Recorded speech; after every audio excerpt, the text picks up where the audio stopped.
Dusk Pages presents The Sign of the Four by Arthur Conan Doyle, read by Martin Pritchard. Chapter 1. The Science of Deduction.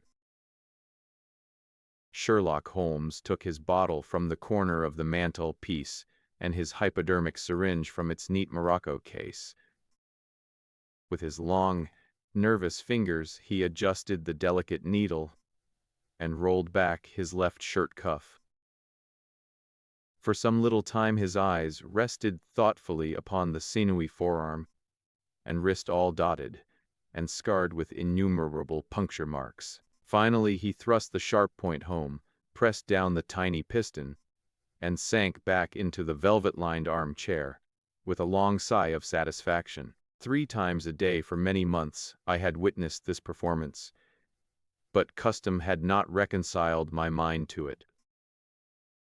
On the contrary, from day to day I had become more irritable at the sight, and my conscience swelled nightly within me at the thought that I had lacked the courage to protest. Again and again I had registered a vow that I should deliver my soul upon the subject. But, in the cool, nonchalant air of my companion, which made him the last man with whom one would care to take anything approaching to a liberty, his great powers, his masterly manner, and the experience which I had had of his many extraordinary qualities, all made me diffident and backward in crossing him.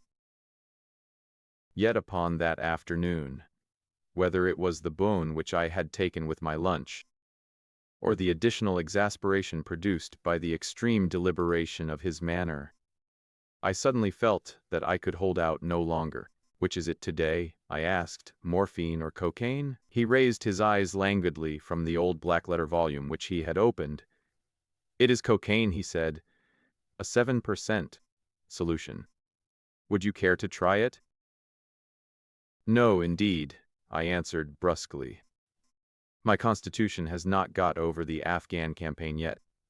I cannot afford to throw any extra strain upon it." He smiled at my vehemence.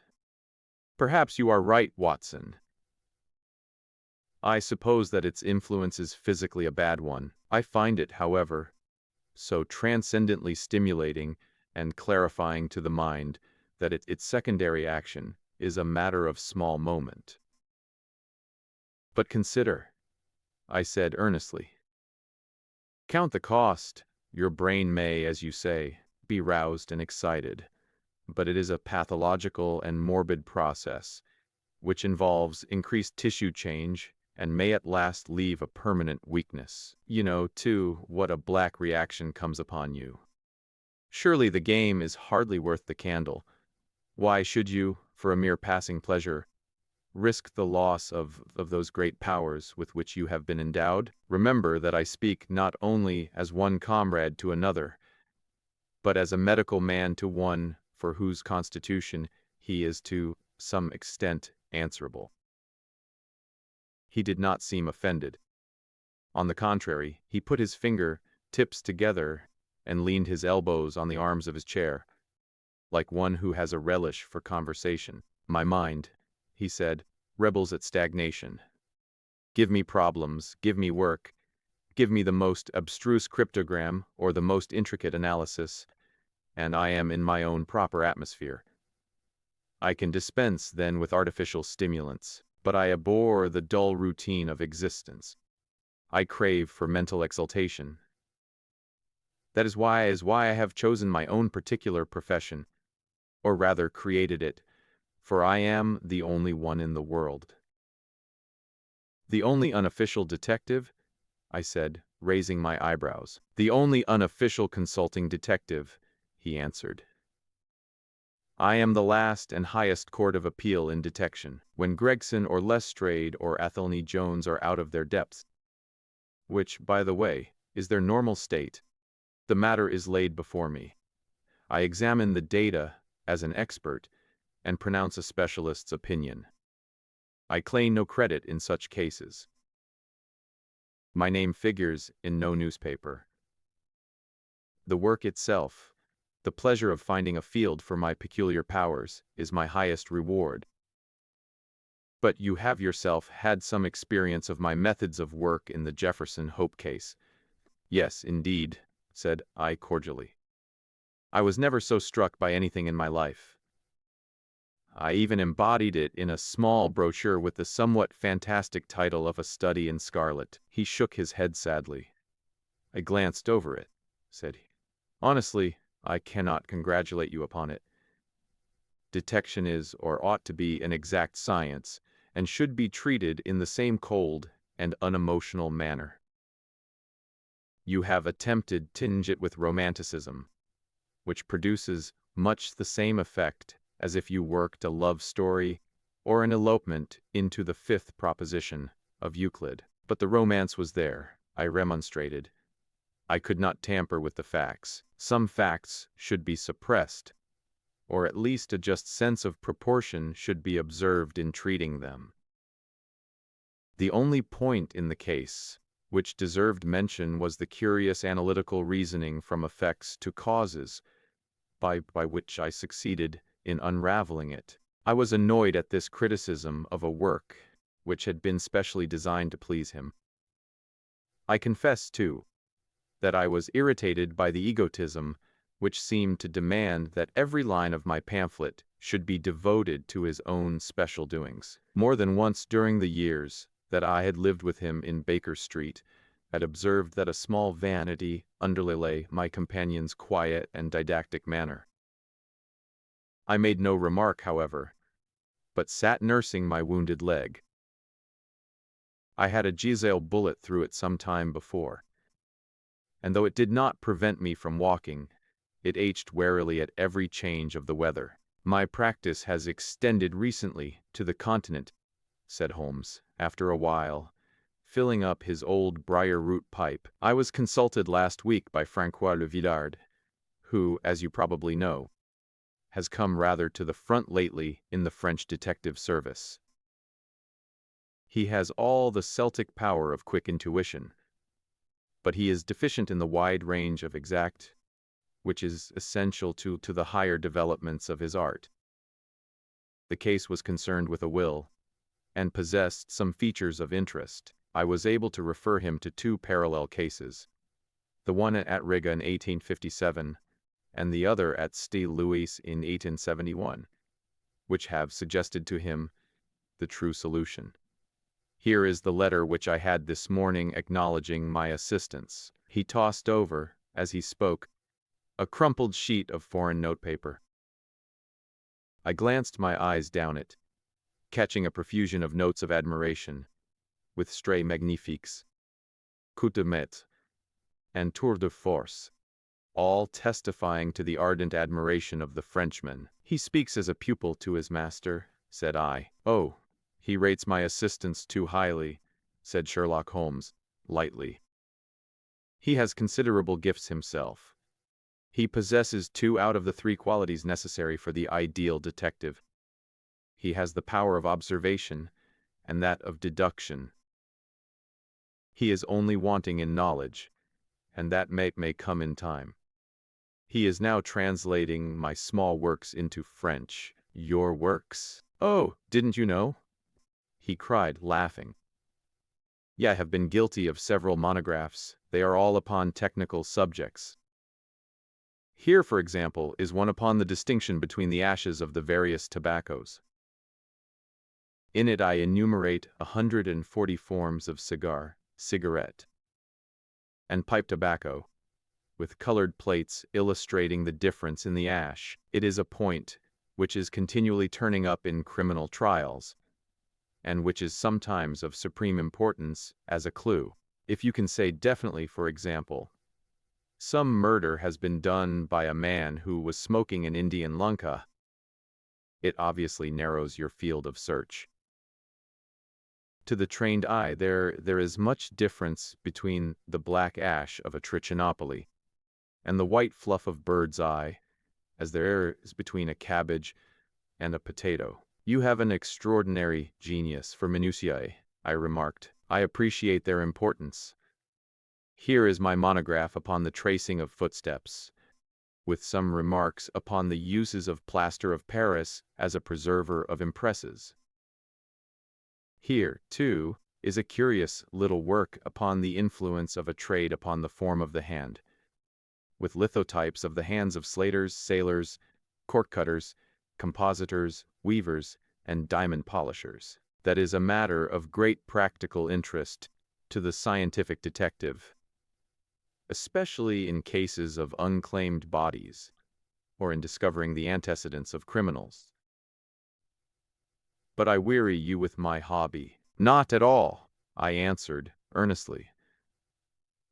It is of the greatest interest to me, especially since I have had the opportunity of observing your practical application of it.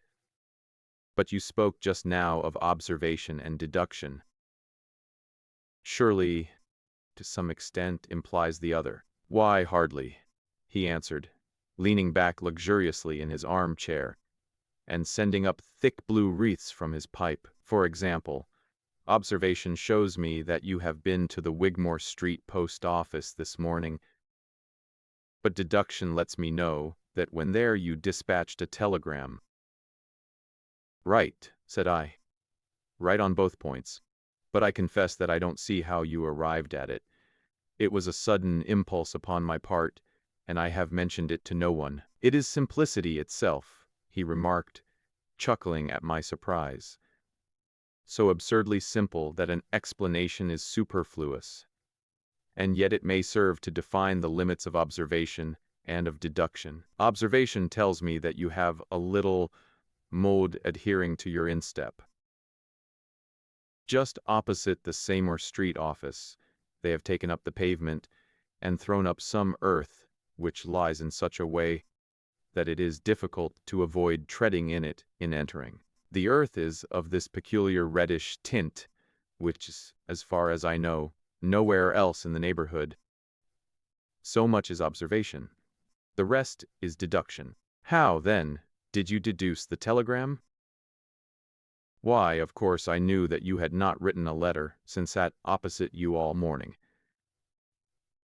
I see also in your open desk there that you have a sheet of stamps and a thick bundle of postcards. What could you go into the post office for, then, but to send a wire?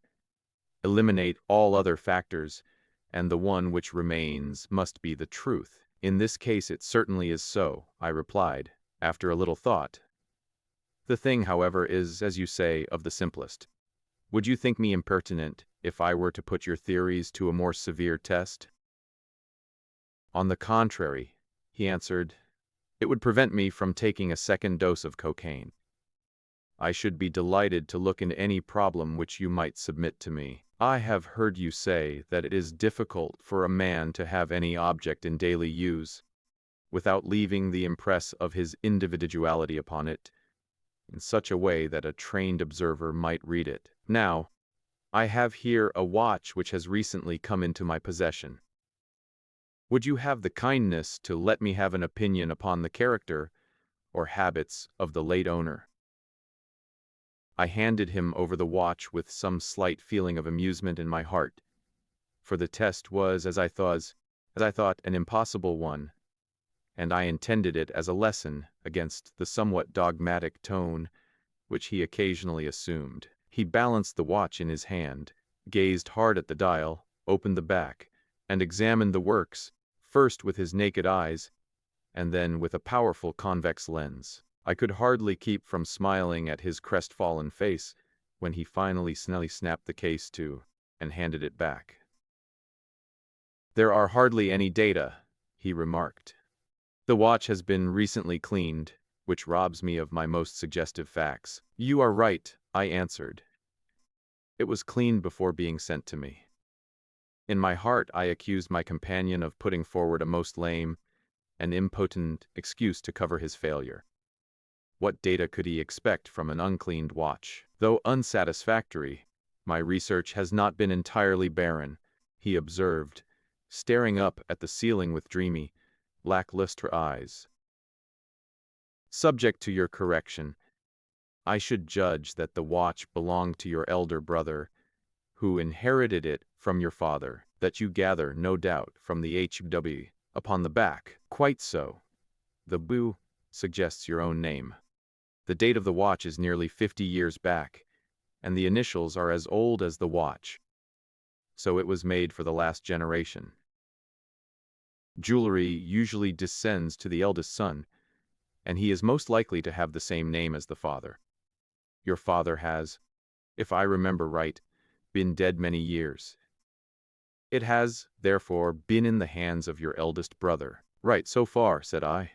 Anything else? He was a man of untidy habits. Very untidy and careless. He was left with good prospects. But he threw away his chances, lived for some time in poverty, with occasional short intervals of prosperity, and finally, taking to drink, he died. That is all I can gather. I sprang from my chair and limped impatiently about the room with considerable bitterness in my heart. This is unworthy of you, Holmes, I said. I could not have believed that you would have descended to this. You have made inquiries into the history of my unhappy brother, and you now pretend to deduce this knowledge in some fanciful way. You cannot expect me to believe that you have read all this from his old watch. It is unkind, and, to speak plainly, has a touch of charlatanism in it. My dear doctor, said he, kindly, pray accept my apologies.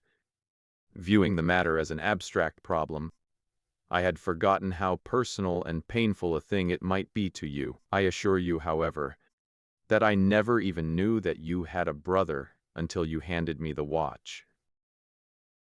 Then how in the name of all that is wonderful did you get these facts? They are absolutely correct in every particular. Ah, that is good luck.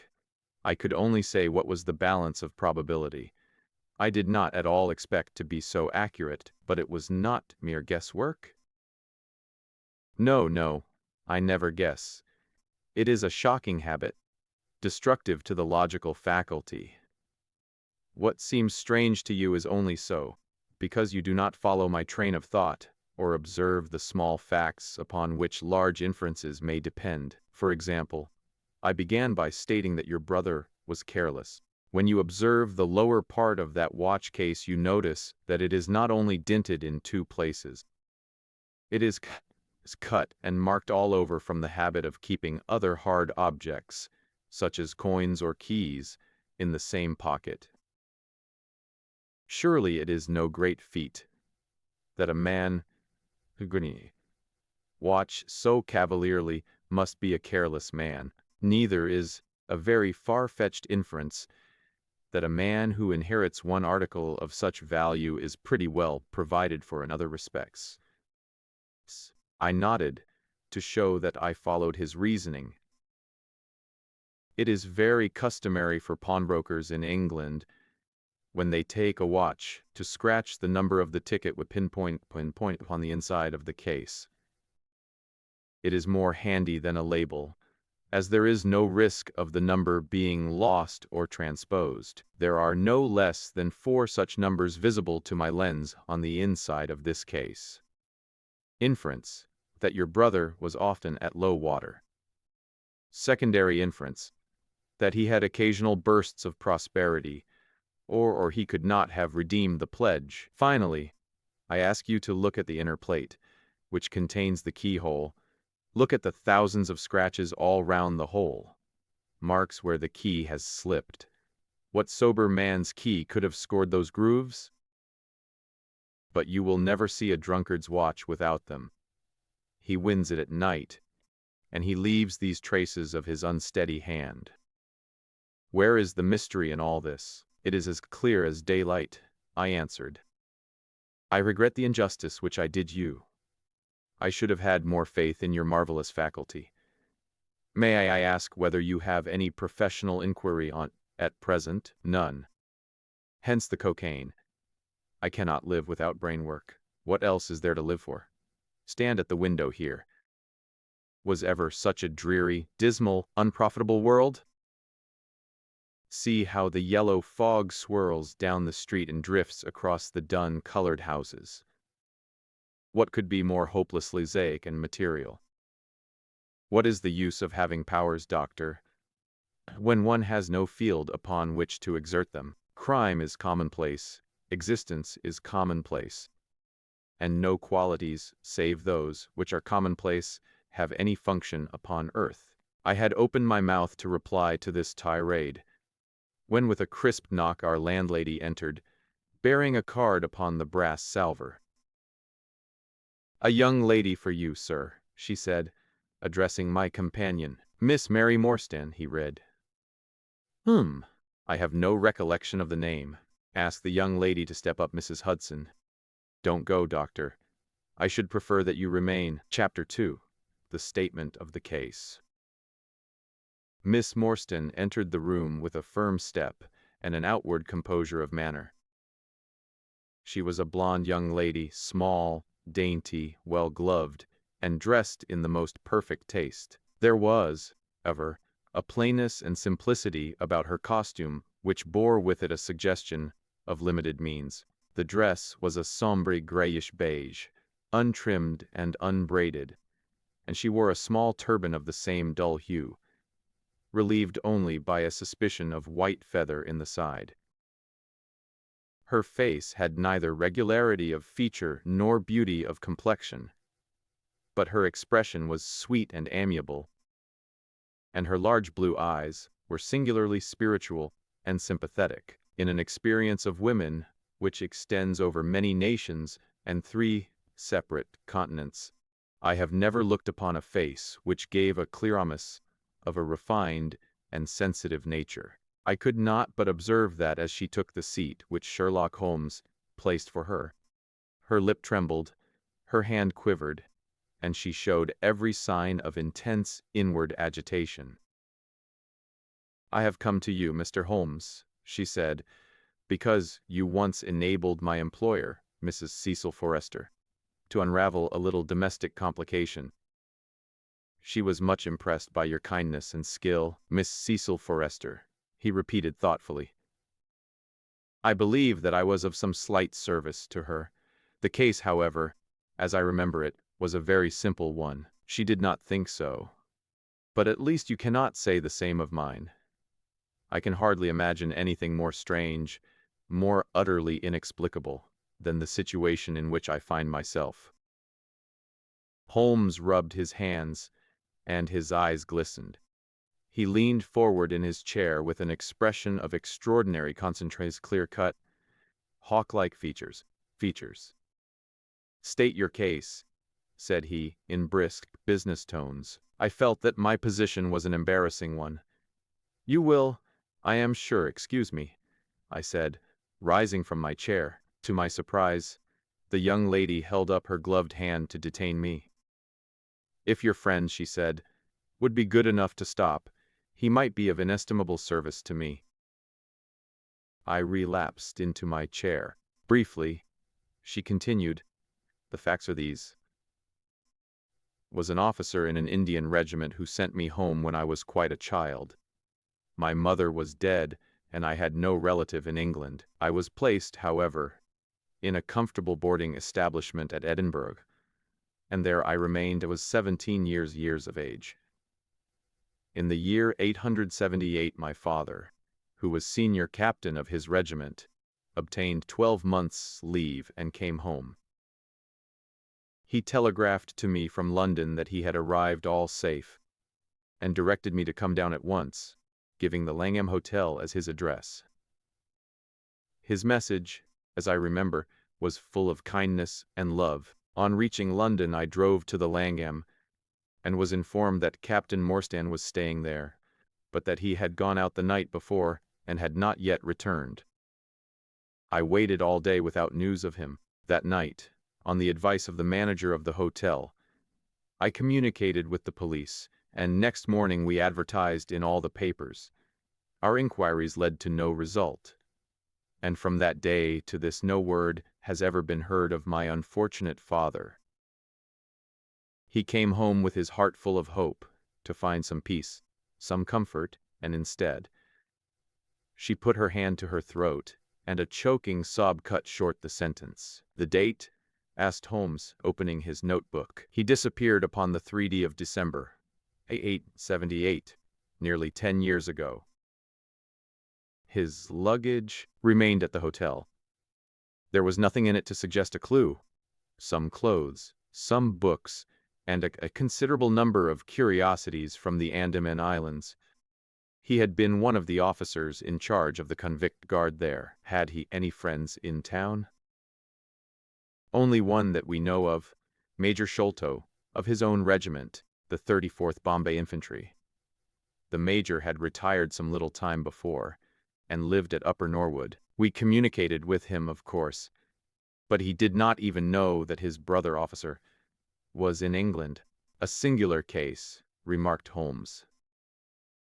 I have not yet described to you the most singular part. About 6 years ago, to be exact, upon the 4th of May 1882. An advertisement appeared in the Times asking for the address of Miss Mary Morstan, and stating that it would be to her advantage to come forward.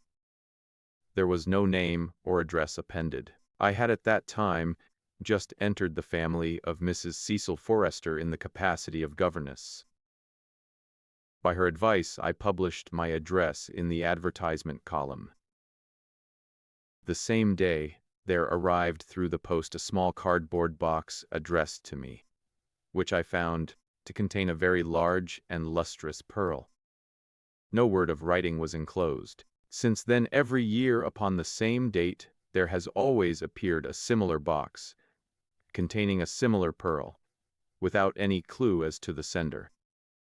They have been pronounced by an expert to be of a rare variety and of considerable value. You can see for yourselves that they are very handsome. She opened a flat box as she spoke, and showed me 6 of the finest pearls that I had ever seen. Your statement is most interesting, said Sherlock Holmes. Has anything else occurred to you? Yes, and no later than today. That is why I have come to you. This morning, I received this letter, which you will perhaps read for yourself. Thank you, said Holmes. The envelope too, please.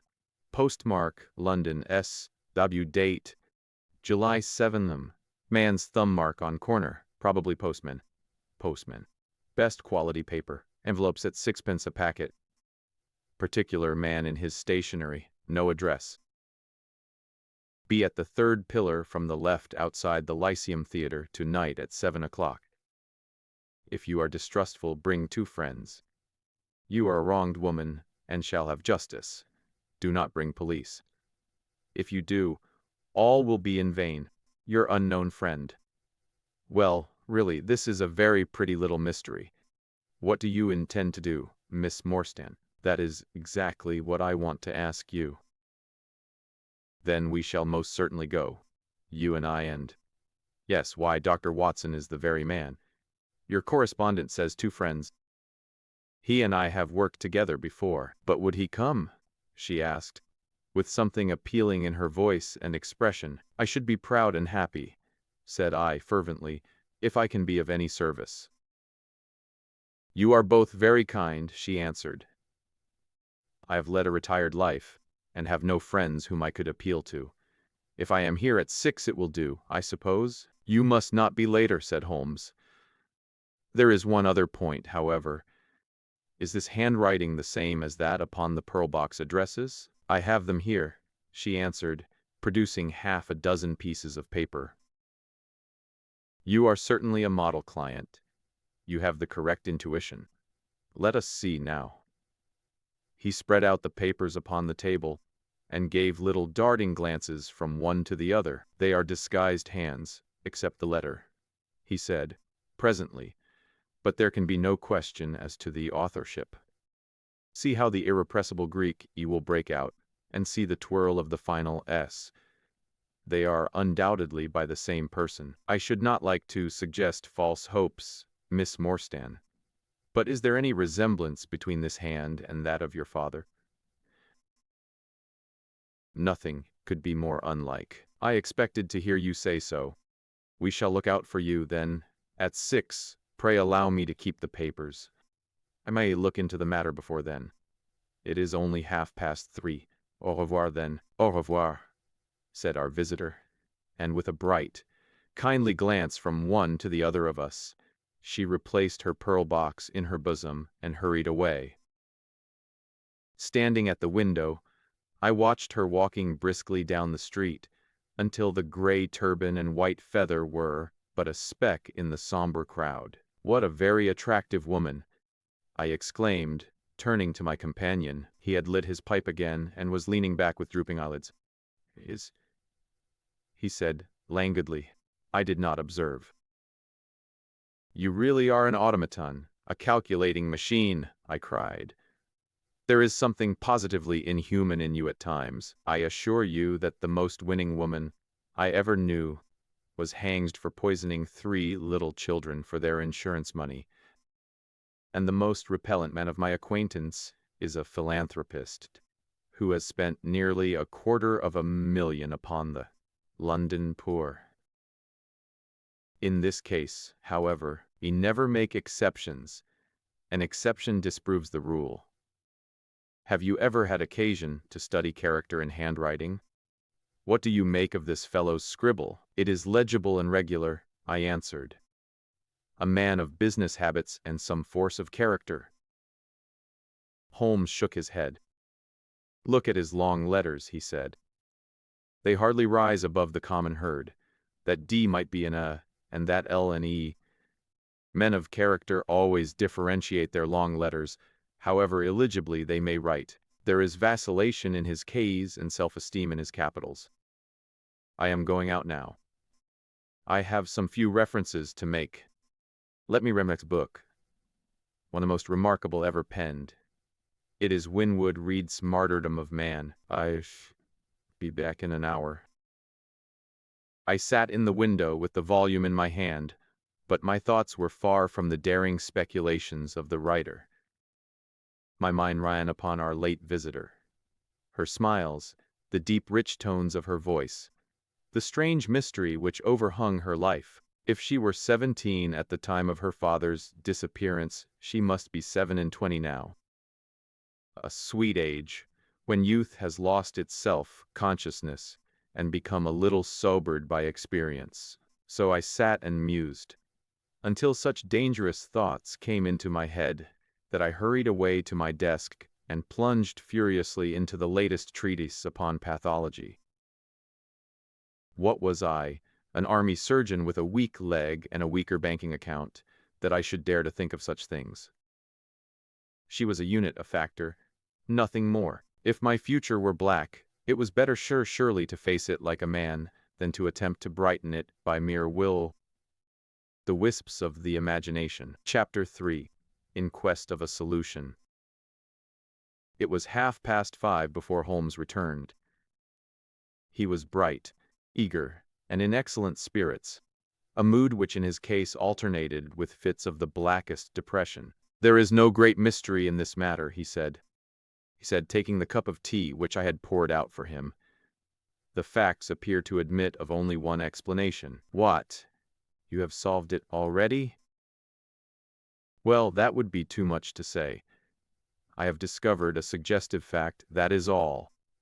It is, however, very suggestive. The details are still to be added. I have just found, on consulting the back files of the Times, that Major Sholto of Upper Norwood, late of the 34th Bombay Infantry, died upon the 28th of April, 1882. I may be very obtuse, Holmes, but I fail to see what this suggests." "No, you surprise me. Look at it in this way, then. Captain Morstan disappears. The only person in London whom he could have visited is Major Sholto. Major Sholto denies having heard that he was in London. 4 years later, Sholto dies. Within a week of his death, Captain Morstan's daughter receives a valuable present, which is repeated from year to year, and now culminates in a letter which describes her as a wronged woman. What wrong can it refer to except this deprivation of her father? And why should the presents begin immediately after Sholto's death, unless it is that Sholto's heir knows something of the mystery and desires to make compensation? Have you any alternative theory which will meet the facts? But what a strange compensation, and how strangely made! Why, too, should he write a letter now? Again, the letter speaks of giving her justice. What justice can she have? It is too much to suppose that her father is still alive. There is no other injustice in her case that you know of. There are difficulties. There are certainly difficulties, said Sherlock Holmes, pensively. But our expedition of tonight will solve them all. Ah, here is a four-wheeler, and Miss Morstan is inside. Are you all ready? Then we had better go down, for it is a little past the hour. I picked up my hat and my heaviest stick, but I observed that Holmes took his revolver from his drawer and slipped it into his pocket. It was clear that he thought that our night's work might be a serious one. Miss Morstan was muffled in a dark cloak, and her sensitive face was composed, but pale. She must have been more than woman, if she did not feel some uneasiness at the strange enterprise upon which we were embarking. Yet her self-control was perfect, and she readily answered the few additional questions which Sherlock Holmes put to her. Major Sholto was a very particular friend of Papa's, she said. His letters were full of allusions to the Major. He and Papa were in command of the troops at the Andaman Islands, so they were thrown a great deal together. By the way, a curious paper was found in Papa's desk which no one could understand. I don't suppose that it is of the slightest importance, but I thought you might care to see it, so I brought it with me. It is here. Holmes unfolded the paper carefully and smoothed it out upon his knee. He then very methodically examined it all over with his double lens. It is paper of native Indian manufacture, he remarked. It has at some time been pinned to a board. The diagram upon it appears to be a plan of part of a large building with numerous halls, corridors, and passages. At one point is a small cross done in red ink, and above it is 3:37 from left in faded pencil writing. In the left-hand corner is a curious hieroglyphic like 4 crosses in a line with their arms touching. Beside it is written, in very rough and coarse characters, the sign of the 4, Jonathan Small, Mahomet Singh, Abdullah Khan, Dost Akbar. No, I confess that I do not see how this bears upon the matter. Yet, it is evidently a document of importance. It has been kept carefully in a pocket book, for the one side is as clean as the other. It was in his pocket book that we found it. Preserve it carefully, then, Miss Morstan, for it may prove to be of use to us. I begin to suspect that this matter may turn out to be much deeper and more subtle than I at first supposed. I must reconsider my ideas. He leaned back in the cab, and I could see by his drawn brow and his vacant eye that he was thinking intently. Miss Morstan and I chatted in an undertone about our present expedition and its possible outcome, but our companion maintained his impenetrable reserve until the end of our journey. It was a September evening, and not yet 7 o'clock, but the day had been a dreary one, and a dense drizzly fog lay low upon the great city. Mud-colored clouds drooped sadly over the muddy streets. Down the Strand the lamps, but misty splotches of diffused light, which threw a feeble circular glimmer upon the slimy pavement. The yellow glare from the shop windows streamed out into the steamy, vaporous air, and threw a murky, shifting radiance across the crowded thoroughfare. There was, to my mind, something eerie and ghost-like in the endless procession of faces which flitted across these narrow bars of light. Sad faces and glad, haggard and merry, like all humankind, they flitted from the gloom into the light, and so back into the gloom once more. I am not subject to impressions, but the dull, heavy evening, with the strange business upon which we were engaged, combined to make me nervous and depressed. I could see from Miss Morstan's manner that she was suffering from the same feeling. Holmes alone could rise superior to petty influences. He held his open notebook upon his knee, and from time to time he jotted down figures and memoranda in the light of his pocket lantern. At the Lyceum Theatre, the crowds were already thick at the side entrances. In front, a continuous stream of hansoms and four-wheelers were rattling up, discharging their cargoes of shirt-fronted men and beshawled, bediamonded women. We had hardly reached the third pillar, which was our rendezvous, before a small, dark, brisk man in the dress of a coachman accosted us. "Are you the parties who come with Miss Morstan?" he asked. "I am Miss Morstan, and these two gentlemen are my friends," said she. He bent a pair of wonderfully penetrating and questioning eyes upon us. "You will excuse me, miss," he said with a certain dogged manner, "but I was to ask you to give me your word that neither of your companions is a police officer." "I give you my word on that," she answered. He gave a shrill whistle, on which a street Arab led across us a four-wheeler and opened the door. The man who had addressed us mounted to the box, while we took our places inside. We had hardly done so before the driver whipped up his horse, and we plunged away at a furious pace through the foggy streets. The situation was a curious one. We were driving to an unknown place, on an unknown errand, yet our invitation was either a complete hoax, which was an inconceivable hypothesis, or else we had good reason to think that important issues might hang upon our journey. Miss Morstan's demeanor was as resolute and collected as ever. I endeavored to cheer and amuse her by reminiscences of my adventures in Afghanistan. But to tell the truth, I was myself so excited at our situation and curious as to our destination that my stories were slightly involved. To this day she declares that I told her one moving anecdote as to how a musket looked into my tent at the dead of night, and how I fired a double-barreled tiger cub at it. At first I had some idea as to the direction in which we were driving. But soon, what with our pace, the fog, and my own limited knowledge of London, I lost my bearings and knew nothing, save that we seemed to be going a very long way. Sherlock Holmes was never at fault, however, and he muttered the names as the cab rattled through squares and in and out by tortuous by streets. Rochester Row, now Vincent Square. Now we come out on the Vauxhall Bridge Road. We are making for the Surrey side, apparently. Yes, I thought so. Now we are on the bridge. You can catch glimpses of the river. We did indeed get a fleeting view of a stretch of the Thames with the lamps shining upon the broad, silent water.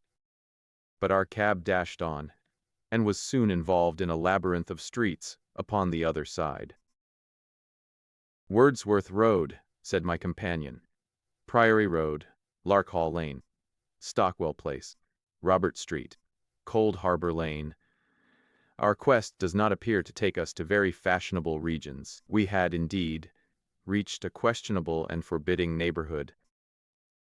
Long lines of dull brick houses were only relieved by the coarse glare and tawdry brilliancy of public houses at the corner. Then came rows of two-storied villas, each with a fronting of miniature garden, and then again interminable lines of new staring brick buildings, the monster tentacles which the giant city was throwing out into the country. At last the cab drew up at the third house in a new terrace. None of the other houses were inhabited, and that at which we stopped was as dark as its neighbors, save for a single glimmer in the kitchen window. On our knocking, however, the door was instantly thrown open by a Hindu servant clad in a yellow turban, white loose-fitting clothes, and a yellow sash. There was something strangely incongruous in this oriental figure framed in the commonplace doorway of a third-rate suburban dwelling house. "The Sahib awaits you," said he, and even as he spoke there came a high-piping voice from some inner room. "Show them into me, Khitmutgar," it cried. Show them straight into me. Chapter 4. The Story of the Bald-Headed Man. A blaze of yellow light streamed out upon us, and in the center of the glare there stood a small man with a very high head, a bristle of red hair all round the fringe of it, and a bald, shining scalp which shot out from among it like a mountain peak. From fir trees. He writhed his hands together as he stood, and his features were in a perpetual jerk, now smiling, now scowling, but never for an instant in repose. Nature had given him a pendulous lip, and a too visible line of yellow and irregular teeth, which he strove feebly to conceal by constantly passing his hand over the lower part of his face. In spite of his obtrusive baldness, he gave the impression of youth. In point of fact, he had just turned his 30th year. "Your servant, Miss Morstan," he kept repeating in a thin, high voice. "Your servant, gentlemen. Pray step into my little sanctum, a small place, but furnished to my own liking, an oasis of art in the howling desert of South London." We were all astonished by the appearance of the apartment into which he invited us. In that sorry house it looked as out of place as a diamond of the first water in a setting of brass. The richest and glossiest of curtains and tapestries draped the walls, looped back here and there to expose some richly mounted painting or oriental vase. The carpet was of amber and black, so soft and so thick that the foot sank pleasantly into it, as into a bed of moss. Two great tiger skins thrown athwart it increased the suggestion of Eastern luxury, as did a huge hookah, which stood upon a mat in the corner. A lamp in the fashion of a silver dove was hung from an almost invisible golden wire in the center of the room. As it burned, it filled the air with a subtle and aromatic odor. "Mr. Thaddeus Sholto," said the little man, still jerking and smiling. "That is my name. You are Miss Morstan, of course. And these gentlemen, this is Mr. Sherlock Holmes, and this is Dr. Watson." "A doctor, eh?" cried he, much excited. "Have you your stethoscope? Might I ask you, would you have the kindness? I have grave doubts as to my mitral valve, if you would be so very good. The aortic I may rely upon, but I should value your opinion upon the mitral." I listened to his heart, as requested, but was unable to find anything amiss, save indeed that he was in an ecstasy of fear, for he shivered from head to foot. "It appears to be normal," I said. "You have no cause for uneasiness. You will excuse my anxiety, Miss Morstan," he remarked airily. "I am a great sufferer, and I have long had suspicions as to that valve. I am delighted to hear that they are unwarranted. Had your father, Miss Morstan, refrained from throwing a strain upon his heart, he might have been alive now. I could have struck the man across the face. So hot was I at this callous and offhand reference to so delicate a matter." Miss Morstan sat down, and her face grew white to the lips. "I knew in my heart that he was dead," said she. "I can give you every information," said he. "And what is more, I can do you justice. And I will too, whatever Brother Bartholomew may say.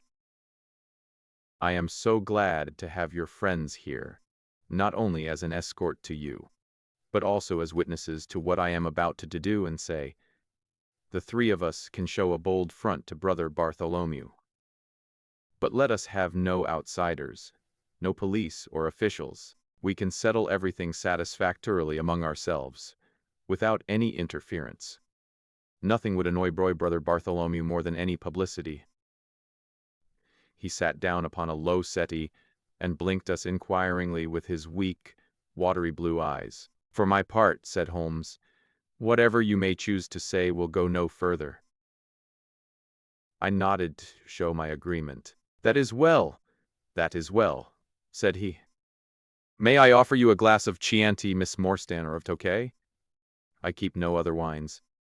Shall I open a flask? No? Well, I trust that you have no objection to tobacco smoke, to the mild balsamic odor of the Eastern tobacco. I am a little nervous, and I find my hookah an invaluable sedative." He applied a taper to the great bowl, and the smoke bubbled merrily through the rose water. We sat all three in a semicircle, with our heads advanced and our chins upon our hands, while the strange, jerky little fellow, with his high, shining head, puffed uneasily in the center. "When I first determined to make this communication to you," said he, "I might have given you my address, but I feared that you might disregard my request and bring unpleasant people with you.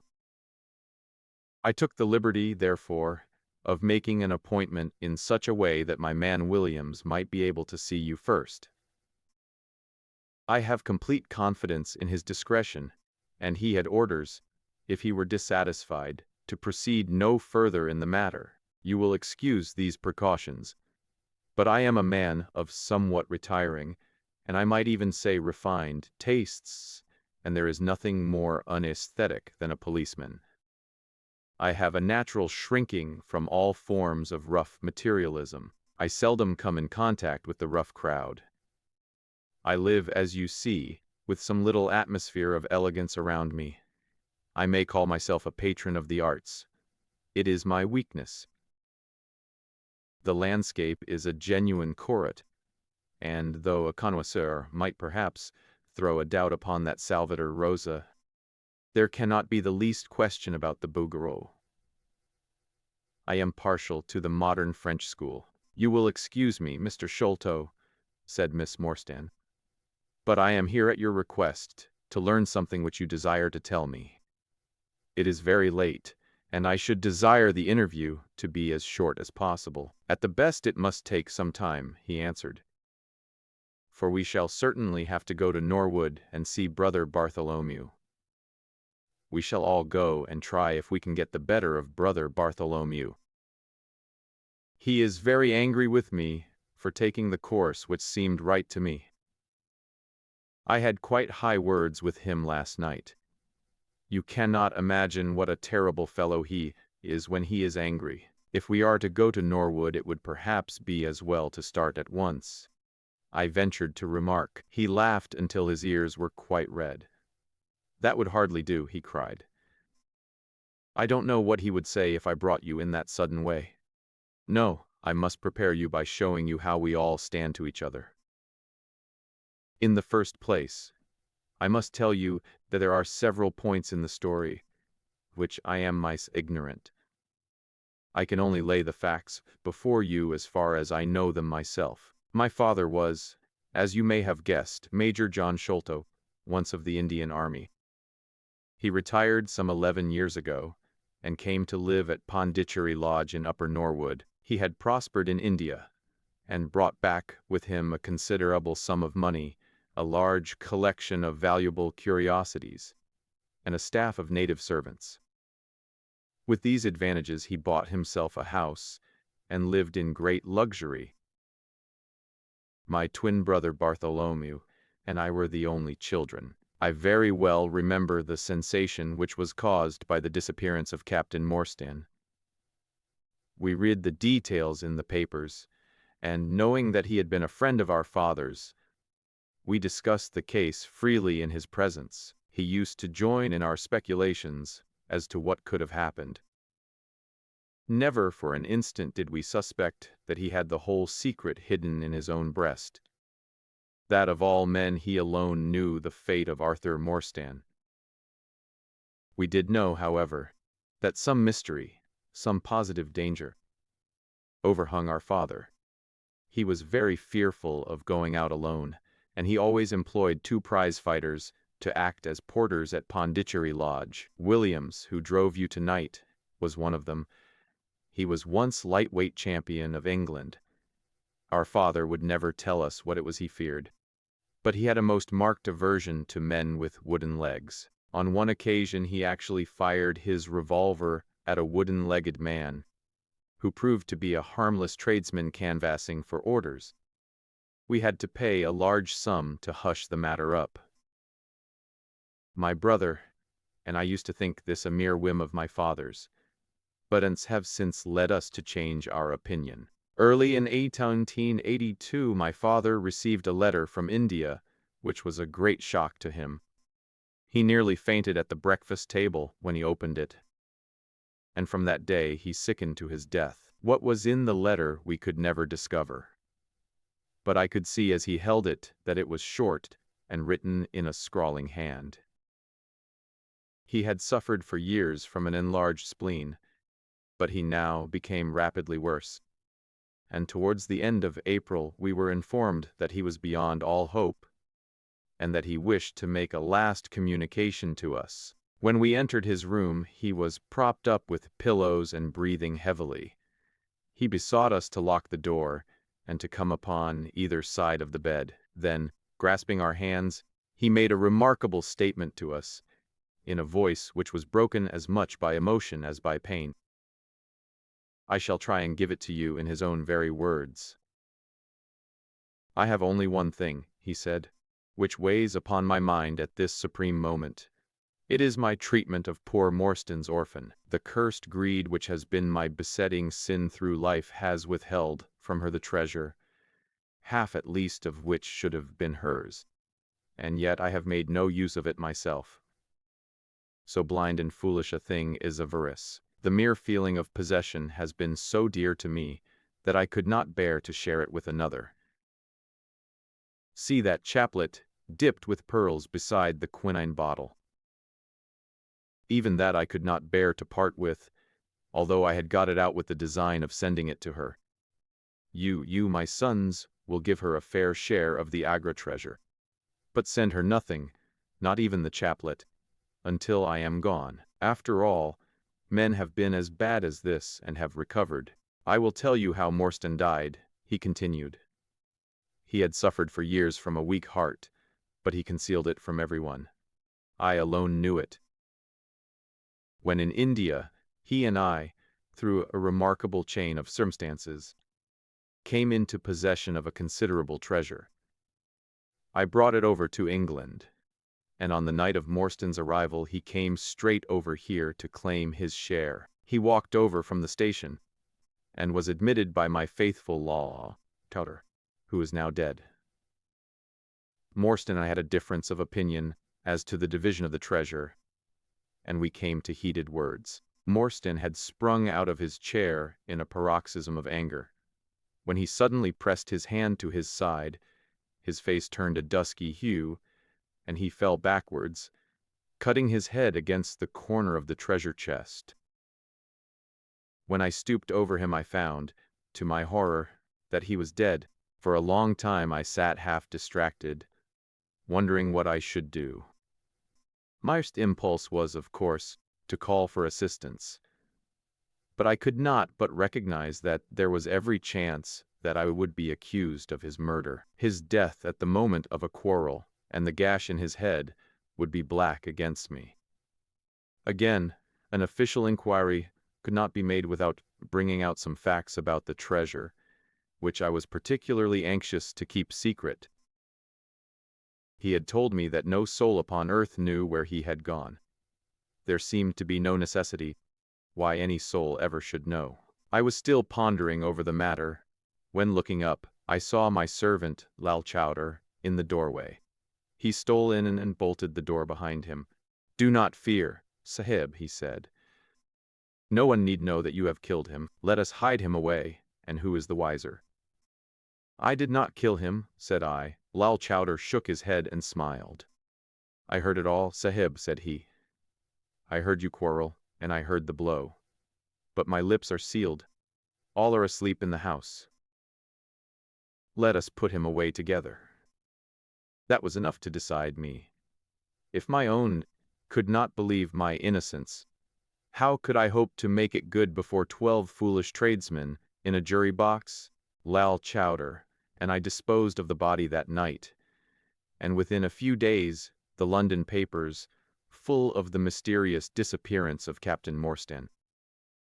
You will see from what I say that I can hardly be blamed in the matter. My fault lies in the fact that we concealed not only the body, but also the treasure, and that I have clung to Morstan's share as well as to my own. I wish you, therefore, to make restitution. Put your ears down to my mouth. The treasure is hidden in—" At this instant a horrible change came over his expression. His eyes, his jaw dropped, and he yelled, in a voice which I can never forget, "Keep him out. For Christ's sake, keep him out." We both stared round at the window behind us upon which his gaze was fixed. A face was looking in at us out of the darkness. We could see the whitening of the nose where it was pressed against the glass. It was a bearded, hairy face, with wild, cruel eyes, and an expression of concentrated malevolence. My brother and I rushed towards the window, but the man was gone. When we returned to my father, his head had dropped and his pulse had ceased to beat. We searched the garden that night, but found no sign of the intruder, save that just under the window a single footmark was visible in the flower bed. But for that one trace, we might have thought that our imaginations had conjured up that wild, fierce face. We soon, however, had another and a more striking proof that there were secret agencies at work all round us. The window of my father's room was found open in the morning. His cupboards and boxes had been rifled, and upon his chest was fixed a torn piece of paper, with the words "The Sign of the Four" scrawled across it. What the phrase meant, or who our secret visitor may have been, as far as we can judge, none of my father's property had been actually stolen, though everything had been turned out. My brother and I naturally associated this peculiar incident with the fear which haunted my father during his life. But it is still a complete mystery to us. The little man stopped to relight his hookah and puffed thoughtfully for a few moments. We had all sat absorbed, listening to his extraordinary narrative. At the short account of her father's death, Miss Morstan had turned deadly white, and for a moment I feared that she was about to faint. She rallied, however, on drinking a glass of water, which I quietly poured out for her from a Venetian carafe upon the side table.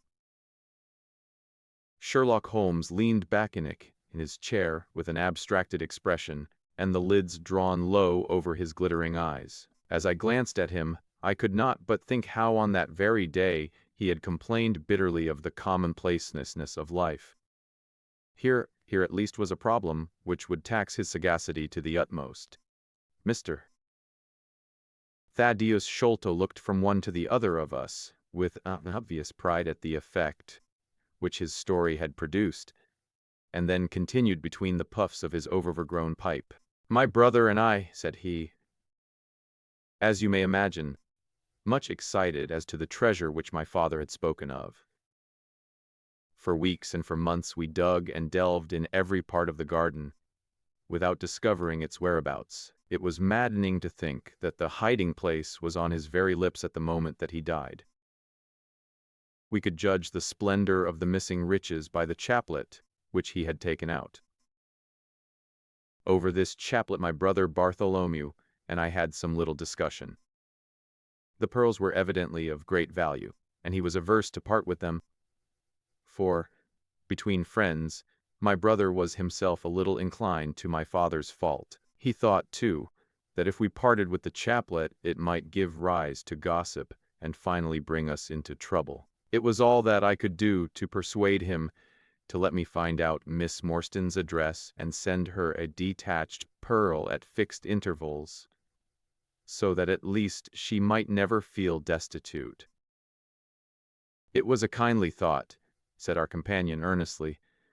"It was extremely good of you." The little man waved his hand deprecatingly. "We were your trustees," he said. That was the view which I took of it, though brother Bartholomew could not altogether see it in that light. We had plenty of money ourselves. I desired no more. Besides, it would have been such bad taste to have treated a young lady in so scurvy a fashion. Le mauvais goût mène au crime. The French have a very neat way of putting these things. Our difference of opinion on this subject went so far that I thought it best to set up rooms for myself. So I left Pondicherry Lodge, taking the old Khitmutgar and Williams with me. Yesterday, however, I learned that an event of extreme importance has occurred. The treasure has been discovered. I instantly communicated with Miss Morstan, and it only remains for us to drive out to Norwood and demand our share. I explained my views last night to Brother Bartholomew. So we shall be expected, if not welcome, visitors. Mr. Thaddeus Sholto ceased, and sat twitching on his luxurious settee. We all remained silent, with our thoughts upon the new development which the mysterious business had taken. Holmes was the first to spring to his feet. "You have done well, sir, from first to last," said he. "It is possible that we may be able to make you some small return by throwing some light upon that which is still dark to you. But, as Miss Morstan remarked just now, it is late, and we had best put the matter through without delay." Our new acquaintance very deliberately coiled up the tube of his hookah, and produced from behind a curtain a very long befrogged top coat, with a stracan collar and cuffs. This he buttoned tightly up, in spite of the extreme closeness of the night, and finished his attire by putting on a rabbit-skin cap with hanging lappets which covered the ears, so that no part of him was visible save his mobile and peaky face. "My health is somewhat fragile," he remarked, as he led the way down the passage. "I am compelled to be a valetudinarian." Our cab was awaiting us outside, and our program was evidently prearranged, for the driver started off at once at a rapid pace. Thaddeus Sholto talked incessantly, in a voice which rose high above the rattle of the wheels. "Bartholomew is a clever fellow," said he. "How do you think he found out where the treasure was? Among other things, he found that the height of the building was 74 feet, but on adding together the heights of all the separate rooms, and making every allowance for the space between, which he ascertained by borings, he could not bring the total to more than 70 feet. There were 4 feet unaccounted for. These could only be at the top of the building. He knocked a hole in the lath and plaster ceiling of the highest room, and there, sure enough, he came upon another little garret above it, which had been sealed up, and was known to no one. In the center stood the treasure chest, resting upon 2 rafters. He lowered it through the hole, and there it lies. He computes the value of the jewels, not less £500,000 sterling. At the mention of this gigantic sum, we all stared at one another open-eyed. Miss Morstan, could we secure her rights, would change from a needy governess to the richest heiress in England. Surely it was the place of a loyal friend to rejoice at such news. Yet I am ashamed to say that selfishness took me by the soul, and that my heart turned as heavy as lead within me. He was clearly a confirmed hypochondriac, and I was dreamily conscious that he was pouring forth interminable trains of symptoms, and imploring information as to the composition and action of innumerable quack nostrums, some of which he bore about in a leather case in his pocket. I trust that he may not remember any of the answers which I gave him that night. Holmes declares that he overheard me caution him against the great danger of taking more than 2 drops of castor oil, while I recommended strychnine in large doses as a sedative. However that may be, I was certainly relieved when our cab pulled up with a jerk, and the coachman sprang down to open the door. "This, Miss Morstan, is Pondicherry Lodge," said Mr. Thaddeus Sholto, as he handed her out. Chapter 5. The Tragedy of Pondicherry Lodge. It was nearly 11 o'clock when we reached this final stage of our night's adventures. We had left the damp fog of the great city behind us, and the night was fairly fine. A warm wind blew from the westward, and heavy clouds moved slowly across the sky, with half a moon peeping occasionally through the rifts. It was clear enough to see for some distance, but Thaddeus Sholto took down one of the side lamps from the carriage to give us a better light upon our way. Pondicherry Lodge stood in its own grounds, and was girt round with a very high stone wall, topped with broken glass. A single narrow iron clamped door formed the only means of entrance. On this our guide knocked, with a peculiar postman-like rat-tat. "Who is there?" cried a gruff voice from within. "It is I, Messimurdo. You surely know my knock by this time." There was a grumbling sound and a clanking and jarring of keys. The door swung heavily back, and a short, deep-chested man stood in the opening, with the yellow light of the lantern shining upon his protruded face and twinkling, distrustful eyes. "That you, Mr. Thaddeus? But who are the others? I had no orders about them from the master." "No, Mr. Murdo? You surprise me. I told my brother last night that I should bring some friends. He ain't been out o' his room today, Mr. Thaddeus, and I have no orders. You know very well that I must stick to regulations. I can let you in, but your friends must just stop where they are." This was an unexpected obstacle. Thaddeus Sholto looked about him in a perplexed and helpless manner. "This is too bad of you, Messimurdo," he said. "If I guarantee them, that is enough for you. There is the young lady, too. She cannot wait on the public road at this hour." "Very sorry, Mr. Thaddeus," said the porter inexorably. "Folk may be friends o' yours, and yet no friends o' the master's. He pays me well to do my duty, and my duty I'll do. I don't know none o' your friends." "Oh, yes you do, Messimurdo," cried Sherlock Holmes, genially. "I don't think and have forgotten me. Don't you remember the amateur who fought 3 rounds with you at Allison's rooms on the night of your benefit 4 years back?" "Not Mr. Sherlock Holmes," roared the prize fighter. "'S truth. How could I have mistook you? If instead o' standin' there so quiet just stepped up and give me that cross hit of yours under the jaw, I'd ha' known you without a question." "Ah, you're one that has wasted your gifts, you have. You might have aimed high, if you had joined the fancy." "You see, Watson, if all else fails me, I have still one of the scientific professions open to me," said Holmes, laughing. "Our friend won't keep us out in the cold now, I am sure." "In you come, sir, in you come. You and your friends," he answered. "Very sorry, Mr. Thaddeus, but orders are very strict. Had to be certain of your friends before I let them in." Inside, a gravel path through desolate grounds to a huge clump of a house, square and prosaic, all plunged in shadow save where a moonbeam struck one corner and glimmered in a garret window. The vast size of the building, with its gloom and its deathly silence, struck a chill to the heart. Even Thaddeus Sholto seemed ill at ease, and the lantern quivered and rattled in his hand. "I cannot understand it," he said. "There must be some mistake. I distinctly told Bartholomew that we should be here, and yet there is no light in his window. I do not know what to make of it." "Does he always guard the premises in this way?" asked Holmes. "Yes, he has followed my father's custom. He was the favorite son, you know, and I sometimes think that my father may have told him more than he ever told me. That is Bartholomew's window up there where the moonshine strikes. It is quite bright, but there is no light from within, I think." "None," said Holmes. "But I see the glint of a light in that little window beside the door."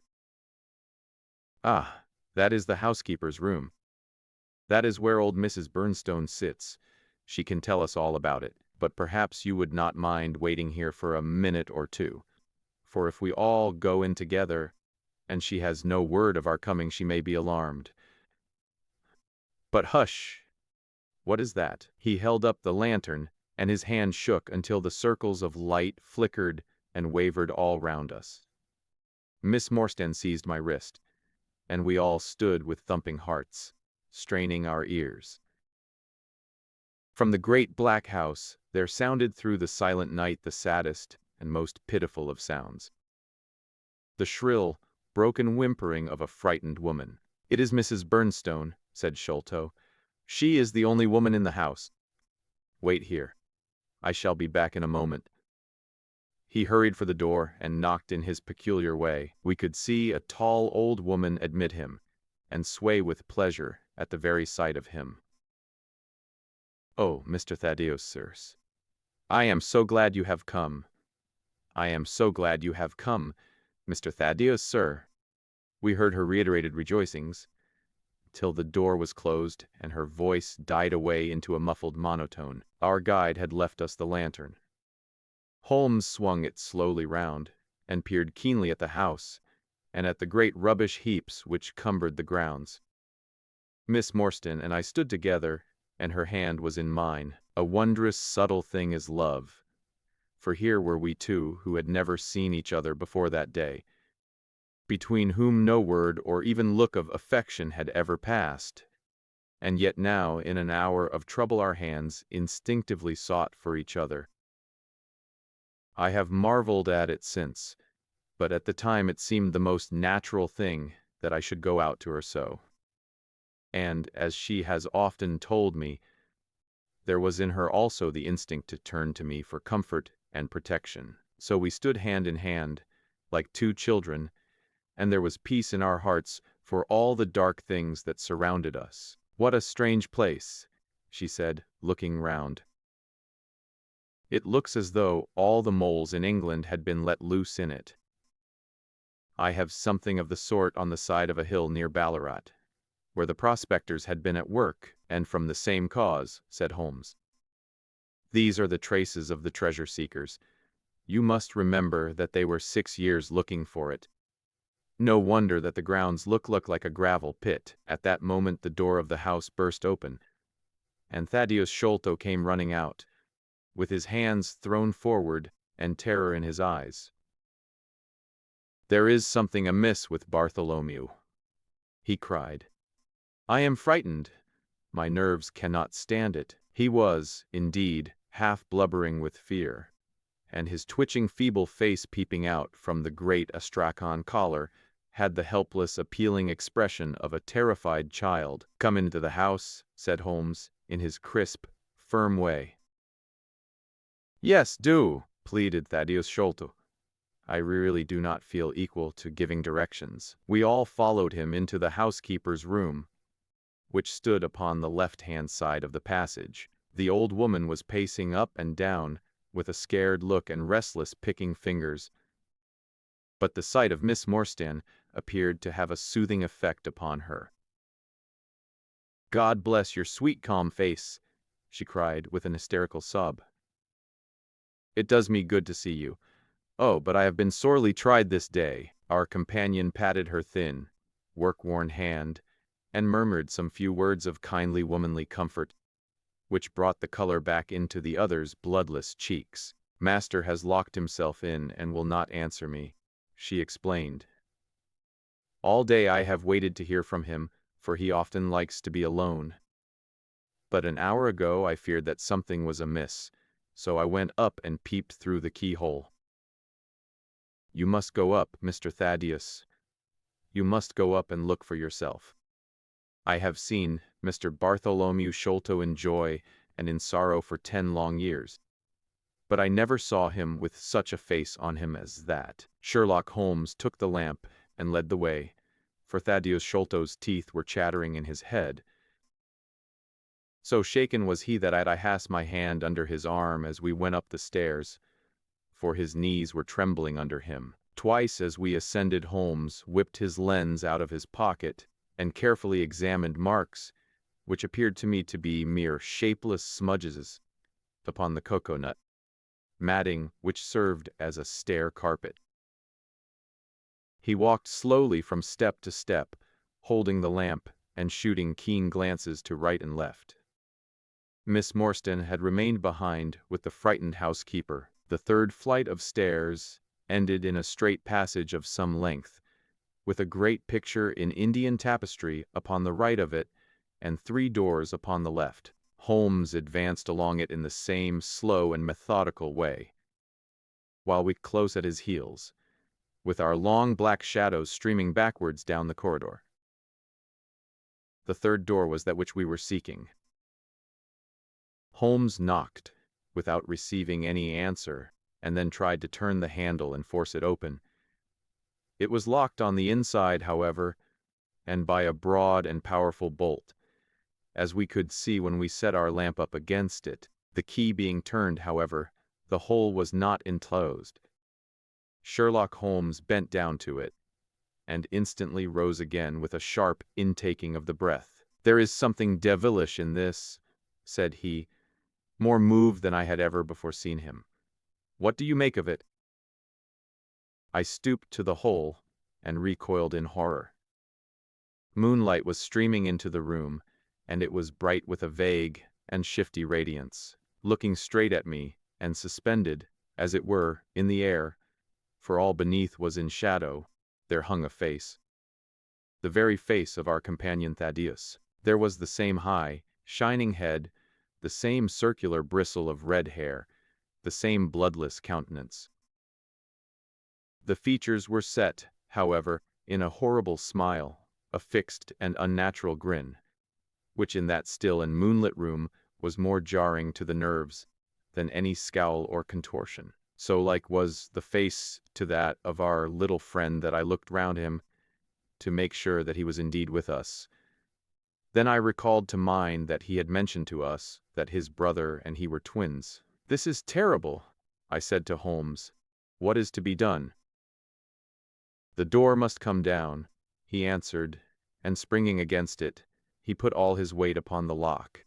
It creaked and groaned, but did not yield. Together we flung ourselves upon it once more, and this time it gave way with a sudden snap, and we found ourselves within Bartholomew Sholto's chamber. It appeared to have been fitted up as a chemical laboratory. A double line of glass-stoppered bottles was drawn up the wall opposite the door, and the table was littered over with Bunsen burners, test tubes, and retorts. In the corners stood carboys of acid in wicker baskets. One of these appeared to leak or to have been broken, for a stream of dark-colored liquid had trickled out from it, and the air was heavy with a peculiarly pungent, tar-like odor. A set of steps stood at one side of the room, in the midst of a litter of lath and plaster, and above them there was an opening in the ceiling large enough for a man to pass through. At the foot of the steps a long coil of rope was thrown carelessly together. By the table, in a wooden armchair, the master of the house was seated all in a heap, with his head sunk upon his left shoulder, and that ghastly, inscrutable smile upon his face. He was stiff and cold, and had clearly been dead many hours. It seemed to me that not only his features but all his limbs were twisted and turned in the most fantastic fashion. By his hand upon the table there lay a peculiar instrument, a brown, close-grained stick, with a stone head like a hammer rudely lashed on with coarse twine. Beside it was a torn sheet of notepaper with some words scrawled upon it. "Holmes," at it, and then handed it to me. "You see," he said, with a significant raising of the eyebrows. In the light of the lantern I read, with a thrill of horror, the sign of the four. "In God's name, what does it all mean?" I asked. "It means murder," said he, stooping over the dead man. "Ah, I expected it. Look here." He pointed to what looked like a long, dark thorn stuck in the skin just above the ear. "It looks like a thorn," said I. "It is a thorn. You may pick it out. But be careful, for it is poisoned." I took it up between my finger and thumb. It came away from the skin so readily that hardly any mark was left behind. One tiny speck of blood showed where the puncture had been. "This is all an insoluble mystery to me," said I. "It grows darker instead of clearer." "On the contrary," he answered, "it clears every instant. I only require a few missing links to have an entirely connected case." We had almost forgotten our companion's presence since we entered the chamber. He was still standing in the doorway, the very picture of terror, wringing his hands and moaning to himself. Suddenly, however, he broke out into a sharp, querulous cry. "The treasure is gone," he said. "They have robbed him of the treasure. There is the hole through which we lowered it. I helped him to do it. I was the last person who saw him. I left him here last night, and I heard him lock the door as I came downstairs." "What time was that?" "It was 10 o'clock, And now he is dead, and the police will be called in, and I shall be suspected of having had a hand in it. Yes, I am sure I shall. But you don't think so, gentlemen? Surely you don't think that it was I? Is it likely that I would have brought you here if it were? Oh dear. Oh dear! I know that I shall go mad. He jerked his arms and stamped his feet in a kind of convulsive frenzy. You have no reason for fear, Mr. Sholto, said Holmes, kindly putting his hand upon his shoulder. Take my advice, and drive down to the station to report this matter to the police. Offer to assist them in every way. We shall wait here until your return. The little man obeyed in a half-stupefied fashion, and we heard him stumbling down the stairs in the dark. Chapter 6. Sherlock Holmes gives a demonstration. Now, Watson, said Holmes, rubbing his hands, we have half an hour to ourselves. Let us make good use of it. My case is, as I have told you, almost complete, but we must not err on the side of overconfidence. Simple as the case seems now, there may be something deeper underlying it. Simple, he ejaculated. Surely, said he, with something of the air of a clinical professor expounding to his class. Just sit in the corner there, that your footprints may not complicate matters. Now to work. In the first place, how did these folk come, and how did they go? The door has not been opened since last night. How of the window? He carried the lamp across to it, muttering his observations aloud the while, but addressing them to himself rather than to me. Window is snibbed on the inner side. Framework is solid, no hinges at the side. Let us open it. No water pipe near, roof quite out of reach. Yet a man has mounted by the window. It rained a little last night. Here is the print of a foot in mold upon the sill. And here is a circular muddy mark, and here again upon the floor, and here again by the table. See here, Watson, this is really a very pretty demonstration. I looked at the round, well-defined muddy discs. This is not a footmark, said I. It is something much more valuable to us. It is the impression of a wooden stump. You see here on the sill is the boot mark, a heavy boot with the broad metal heel, and beside it is the mark of the timber toe. It is the wooden-legged man, quite so. But there has been someone else, a very able and efficient ally. Could you scale that wall, Doctor? I looked out of the open window. The moon still shone brightly on that angle of the house. We were a good 60 feet from the round, and look where I would, I could see no foothold, nor as much as a crevice in the brickwork. It is absolutely impossible, I answered. Without aid it is so. But suppose you had a friend up here who lowered you this good stout rope, which I see in the corner, securing one end of it to this great hook in the wall. Then, I think if you were an active man, you might swarm up, wooden leg and all. You would depart, of course, in the same fashion, and your ally would draw up the rope, untie it from the hook, shut the window, snib it on the inside, and get away in the way that he originally came. As a minor point it may be noted, he continued, fingering the rope, that our wooden-legged friend, though a fair climber, was not a professional sailor. His hands were far from horny. My lens discloses more than one blood mark, especially towards the end of the rope, from which I gather that he slipped down with such velocity that he took the skin off his hand. This is all very well, said I, but the thing becomes more unintelligible than ever. How about this mysterious ally? How came he into the room? Yes, the ally, repeated Holmes, pensively. There are features of interest about the ally. He lifts the case from the regions of the commonplace. I fancy that this ally breaks fresh ground in the annals of crime in this country,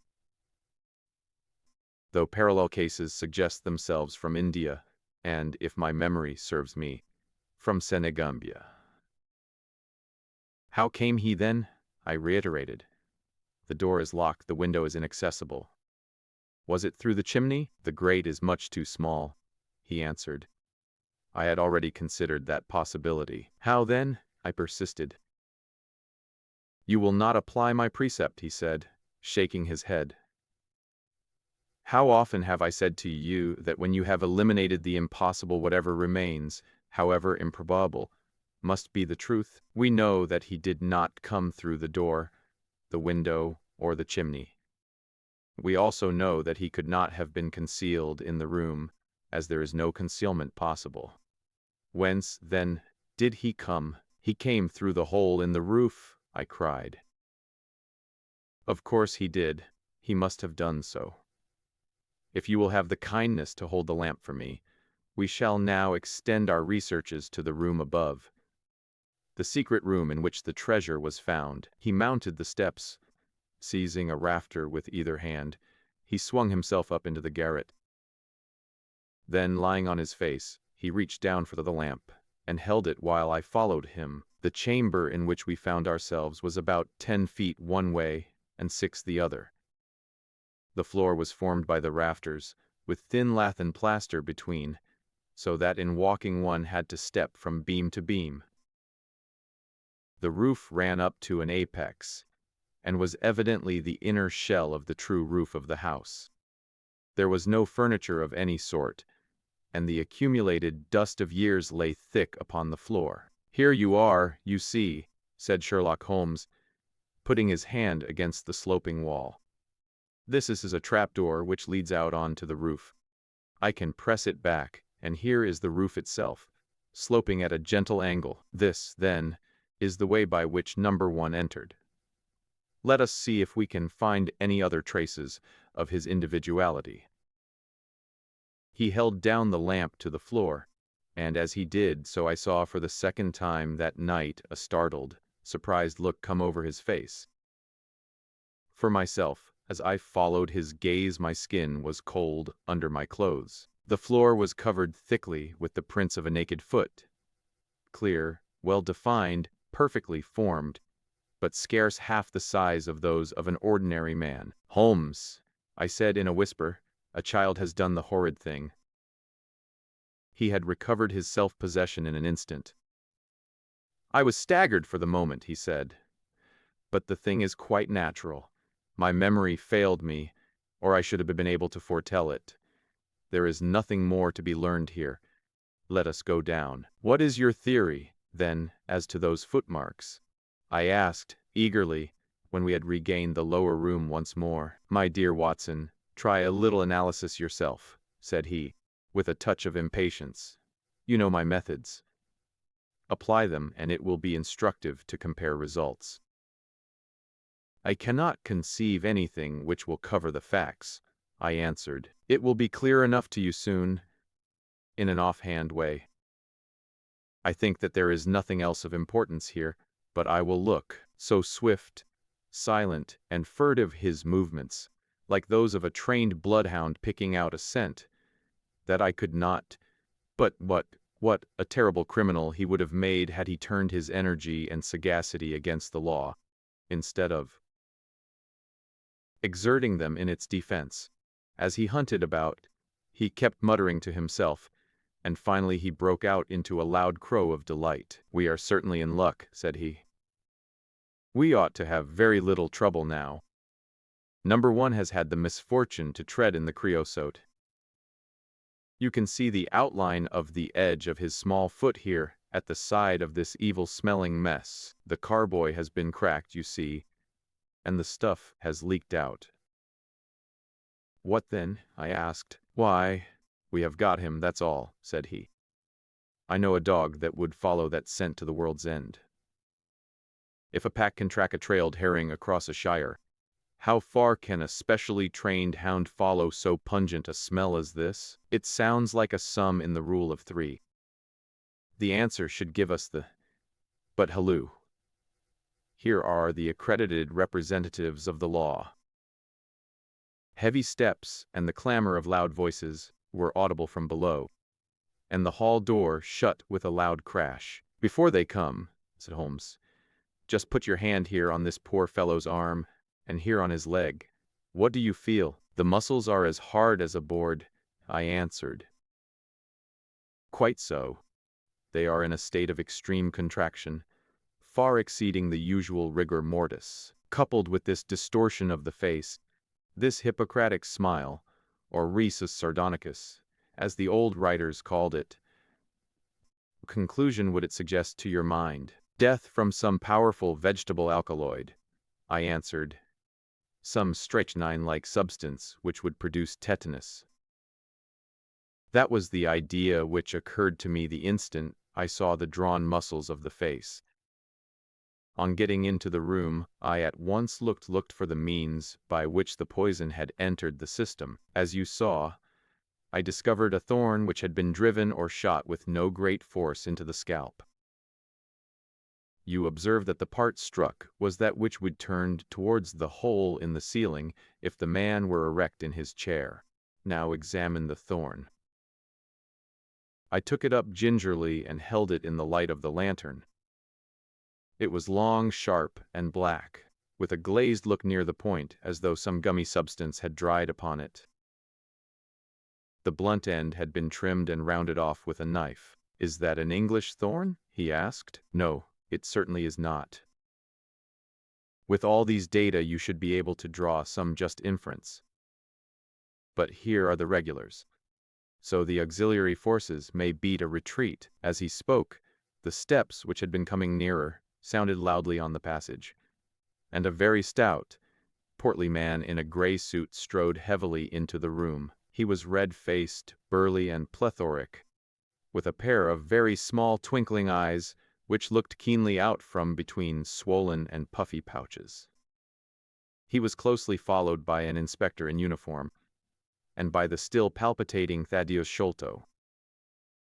"Here's a business," he cried in a muffled, husky voice. "Here's a pretty business. Why, the house seems to be as full as a rabbit warren. I think you must recollect me, Mr. Athelney Jones," said Holmes quietly. "Why, of course I do," he wheezed. "It's Mr. Sherlock Holmes, the theorist, remember you? I'll never forget how you lectured us all on causes and inferences and effects in the Bishopgate jewel case. It's true you set us on the right track, but you'll own now that it was more by good luck than good guidance. It was a piece of very simple reasoning. Oh, come, now come. Never be ashamed to own up. But what is all this? Bad business. Stern facts here. No room for theories. How lucky that I happened to be out at Norwood over another case. I was at the station when the message arrived. What do you think the man died of? Oh, this is hardly a case for me to theorize over, said Holmes dryly. No, no. Still, we can't deny that you hit the nail on the head sometimes. Dear me, door locked, I understand. Jewels worth $500,000 missing. How was the window? Fastened, but there are steps on the sill. Well, if it was fast, steps could have nothing to do with the matter. That's common sense. Man might have fit, but then the jewels are missing. I have a theory. These flashes come upon me at times. Just step outside, Sergeant, and you, Mr. Sholto. Your friend can remain. What do you think of this, Holmes? Sholto was on his own confession with his brother last night. The brother died in a fit, on which Sholto walked off with the treasure. How's that? On which the dead man very considerately got up and locked the door on the inside. There's a flaw there. Let us apply common sense to the matter. This Thaddeus Sholto was with his brother. There was a quarrel. So much we know. The brother is dead, and the jewels are gone. So much also we know. No one saw the brother from the time Thaddeus left him. His bed had not been slept in. Thaddeus is evidently in a most disturbed state of mind. His appearance is, well, attractive. You see that I am weaving my web round Thaddeus. The net begins to close upon him. You are not quite in possession of the facts yet, said Holmes. This splinter of wood, which I have every reason to believe to be poisoned, was in the man's scalp where you still see the mark. This card, inscribed as you see it, was on the table, and beside it lay this rather curious stone-headed instrument. How all that fitted theory confirms it in every respect, said the fat detective pompously. House is full of Indian curiosities. Thaddeus brought this up, and if this splinter be poisonous, Thaddeus may as well have made murderous use of it as any other man. The card is some hocus-pocus, a blind as like as not. The only question is, how did he depart? Ah, of course, here is a hole in the roof. With great activity, considering his bulk, he sprang up the steps and squeezed through into the garret. And immediately afterwards, we heard his exulting voice proclaiming that he had found the trap-door. He can find something, remarked Holmes, shrugging his shoulders. He has occasional glimmerings of reason. Il n'y a pas des sots si incommodes que ceux qui ont de l'esprit. You see, said Athelney Jones, reappearing down the steps again. Facts are better than mere theories, after all. My view of the case is confirmed. There is a trapdoor communicating with the roof, and it is partly open. It was I who opened it. Oh, indeed! You did notice it, then? He seemed a little crestfallen at the discovery. Well, whoever noticed it, it shows how our gentleman got away. Inspector. Yes, from the passage. Ask Mr. Sholto to step this way. Mr. Sholto, it is my duty to inform you that anything which you may say will be used against you. I arrest you in the Queen's name as being concerned in the death of your brother. There now! Didn't I tell you? Cried the poor little man, throwing out his hands and looking from one to the other of us. Don't trouble yourself about it, Mr. Sholto, said Holmes. I think that I can engage to clear you of the charge. Don't promise too much, Mr. Theorist. Don't promise too much, snapped the detective. You may find it a harder matter than you think. Not only will I clear him, Mr. Jones, but I will make you a free prov the name and description of one of the two people who were in this room last night. His name, I have every reason to believe, is Jonathan Small. He is a poorly educated man, small, active, with his right leg off, and wearing a wooden stump which is worn away upon the inner side. His left boot has a coarse, square-toed sole, with an iron band round the heel. He is a middle-aged man, much sunburned, and has been a convict. These few indications may be of some assistance to you, coupled with the fact that there is a good deal of skin missing from the palm of his hand. The other man, the other man? Asked Athelney Jones, in a sneering voice, but impressed none the less, as I could easily see, by the precision of the other's manner. Is a rather curious person, said Sherlock Holmes, turning upon his heel. I hope before very long to be able to introduce you to the pair of them. A word with you, Watson. He led me out to the head of the stair. This unexpected occurrence, he said, has caused us rather to lose sight of the original purpose of our journey. I have just been thinking so, I answered. It is not right that Miss Morstan should remain in this stricken house. No. You must escort her home.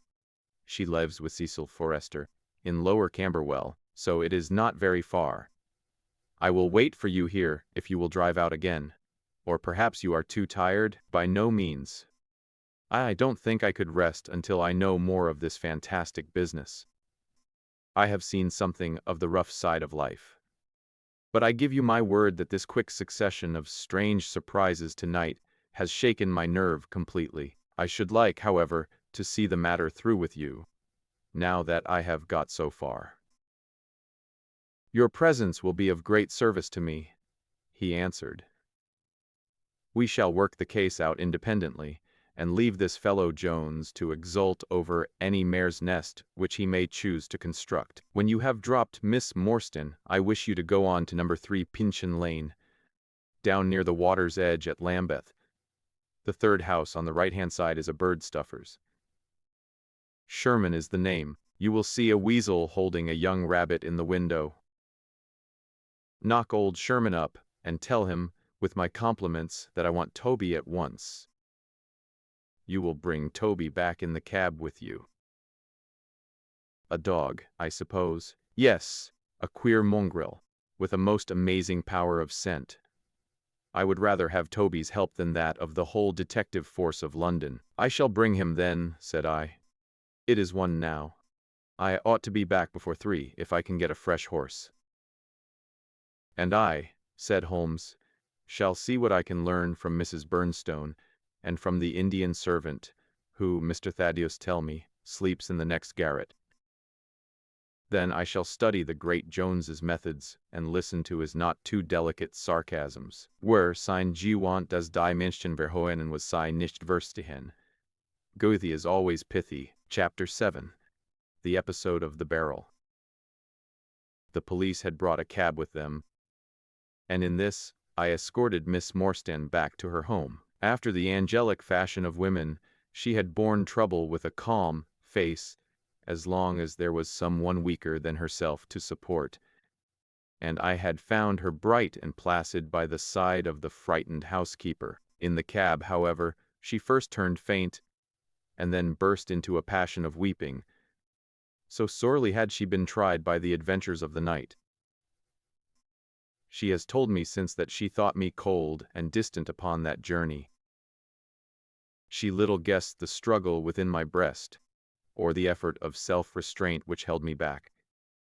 My sympathies and my love went out to her, even as my hand had in the garden. I felt that years of the conventionalities of life could not teach me to know her sweet, brave nature as had this one day of strange experiences.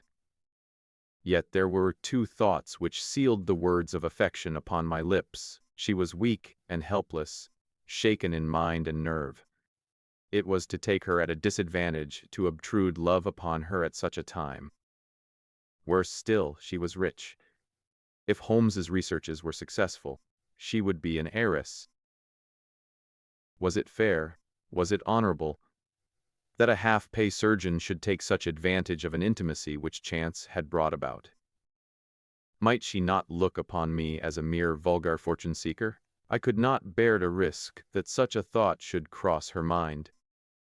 This Agra treasure intervened like an impassable barrier between us. It was nearly 2 o'clock when we reached Mrs. Cecil Forester's. The servants had retired hours ago, but Mrs. Forester had been interested by the strange message which Miss Morstan had received, that she had sat up in the hope of her return. She opened the door herself, a middle-aged, graceful woman, and it gave me joy to see how tenderly her arm stole round the other's waist, and how motherly was the voice in which she greeted her. She was clearly no mere paid dependent, but an honored friend.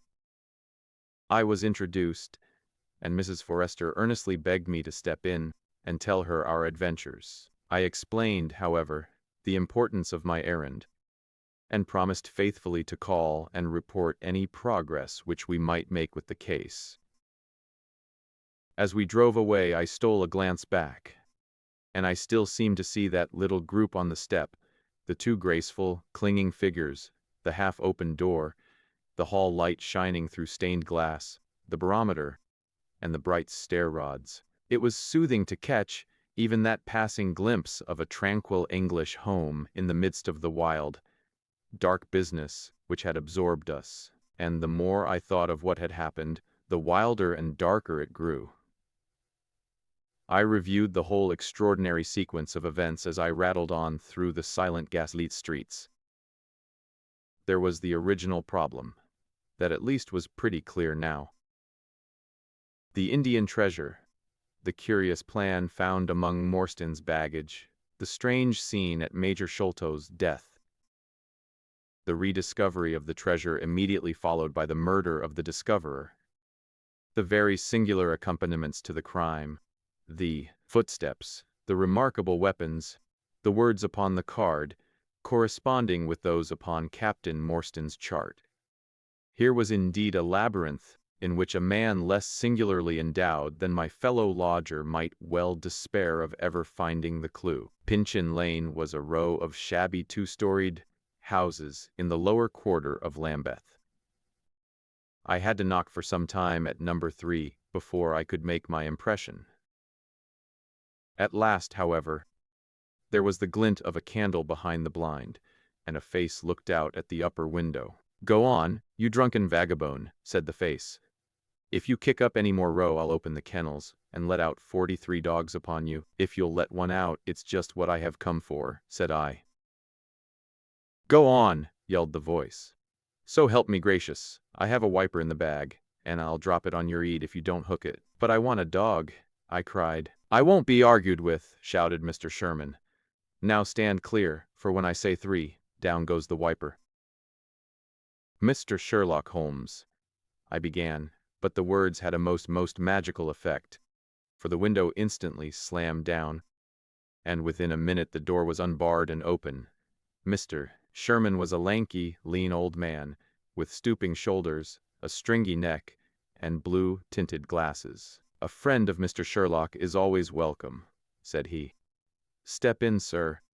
Keep clear of the badger, for he bites. Ah, naughty, naughty. Would you take a nip at the gentleman?"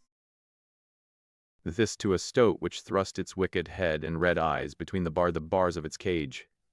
"Don't mind that, sir. It's only a slow worm. It hain't got no fangs, so I gives it the run o' the room, for it keeps the bettles down. You must not mind my bane just a little short why. You at first, for I'm guyed at by the children, and there's many a one just comes down this lane to knock me up." "What was it that Mr. Sherlock Holmes wanted, sir?" "He wanted a dog of yours." "Ah, that would be Toby." Yes, Toby was the name. "Toby lives at number 7 on the left here." He moved slowly forward with his candle among the queer animal family which he had gathered round him. In the uncertain, shadowy light, I could see dimly that there were glancing, glimmering eyes peeping down at us from every cranny and corner. Even the rafters above our heads were lined by solemn fowls, who lazily shifted their weight from one leg to the other as our voices disturbed their slumbers. Toby proved to an ugly, long-haired, lop-eared creature, half spaniel and half lurcher, brown and white in color, with a very clumsy waddling gait. It accepted, after some hesitation, a lump of sugar, which the old naturalist handed to me, and, having thus sealed an alliance, it followed me to the cab, and made no difficulties about accompanying me. It had just struck 3 on the palace clock when I found myself back once more at Pondicherry Lodge. The ex-prize-fighter Messamurdo had, I found, been arrested as an accessory, and both he and Mr. Sholto had been marched off to the station. 2 constables guarded the narrow gate, but they allowed me to pass with the dog on my mentioning the detective's name. Holmes was standing on the doorstep, with his hands in his pockets, smoking his pipe. "Ah, you have him there," said he. "Good dog, then. Anthony Jones has gone. We have had an immense display of energy since you left. He has arrested not only friend Thaddeus, but the gatekeeper, the housekeeper, and the Indian servant. We have the place to ourselves, but for a sergeant upstairs. Leave the dog here, and come up." We tied Toby to the hall table, and reascended the stairs. The room was as he had left it, save that a sheet had been draped over the central figure. A weary-looking police sergeant reclined in the corner. "Lend me your bull's-eye, sergeant," said my companion. "Now tie this bit of card round my neck, so as to hang it in front of me. Thank you. Now I must kick off my boots and stockings.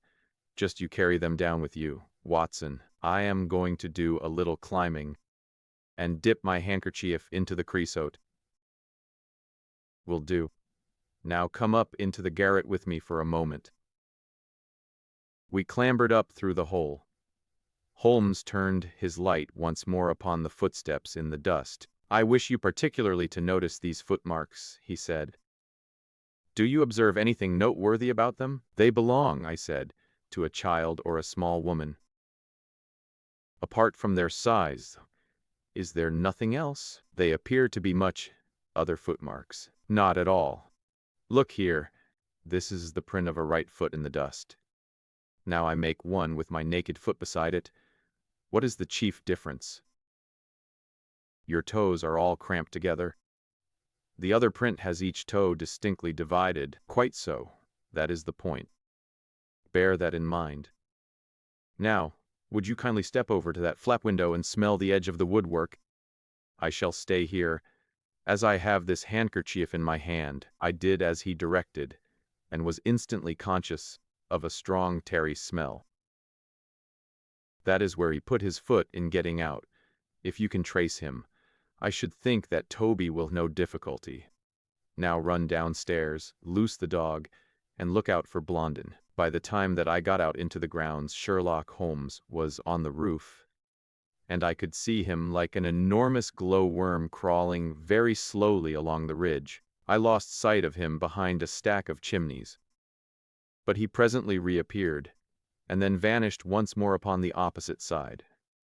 When I made my way round there, I found him seated at one of the corner eaves.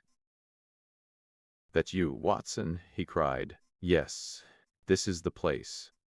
What is that black thing down there?" "A water barrel. Top on it?" "Yes." "No sign of a ladder?" "No." "Confound the fellow! It's a most breakneck place. I ought to be able to come down where he could climb up. The water pipe feels pretty firm. Here goes, anyhow." There was a scuffling of feet, and the lantern began to come steadily down the side of the wall. Then with a light spring he came on to the barrel, and from there to the earth. It was easy to follow him, he said, drawing on his stockings and boots. Tiles were loosened the whole way along, and in his hurry he had dropped this. It confirms my diagnosis, as you doctors express it. The object which he held up to me was a small pocket or pouch woven out of colored grasses, and with a few tawdry beads strung round it. In shape and size it was not unlike a cigarette case. Inside were half a dozen spines of dark wood, sharp at one end and rounded at the other, like that which had struck Bartholomew Sholto. "They are hellish things," said he. "Look out that you don't prick yourself. I'm delighted to have them, for the chances are that they are all he has. There is the less fear of you, or me finding one in our skin before long. I would sooner face a martini bullet myself. Are you game for a 6-mile trudge, Watson?" "Certainly," I answered. "Your leg will stand it?" "Oh, yes." "Here you are. Good old Toby. Smell it, Toby, smell it." He pushed the creosote handkerchief under the dog's nose, while the creature stood with its fluffy legs separated, and with a most comical cock to its head, like a connoisseur sniffing the bouquet of a famous vintage. Holmes then threw the handkerchief to a distance, fastened a stout cord to the mongrel's collar, and led him to the foot of the water barrel.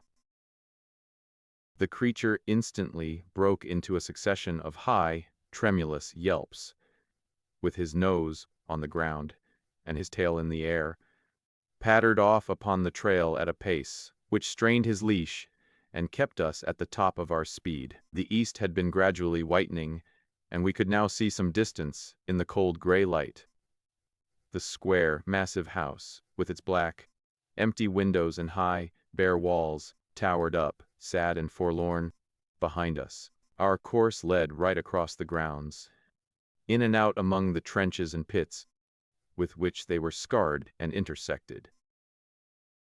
The whole place, with its scattered dirt heaps and ill-grown shrubs, had a blighted, ill-omened look which harmonized with the black tragedy which hung over it. On reaching the boundary wall, Toby ran along, whining eagerly, underneath its shadow, and stopped finally in a corner screened by a young beech, where the two walls joined. Several bricks had been loosened, and the crevices left were worn down and rounded upon the lower side, as though they had frequently been used as a ladder. Holmes clambered up, and taking the dog from me, he dropped it over upon the other side. "There's the print of Woodenleg's hand," he remarked, as I mounted up beside him. "You see the slight smudge of blood upon the white plaster. What a lucky thing it is that we have had no very heavy rain since yesterday. The scent will lie upon the road in spite of their 8 and 20 hours' start." I confess that I had my doubts myself, when I reflected upon the great traffic which had passed along the London road in the interval. My fears were soon appeased, however. Toby never hesitated or swerved, but waddled on in his peculiar rolling fashion. Clearly, the pungent smell of the creosote rose high above all other contending scents. "Do not imagine," said Holmes, "that I depend for my success in this case upon the mere chance of one of these fellows having put his foot in the chemical. I have knowledge now which would enable me to trace them in many different ways.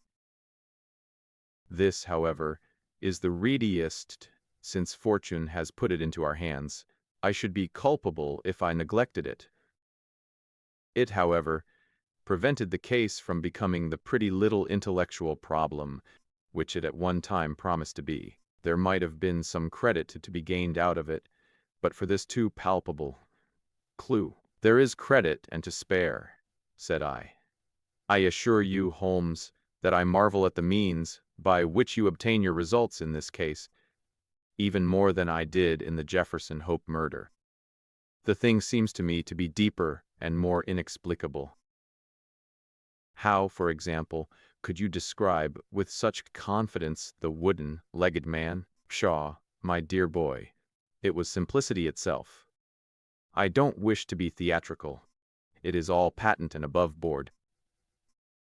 Two officers who are in command of a convict guard learn an important secret as to buried treasure. A map is drawn for them by an Englishman named Jonathan Small. You remember that we saw the name upon the chart in Captain Morstan's possession. He had signed it in behalf of himself and his associates, the sign of the four, as he somewhat dramatically called it. Aided by this chart, the officers, or one of them, gets the treasure and brings it to England, leaving, we will suppose, some condition under which he received it unfulfilled. Now, then, why did not Jonathan Small get the treasure himself? The answer is obvious. The chart is dated at a time when Morstan was brought into close association with convicts. Jonathan Small did not get the treasure because he and his associates were themselves convicts and could not get away. "But that is mere speculation," said I. "It is more than that. It is the only hypothesis which covers the facts. Let us see how it fits in with the sequel. Major Sholto remains at peace for some years, happy in the possession of his treasure. Then he receives a letter from India which gives him a great fright." "What was that?" "A letter to say that the men whom he had wronged had been set free, or had escaped. That is much more likely, for he would have known what their term of imprisonment was. It would not have been a surprise to him. What does he do then? He guards himself against a wooden-legged man. A white man, mark you, for he mistakes a white tradesman for him, and actually fires a pistol at him. Now, only one white man's name is on the chart. The others are Hindus or Mohammedans. There is no other white man. Therefore, we may say with confidence that the wooden-legged man is identical with Jonathan Small. Does the reasoning strike you as being faulty? No, it is clear and concise. Well, now, let us put ourselves in the place of Jonathan Small. Let us look at it from his point of view.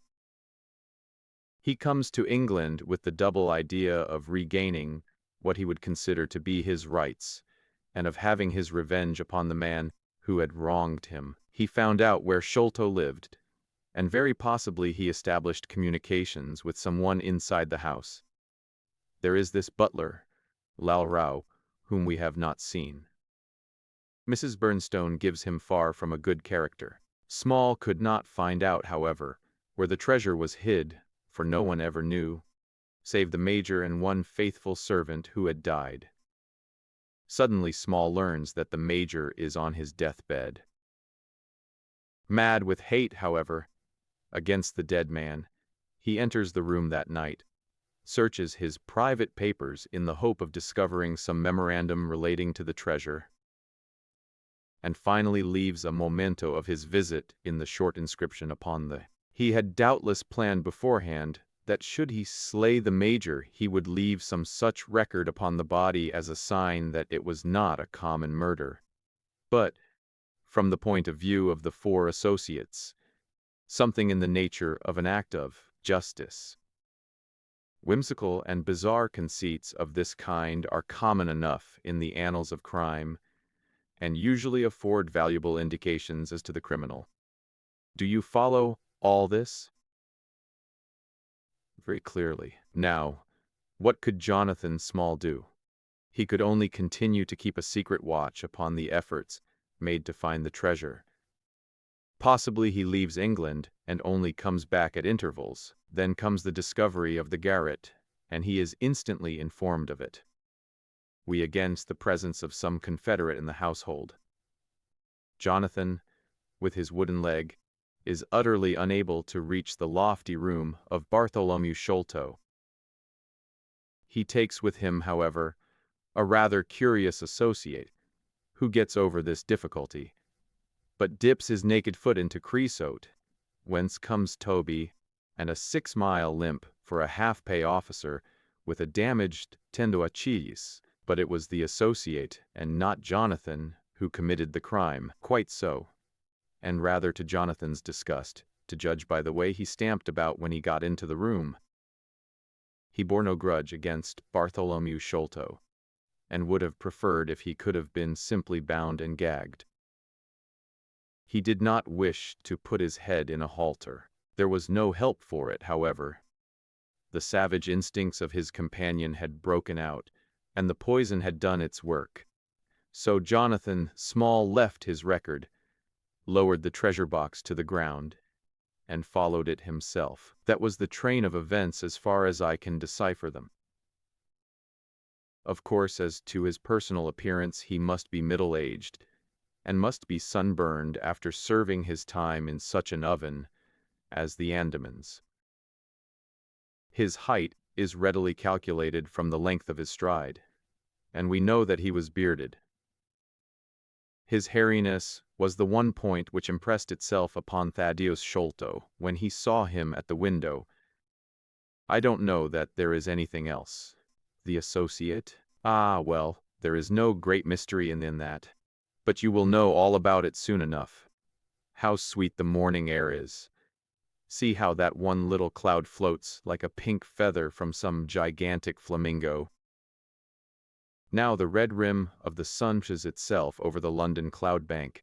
It shines on a good many folk, but on none, I dare bet, who are on a stranger errand than you and I. How small we feel, with our petty ambitions and strivings, in the presence of the great elemental forces of nature. Are you well up in your gene, Paul? Fairly so. I worked back to him through Carlisle. That was like following the brook to the parent lake. He makes one curious but profound remark. It is that the chief proof of man's real greatness lies in his perception of his own smallness. It argues, you see, a power of comparison and of appreciation, which is in itself a proof of nobility. There is much food for thought in Richter. You have not a pistol, have you? I have my stick. It is just possible that we may need something of the sort if we get to their lair. Jonathan I shall leave to you. But if the other turns nasty, I shall shoot him dead. He took out his revolver as he spoke, and, having loaded 2 of the chambers, he put it back into the right-hand pocket of his jacket. We had during this time been following the guidance of Toby down the half-rural villa-lined roads which lead to the metropolis. Now, however, we were beginning to come among continuous streets. where laborers and dockmen were already astir, and slatternly women were taking down shutters and brushing doorsteps. At the square-topped corner public houses business was just beginning, and rough-looking men were emerging, rubbing their sleeves across their beards after their morning wet. Strange dogs sauntered up and stared wonderingly at us as we passed. But our inimitable Toby looked neither to the right nor to the left, but trotted onwards with his nose to the ground and an occasional eager whine which spoke of a hot scent. We had traversed Streatham, Brixton, Camberwell, and now found ourselves in Kennington Lane, having borne away through the side streets to the east of the Oval. The men whom we pursued seemed to have taken a curiously zigzag road, with the idea probably of escaping observation. They had never kept to the main road if a parallel side street would serve their turn. At the foot of Kennington Lane, they had edged away to the left through Bond Street and Miles Street. Where the latter street turns into Knight's Place, Toby ceased to advance, but began to run backwards and forwards with one ear cocked and the other drooping, the very picture of canine indecision. Then he waddled round in circles, looking up to us from time to time, as if to ask for sympathy in his embarrassment. "What the deuce is the matter with the dog?" growled Holmes. "They surely would not take a cab, or go off in a balloon." "Perhaps they stood here for some time," I suggested. "Ah! He's off again," said my companion, in a tone of relief. He was indeed off, for after sniffing round again he suddenly made up his mind, and darted away with an energy and determination such as he had not yet shown. The scent appeared to be much hotter than before, for he had not even to put his nose on the ground, but tugged at his leash and tried to break into a run. I could see by the gleam in Holmes' eyes that he thought we were nearing the end of our journey. Our course now ran down 9 Elms until we came to Broderick and Nelson's large timber yard, just past the White Eagle Tavern. Here the dog, frantic with excitement, turned down through the side gate into the enclosure, where the sawyers were already at work. On the dog raced through sawdust and shavings, down an alley, round a passage, between 2 woodpiles, and finally, yelp, sprang upon a large barrel, which still stood upon the hand trolley on which it had been brought. With lolling tongue and blinking eyes, Toby stood upon the cask, looking from one to the other of us for some sign of appreciation. The staves of the barrel and the wheels of the trolley were smeared with a dark liquid, and the whole air was heavy with the smell of creosote. Sherlock Holmes and I looked blankly at each other, and then burst simultaneously into an uncontrollable fit of laughter. Chapter 8. The Baker Street Irregulars. "What now?" I asked.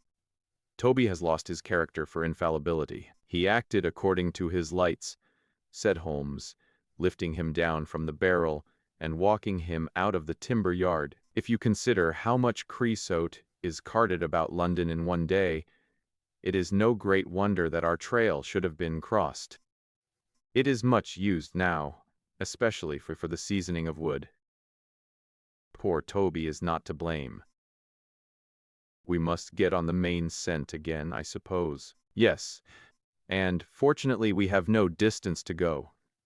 Evidently what puzzled the dog at the corner of Knight's Place was that there were 2 different trails running in opposite directions. We took the wrong one. It only remains to follow the other. There was no difficulty about this. On leading Toby to the place where he had committed his fault, he cast about in a wide circle, and finally dashed off in a fresh direction. "We must take care that he does not now bring us to the place where the creosote barrel came from," I observed. "I had thought of that. But you notice that he keeps on the pavement, whereas the barrel passed down the roadway. No, we are on the true scent now." It tended down towards the riverside, running through Belmont Place and Prince's Street. At the end of Broad Street it ran right down to the water's edge, where there was a small wooden wharf.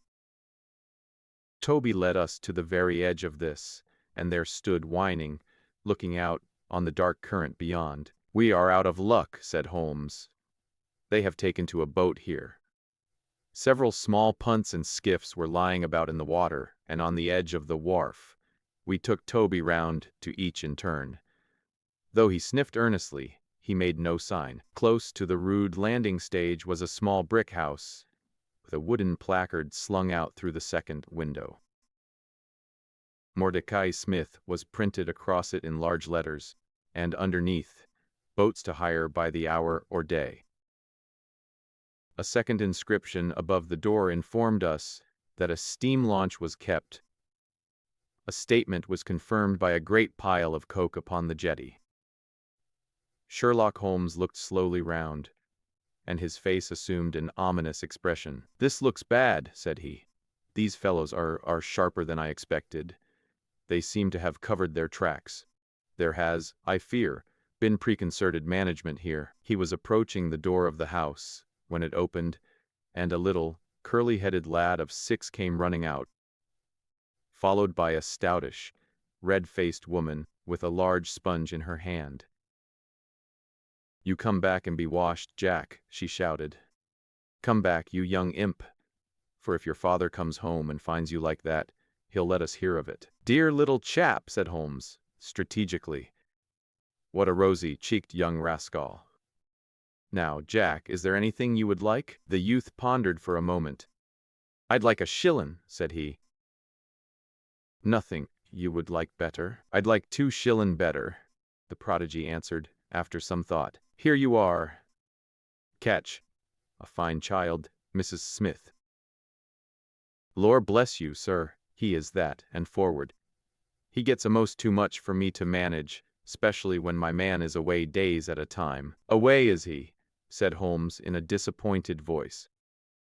"I am sorry for that, for I wanted to speak to Mr. Smith. He's been away since yesterday mornin', sir, and, truth to tell, I am beginnin' to feel frightened about him. But if it was about a boat, sir, maybe I could serve as well. I wanted to hire his steam launch." "Why, bless you, sir, it is in the steam launch that he has gone. That's what puzzles me, for I know there ain't more coals in her than would take her to about Woolwich and back. If he'd been away in the barge, I'd ha' thought nothin', for many a time a job has taken him as far as Gravesend, and then if there was much doin' there he might ha' stayed over. But what good is a steam launch without coals? He might have bought some at a wharf down the river." "He might, sir, but it weren't his way. Many a time I've heard him call out at the prices they charge for a few odd bags. Besides, I don't like that wooden-legged man. Why, his ugly face and outlandish talk. What did he want always knockin' about here for?" "A wooden-legged man?" said Holmes with bland surprise. "Yes, sir. A brown, monkey-faced chap that's called more'n once for my old man. It was him that roused him up yesternight. And what's more, my man knew he was comin', for he had steam up in the launch. I tell you straight, sir, I don't feel easy in my mind about it." "But, my dear Mrs. Smith," said Holmes, shrugging his shoulders, "you are frightening yourself about nothing. How'd you possibly tell that it was the wooden-legged man who came in the night? I don't quite understand how you can be so sure." "His voice, sir. I knew his voice, which is kind o' thick and foggy." He tapped at the winder. "About 3 it would be. 'Show a leg, matey,' says he. 'Time to turn out guard.' My old man woke up Jim. That's my eldest. And away they went, without so much as a word to me. I could hear the wooden leg clackin' on the stones." "And was this wooden-legged man alone?" "Couldn't say, I am sure, sir. I didn't hear no one else." "I am sorry, Mrs. Smith, for I wanted a steam launch, and I have heard good reports of the— Let me see, what is her name?" "The Aurora, sir." "Ah! She's not that old green launch with a yellow line, very broad in the beam?" "No, indeed. She's as trim a little thing as any on the river. She's been fresh painted, black with 2 red streaks." "Thanks. I hope that you will hear soon from Mr. Smith. I am going down the river.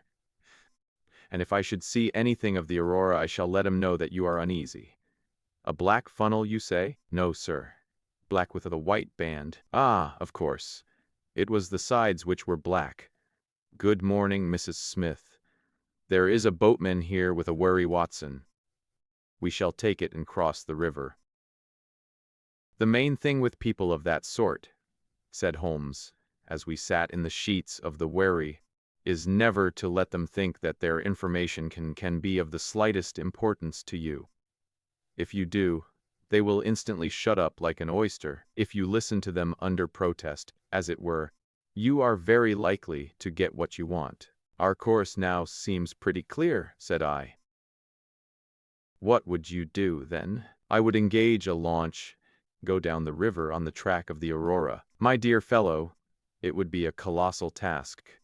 She may have touched at any wharf on either side of the stream between here and Greenwich.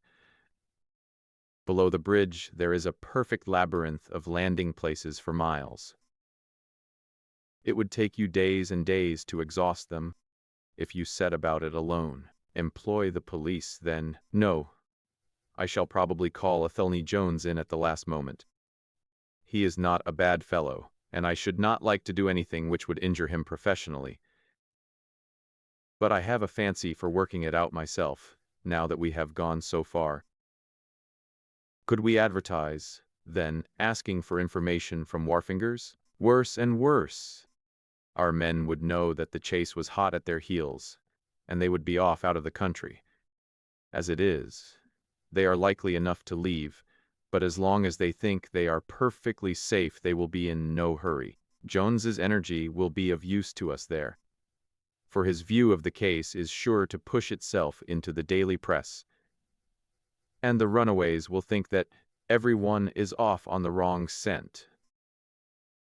What are we to do, then? I asked, as we landed near Millbank Penitentiary. Take this hansom, drive home, have some breakfast, and get an hour's sleep. It is quite on the cards that we may be afoot tonight again. Stop at a telegraph office, cabby. We will keep Toby, for he may be of use to us yet. We pulled up at the Great Peter Street post office, and Holmes dispatched his wire. Whom do you think that is to? He asked, as we resumed our journey.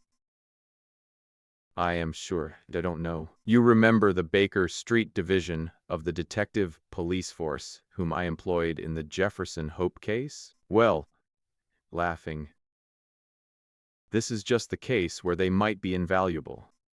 If they fail, I have other resources, but I shall try them first. That wire was to my dirty little lieutenant, Wiggins, and I expect that he and his gang will be with us before we have finished our breakfast. It was between 8 and 9 o'clock now, and I was conscious of a strong reaction after the successive excitements of the night. I was limp and weary, befogged in mind and fatigued in body. I had not the professional enthusiasm which carried my companion on, nor could I look at the matter as a mere abstract, intellectual problem. As far as the death of Bartholomew Sholto went, I had heard little good of him, and could feel no intense antipathy to his murderers. The treasure, however, was a different matter. That, or part of it, belonged rightfully to Miss Morstan. While there was a chance of recovering it, I was ready to devote my life to the one object. True, if I found it, it would probably put her forever beyond my reach. Yet it would be a petty and selfish love, which would be influenced by such a thought as that. If Holmes could work to find the criminals, I had a tenfold stronger reason to urge me on to find the treasure. A bath at Baker Street and a complete change freshened me up wonderfully. When I came down to our room, I found the breakfast laid and Holmes pouring out the coffee. Here it is, said he, laughing and pointing to an open newspaper. The energetic Jones and the ubiquitous reporter have fixed it up between them. But you have had enough of the case. Better have your ham and eggs first. I took the paper from him and read the short notice, which was headed, Mysterious Business at Upper Norwood. About 12 o'clock last night, said the Standard. Mr. Bartholomew Sholto, of Pondicherry Lodge, Upper Norwood, was found dead in his room under circumstances which point to foul play. As far as we can learn, no actual traces of violence were found upon Mr. Sholto's person, but a collection of Indian gems which the deceased gentleman had inherited from his father has been carried off. The discovery was first made by Mr. Sherlock Holmes and Dr. Watson, who had called at the house with Thaddeus Sholto, brother of the deceased. By a singular piece of good fortune, Mr. Athelney Jones, the well-known member of the detective police force, happened to be at the Norwood police station, and was on the ground within half an hour of the first alarm. His trained and experienced faculties were at once directed towards the detection of the criminals, with the gratifying result that the brother, Thaddeus Sholto, has already been arrested, together with the housekeeper, Mrs. Jones's well-known technical knowledge and his powers of minute observation have enabled him to prove conclusively that the miscreants could not have entered by the door or by the window, but must have made their way across the roof of the building and so through a trap-door into a room which communicated with that in which the body was found. This fact, which has been very clearly made out, proves conclusively that it was no mere haphazard burglary. The prompt and energetic action of the officers of the law shows the great advantage of the presence, on such occasions, of a single vigorous and masterful mind. We cannot think that it supplies an argument to those who would wish to see our detectives more decentralized, and so brought into closer and more effective touch with the cases is their duty to investigate. "Isn't it gorgeous?" said Holmes, grinning over his coffee cup. "What do you think of it?" "I think that we have had a close shave ourselves of being arrested for the crime." "So do I. I wouldn't answer for our safety now, if he should happen to have another of his attacks of energy." At this moment there was a loud ring at the bell, and I could hear Mrs. Hudson, our landlady, raising her voice in a wail of expostulation and dismay. "By heaven, Holmes," I said, half rising, "I believe that they are really after us." "No, it's not quite so bad as that. It is the unofficial force, the Baker Street irregulars." As he spoke, there came a swift pattering of naked feet upon the stairs, a clatter of high voices, and in rushed a dozen dirty and ragged little street Arabs. There was some show of discipline among them, despite their tumultuous entry, for they instantly drew up in line and stood facing us with expectant faces. One of their number, taller and older than the others, stood forward with an air of lounging superiority, was very funny in such a disreputable little scarecrow. "Got your message, sir," said he, and brought him on sharp, 3 bob and a tanner for tickets. "Here you are," said Holmes, producing some silver. "In future they can report to you, and you to me. I cannot have the house invaded in this way. However, it is just as well that you should all hear the instructions. I want to find the whereabouts of a steam launch called the Aurora, owner Mordecai Smith, black with 2 red streaks, funnel black with a white band. She is down the river somewhere. I want one boy to be at Mordecai Smith's landing stage opposite Millbank to say if the boat comes back. You must divide it out among yourselves, and do both banks thoroughly. Let me know the moment you have news. Is that all clear?" "Yes," said Wiggins. "The old scale of pay, and a guinea to the boy who finds the boat. Here's a day in advance. Now off you go." He handed them a shilling each, and away they buzzed down the stairs, and I saw them a moment later streaming down the street. "If the launch is above water they will find her," said Holmes, as he rose from the table and lit his pipe. "They can go everywhere, see everything, overhear everyone. I expect to hear before evening that they have spotted her. In the meanwhile, we can do nothing but await results." We cannot pick up the broken trail until we find either the Aurora or Mr. Mordecai Smith. Toby could eat these scraps, I dare say. Are you going to bed, Holmes? No. I am not tired. I have a curiosity. I never remember feeling tired by work, though idleness exhausts me completely. I am going to smoke, and to think over this queer business to which my fair client has introduced us. If ever man had an easy task, this of ours ought to be. Wooden-legged men are not so common, but the other man must, I should think, be absolutely unique. That other man again. I have no wish to make a mystery of him, to you anyway. But you must have formed your own opinion. Do consider the data. Diminutive footmarks, toes never fettered by boots, naked feet, stone-headed wooden mace, great agility, small poisoned darts. What do you make of all this? A savage, I exclaimed. Perhaps one of those Indians who were the associates of Jonathan Small. Hardly that, said he.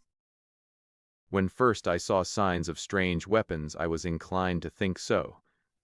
But the remarkable character of the footmarks caused me to reconsider my views. Some of the inhabitants of the Indian peninsula are small men, but none could have left such marks as that. The Hindu proper has long and thin feet. The sandal-wearing Mohammedan has the great toe well separated from the others, because the thong is commonly passed between. These little darts, too, could only be shot in one way. They are from a blowpipe. Now, where are we to find our savage? South American, I hazarded. He stretched his hand up and took down a bulky volume from the shelf. This is the first volume of a gazetteer which is now being published. It may be looked upon as the very latest authority. What have we here? Andaman Islands, situated 340 miles to the north in the Bay of Bengal.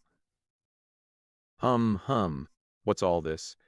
Moist climate, coral reefs, sharks, Port Blair, convict barracks, Rutland Island, cottonwoods.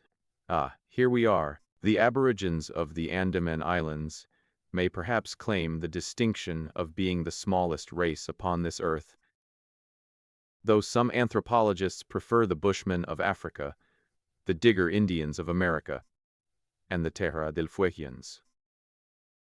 The average height is rather below 4 feet, although many full-grown adults may be found who are very much smaller than this.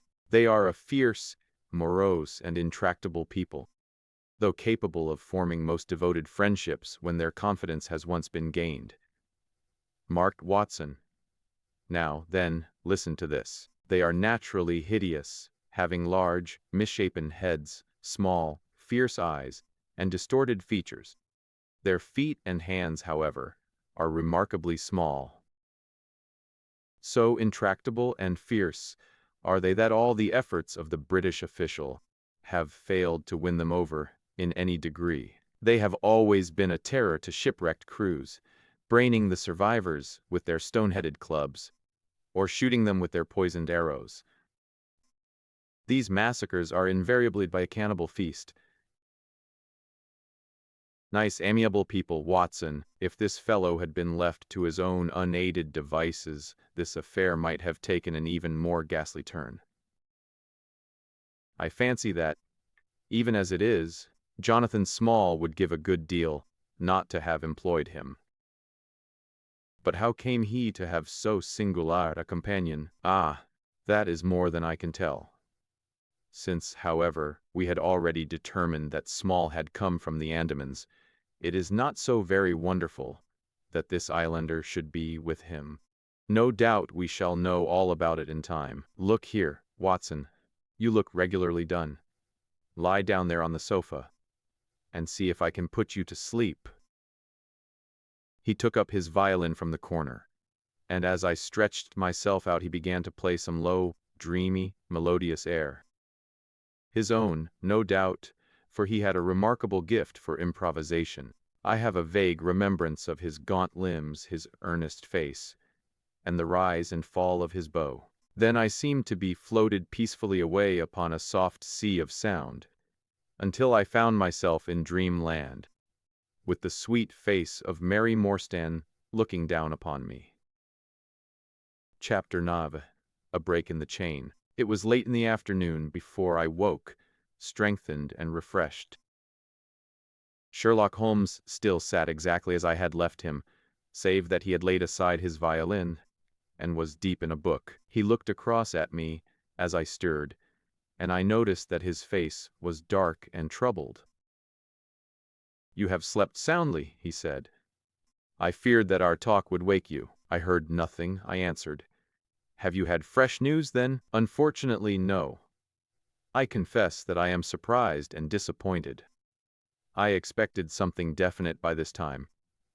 Wiggins has just been up to report. He says that no trace can be found of the launch. It is a provoking check, for every hour is of importance. Can I do anything? I am perfectly fresh now, and quite ready for another night's outing. No, we do nothing. We can only wait.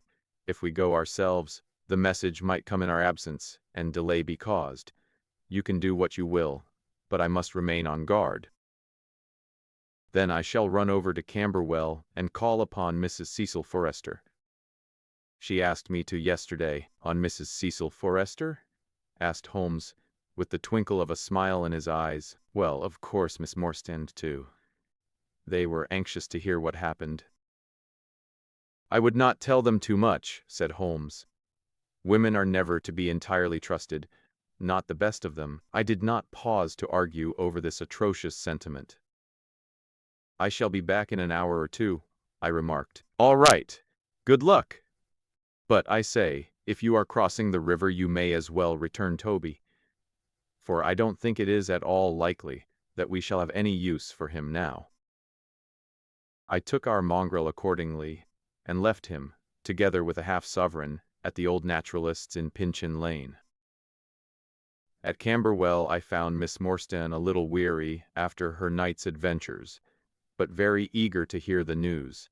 Mrs. Forrester, too, was full of curiosity. I told them all that we had done, suppressing, however, the more dreadful parts of the tragedy. Thus, although I spoke of Mr. Sholto's death, said nothing of the exact manner and method of it. With all my omissions, however, there was enough to startle and amaze them. "It is a romance," cried Mrs. Forrester. "An injured lady, 500,000 in treasure, a black cannibal, and a wooden-legged ruffian. They take the place of the conventional dragon or wicked earl, and 2 knight-errants to the rescue," added Miss Morstan, with a bright glance at me. "Why, Mary, your fortune depends upon the issue of this search. I don't think that you are nearly excited enough. Just imagine what it must be to be so rich, and to have the world at your feet." It sent a little thrill of joy to my heart to notice that she showed no sign of elation at the prospect. On the contrary, she gave a toss of her proud head, as though the matter were one in which she took small interest. "It is for Mr. Thaddeus Sholto that I am anxious," she said. "Nothing else is of any consequence, but I think that he has behaved most kindly and honorably throughout. It is our duty to clear him of this dreadful and unfounded charge." It was evening before I left Camberwell, and quite dark by the time I reached home. My companion's book and pipe lay by his chair, but he had disappeared. I looked about in the hope of seeing a note, but there was none. "I suppose that Mr. Sherlock Holmes has gone out," I said to Mrs. Hudson as she came up to lower the blinds. "No, sir.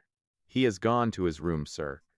Do you know, sir," sinking her voice into an impressive whisper, "I am afraid for his health." "Why so, Mrs. Hudson?" "Well, he's that strange, sir. After you was gone he walked and he walked, up and down, until I was weary of the sound of his footstep. Then I heard him talking to himself and muttering, and every time the bell rang out he came on the stairhead, with 'What is that, Mrs. Hudson?' And now he has slammed off to his room, but I can hear him walking away the same as ever. I hope he's not going to be ill, sir. I ventured to say something to him about cooling medicine, but he turned on me, sir, with such a look that I don't know how ever I got of the room. I don't think that you have any cause to be uneasy, Mrs. Hudson, I answered. I have seen him like this before. He has some small matter upon his mind which makes him restless. I tried to speak lightly to our worthy landlady, but I was myself somewhat uneasy when through the long night I still from time to time heard the dull sound of his tread, and knew how his keen spirit was chafing against this involuntary inaction. At breakfast time he looked worn and haggard, with a little fleck of feverish color upon either cheek. "You are knocking yourself up, old man," I remarked. "I heard you marching about in the night." "No, I could not sleep," he answered. "This infernal problem is consuming me. It is too much to be balked by so petty an obstacle, when all else had been overcome. I know the men, the launch, everything, and yet I can get no news. I have set other agencies at work, and used every means at my disposal. The whole river has been searched on either side, but there is no news, nor has Mrs. Smith heard of her husband. I shall come to the conclusion soon that they have scuttled the craft. But there are objections to that, or that Mrs. Smith has put us on a wrong scent. No, I think that may be dismissed. I had inquiries made, and there is a launch of that description. Could it have gone up the river? I have considered that possibility too, and there is a search party who will work up as far as Richmond. If no news comes today, I shall start off myself tomorrow, and go for the men rather than the boat. But surely, we shall hear something. We did not, however. Not a word came to us either from Wiggins or from the other agencies. There were articles in most of the papers upon the Norwood tragedy. They all appeared to be rather hostile to the unfortunate Thaddeus Sholto. No fresh details were to be found, however, in any of them, save that an inquest was to be held upon the following day. I walked over to Camberwell in the evening to report our ill success to the ladies, and on my return I found Holmes dejected and somewhat morose. He would hardly reply to my questions, and busied himself all evening in an abstruse chemical analysis which involved much heating of retorts and distilling of vapors, ending at last in a smell which fairly drove me out of the apartment. Up to the small hours of the morning, I could hear the clinking of his test tubes, which told me that he was still engaged in his malodorous experiment. In the early dawn I woke with a start, and was surprised to find him standing by my bedside, clad in a rude sailor dress with a pea-jacket, and a coarse red scarf round his neck. "I am off down the river, Watson," said he. "I've been turning it over in my mind, and I can see only one way out of it. It is worth trying, at all events." "Surely I with you, then," said I. "No. You can be much more useful if you will remain here as my representative. I am loath to go, for it is quite on the cards that some message may come during the day, though Wiggins was despondent about it last night. I want you to open all notes and telegrams, and to act on your own judgment if any news should come." "Can I rely upon you?" "Most certainly. I am afraid that you will not be able to wire to me, for I can hardly tell yet where I may find myself. If I am in luck, however, I may not be gone so very long. I shall have news of some sort or other before I get back." I had heard nothing of him by breakfast time. On opening the Standard, however, I found that there was a fresh allusion to the business, with reference to the Upper Norwood tragedy. It remarked, "We have reason to believe that the matter promises to be even more complex and mysterious than was originally supposed.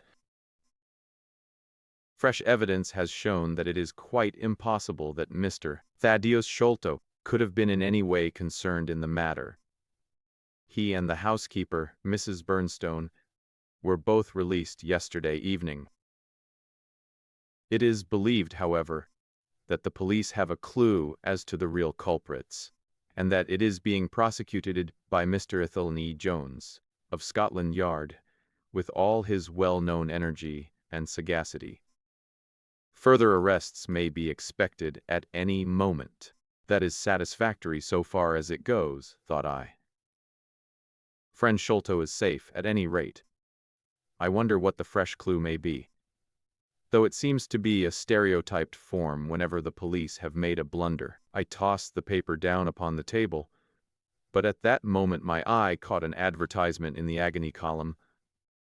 It ran in this way: whereas Mordecai Smith, boatman, and his son, Jim, left Smith's Wharf, or about 3 o'clock last Tuesday morning in the steam launch Aurora, black with 2 red stripes, funnel black with a white band, the sum of £5 will be paid to any one who can give information to Mrs. Smith at Smith's Wharf, or at 221 1BB Baker Street, as to the whereabouts of the said Mordecai Smith and the launch Aurora.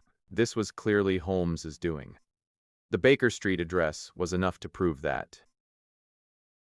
It struck me as rather ingenious, because it might be read by the fugitives without their seeing in it more than the natural anxiety of a wife for her missing husband. It was a long day.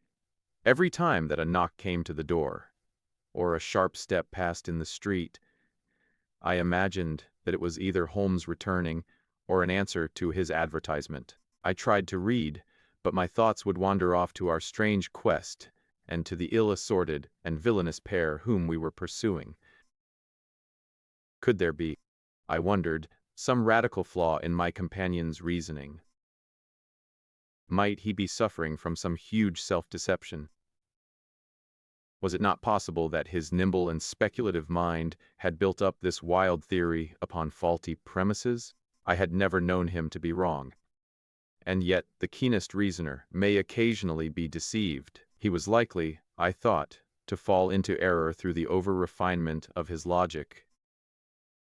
His preference for a subtle and bizarre explanation when a plainer and more commonplace one lay ready to his hand.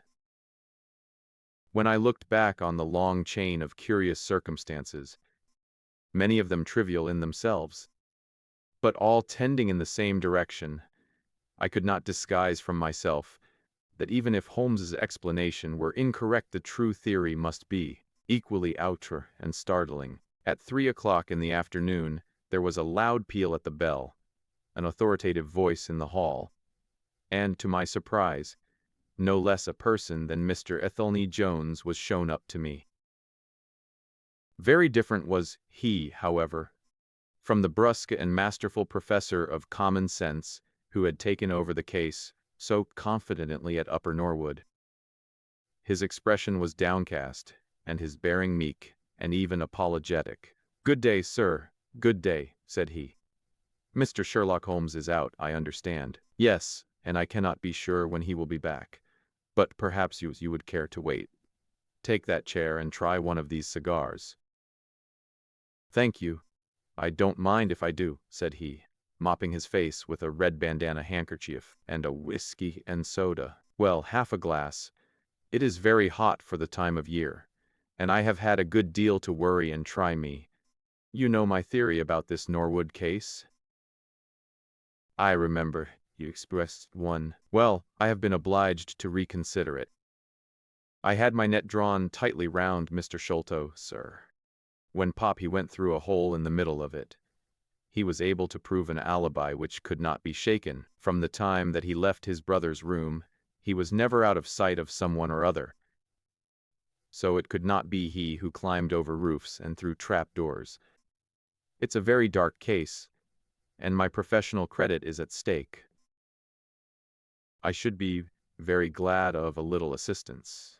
"We all need help sometimes," said I. "Your friend Mr. Sherlock Holmes is a wonderful man, sir," said he, in a husky and confidential voice. "He's a man who is not to be beat. I have known that young man go into a good many cases, but I never saw the case yet that he could not throw a light upon. He is irregular in his methods, and a little quick perhaps in judging at theories.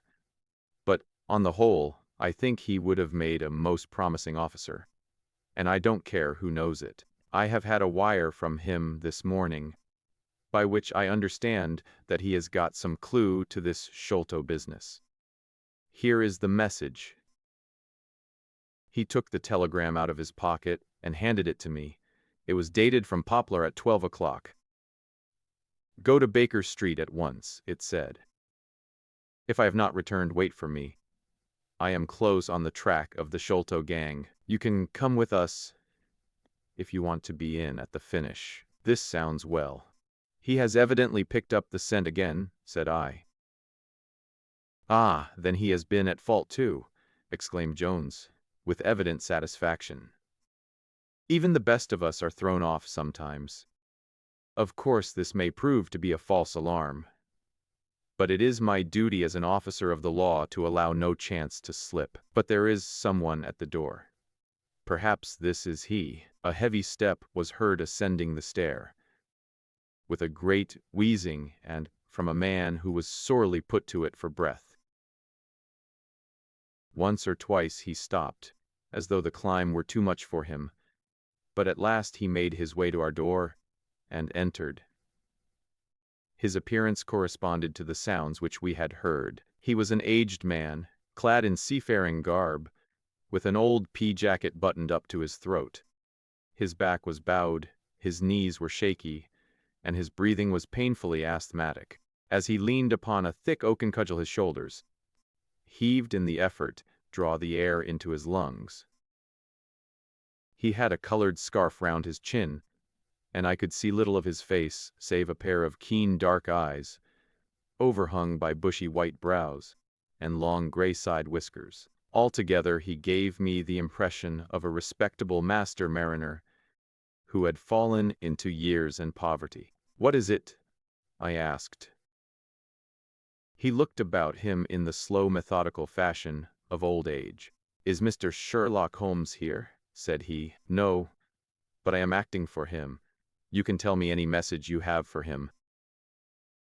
It was to him himself I was to tell it, said he, but I tell you that I am acting for him. Was it about Mordecai Smith's boat? Yes, I knows well where it is, and I knows where the men he is after are, and I knows where the treasure is. I knows all about it. Then tell me, and I shall let him know. It was to him I was to tell it, he repeated, with the petulant obstinacy of a very old man. Well, just wait for him. No, I ain't going to lose a whole day to please no one. If Mr. Holmes ain't here, then Mr. Holmes must find it all out for himself. I don't care about the look of either of you, and I won't tell a word. He shuffled towards the door, but Athelney Jones got in front of him. Wait a bit, my friend, said he. You have important information, and you must not walk off. We shall keep you, whether you like or not, until our friend returns. The old man made a little run towards the door, but as Athelney Jones put his broad back up against it, he recognized the uselessness of resistance. Pretty sort o' treatment this, stamping his stick. I come here to see a gentleman, and you too, who I never saw in my life, seize me and treat me in this fashion. You will be none the worse, said. We shall recompense you for the loss of your time. Sit over here on the sofa, and you will not have long to wait. He came across sullenly enough, and seated himself, his face resting on his hands. Jones and I resumed our cigars and our talk. Suddenly, however, Holmes's voice broke in upon us. I think that you might offer me a cigar too, he said. We both started in our chairs. There was Holmes sitting close to us with an air of quiet amusement. Holmes, I exclaimed, you here? But where is the old man? Here is the old man, said he, holding out a heap of white hair. He is, whiskers, eyebrows, and all. I thought my disguise was pretty good, but I hardly expected that it would stand that test. Ah, you rogue, cried Jones, highly delighted. You would have made an actor, and a rare one. You had the proper workhouse cough, and those weak legs of yours are worth £10 a week. I thought I knew the glint of your eye, though. You didn't get away from us so easily, you see. I have been working in that get-up all day, said he, lighting his cigar. You see, a good many of the criminal classes begin to know me, especially since our friend here took to publishing some of my cases. So I can only go on the warpath under some simple disguise like this. You got my wire? Yes, that was what brought me here. How has your case prospered? It has all come to nothing. I have had to release 2 of my prisoners, and there is no evidence against the other 2. Never mind. We shall give you 2 others in the place of them. But you must put yourself under my orders. You are welcome to all the official credit, but you must act on the line that I point out. Is that agreed? Entirely, if you will help me to the men. Well then, in the first place I shall want a police boat, a steam launch, to be at the Westminster Stairs at 7 o'clock. That is easily managed. There is always one about there. But I can step across the road and telephone to make sure. Then I shall want 2 stanch men, in case of resistance. There will be 2 or 3 in the boat. What else? When we secure the men, we shall get the treasure. I think that it would be a pleasure to my friend here to take the box round to the young lady to whom half of it rightfully belongs. Let her be the first to open it. Watson, it would be a great pleasure to me. Rather an irregular proceeding, said Jones, shaking his head. However, the whole thing is irregular, and I suppose we must wink at it.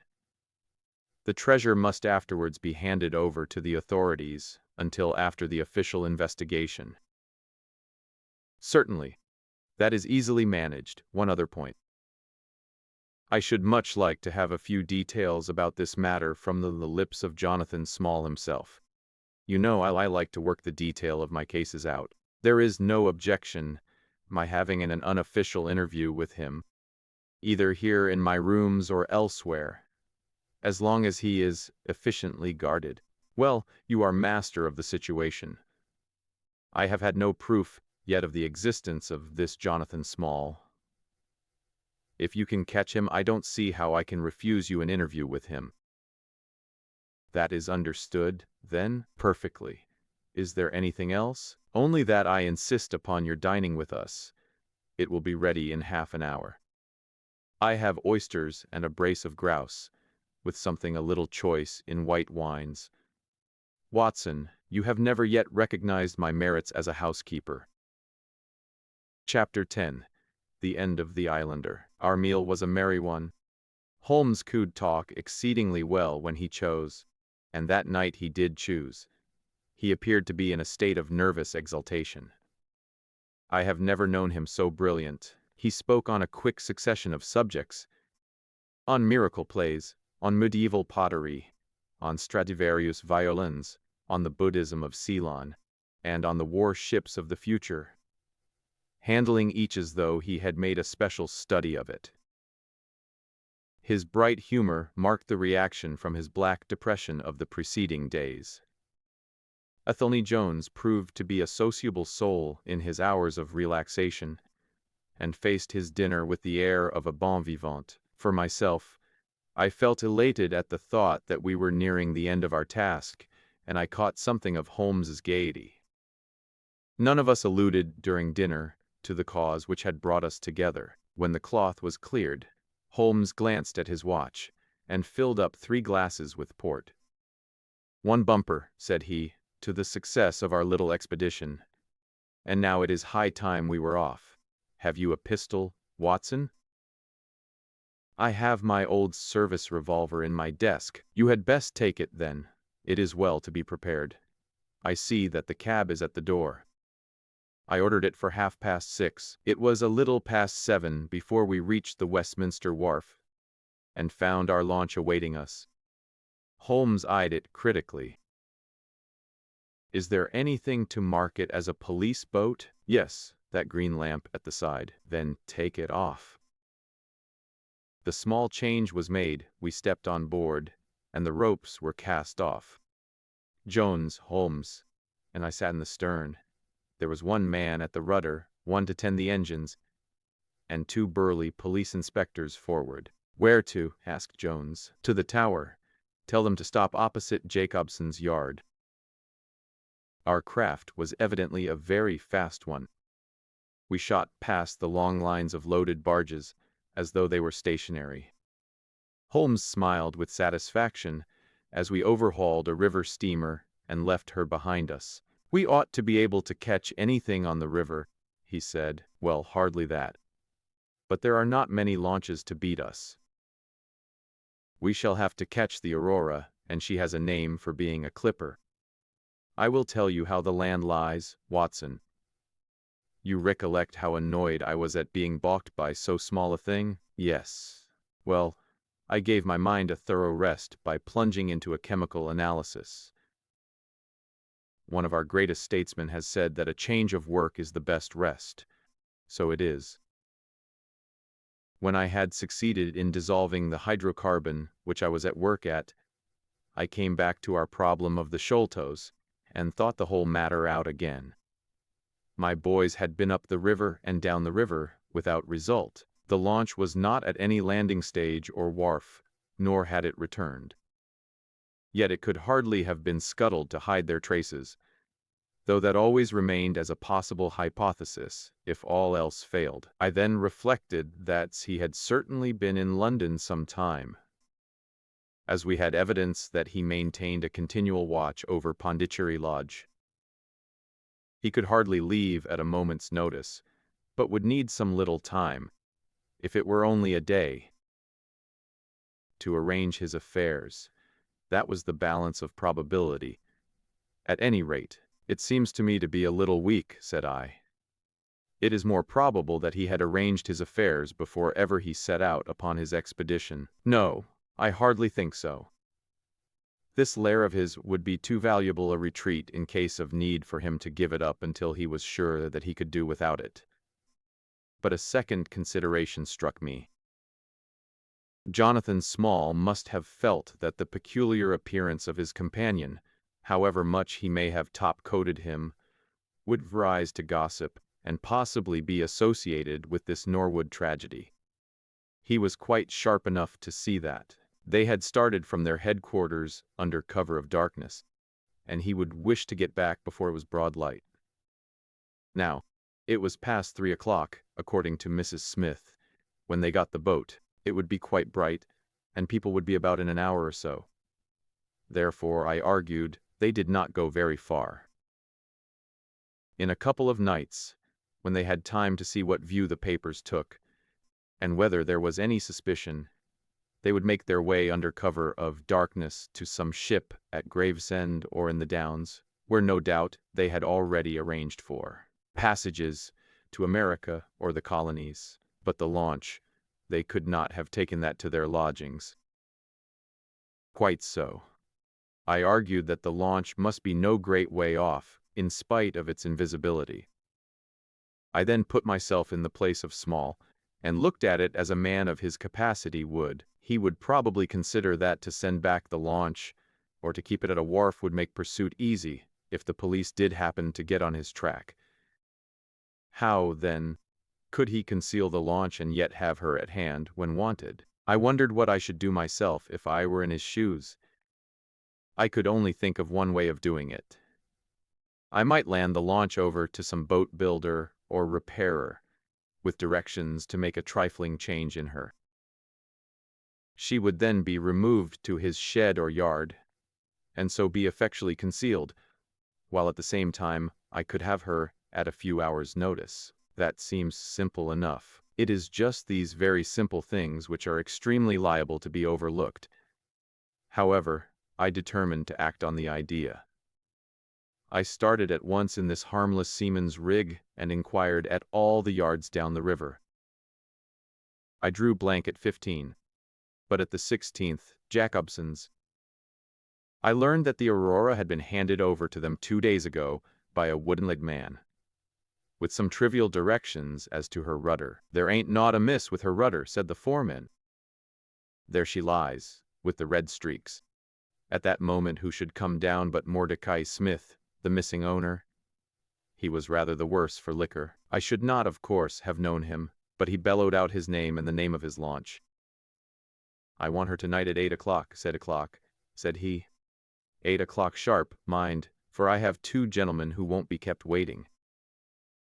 They had evidently paid him well, for he was very flush of money, chucking shillings about to the men. I followed him some distance, but he subsided into an alehouse. So I went back to the yard, and happening to pick up one of my boys on the way, I stationed him as a sentry over the launch. He is to stand at water's edge and wave his handkerchief to us when they start. We shall be lying off in the stream, and it will be a strange thing if we do not take men, treasure, and all. "You have planned it all very neatly, whether they are the right men or not," said Jones.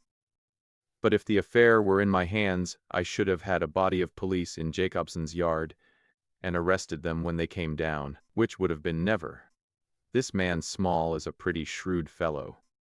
He would send a scout on ahead, and if anything made him suspicious, lie snug for another week. But you might have stuck to Mordecai Smith, and so been led to their hiding place," said I. "In that case I should have wasted my day.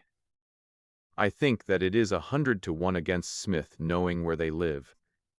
As long as he has liquor and good pay, why should he ask questions? They send him messages what to do. No, I thought over every possible course, and this is the best." While this conversation had been proceeding, we had been shooting the long series of bridges which span the Thames. As we passed the city, the last rays of the sun were gilding the cross upon the summit, Paul's. It was twilight before we reached the tower. "That is Jacobson's yard," said Holmes, pointing to a bristle of masts and rigging on the Surrey side. "Cruise gently up and down here under cover of this string of lighters." He took a pair of night glasses from his pocket and gazed some time at the shore. "I see my sentry at his post," he remarked, "but no sign of a handkerchief. Suppose we go downstream a short way and lie in wait for them," said Jones, eagerly. We were all eager by this time, even the policemen and stokers, who had a very vague idea of what was going forward. "We have no right to take anything for granted," Holmes answered. "It is certainly 10 to 1 that they go downstream, but we cannot be certain. From this point we can see the entrance of the yard, and they can hardly see us. It will be a clear night and plenty of light. We must stay where we are. How the folk swarm over yonder in the gaslight. They are coming from work in the yard. Dirty-looking rascals. But I suppose everyone has some little immortal spark concealed about him. You would not think it, to look at them. There is no a priori probability about it. A strange enigma is man. Someone calls him a soul concealed in an animal," I suggested. "Winwood Reade is good upon the subject," said Holmes. "He remarks that, while the individual man is an insoluble puzzle, in the aggregate he becomes a mathematical certainty. You can, for example, never foretell what any one man will do, but you can say with precision what an average number will be up to. Individuals vary, but percentages remain constant. So says the statistician. But do I see a handkerchief? Surely is a white flutter over yonder." "Yes, it is your boy," I cried. "I can see him plainly." "And there is the Aurora," exclaimed Holmes, "and going like the devil. Full speed ahead, engineer. Make after that launch with the yellow light. By heaven, I shall never forgive myself if she proves to have the heels of us." She had slipped unseen through the yard entrance and passed behind 2 or 3 small craft, so that she had fairly got her speed up before we saw her. Now she was flying down the stream, near into the shore, going at a tremendous rate. Jones looked gravely at her and shook his head. "She is very fast," he said. "I doubt if we shall catch her." "We must catch her," cried Holmes, between his teeth. "Heap it on, stokers. Make her do all she can. If we burn the boat, we must have them. We were fairly after her now. The furnaces roared, and the powerful engines whizzed and clanked like a great metallic heart. Her sharp, steep prow cut through the river water and sent 2 rolling waves to right and to left of us. With every throb of the engines, we sprang and quivered like a living thing. One great yellow lantern in our bows threw a long, flickering funnel of light in front of us. Right ahead, a dark blur upon the water showed where the Aurora lay, and the swirl of white foam behind her spoke the pace at which she was going. We flashed past barges, steamers, merchant vessels, in and out, behind this one and round the other. Voices hailed us out of the darkness, but still the Aurora thundered on, and still we followed close upon her track. "Pile it on, men, pile it on," cried Holmes, looking down into the engine room, while the fierce glow from below beat upon his eager, aquiline face. "Get every pound of steam you can. I think we gain a little," said Jones, with his eyes on the Aurora. "I am sure of it," said I. "We shall be up with her in a very few minutes." At that moment, however, as our evil fate would have it, a tug with 3 barges in tow blundered in between us. It was only by putting our helm hard down that we avoided a collision, and before we could round them and recover our way, the Aurora had gained a good 200 yards. She was still, however, well in view, and the murky, uncertain twilight was setting into a clear starlit night. Our boilers were strained to their utmost, and the frail shell vibrated and creaked with the fierce energy which was driving us along. We had shot through the Pool, past the West India Docks, down the long Deptford Reach, and up again after rounding the Isle of Dogs. The dull blur in front of us resolved itself now clearly enough into the dainty Aurora. Jones turned our searchlight upon her, so that we could plainly see the figures upon her deck. One man sat by the stern, with something black between his knees over which he stooped. Beside him lay a dark mass which looked like a Newfoundland dog. The boy held the tiller, while against the red glare of the furnace I could see old Smith, stripped to the waist and shoveling coals for dear life. They may have had some doubt at first as to whether we were really pursuing them, but now, as we followed every winding and turning which they took, there could no longer be any question about it. At Greenwich we were about 300 paces. At Blackwall we could not have been more than 250. I have coursed many creatures in many countries during my checkered career, but never did sport give me such a while as this mad, flying man-hunt down the Thames. Steadily we drew in upon them, yard by yard. In the silence of the night, we could hear the panting and clanking of their machinery. The man in the stern still crouched upon the deck, and his arms were moving as though he were busy, while every now and then he would look up and measure with a glance the distance which separated us. Nearer we came and nearer. Jones yelled to them to stop. We were not more than 4 boats' lengths behind them, both boats flying at a tremendous pace. It was a clear reach of the river, with Barking Level upon one side and the melancholy Plumstead Marshes upon the other. At our hail the man in the stern sprang up from the deck and shook his 2 clenched fists at us, cursing the while in a high, cracked voice. He was a good-sized, powerful man, and as he stood poising himself with legs astride, I could see that from the thigh downwards, but a wooden stump upon the right side. At the sound of his strident, angry cries there was movement in the huddled bundle upon the deck.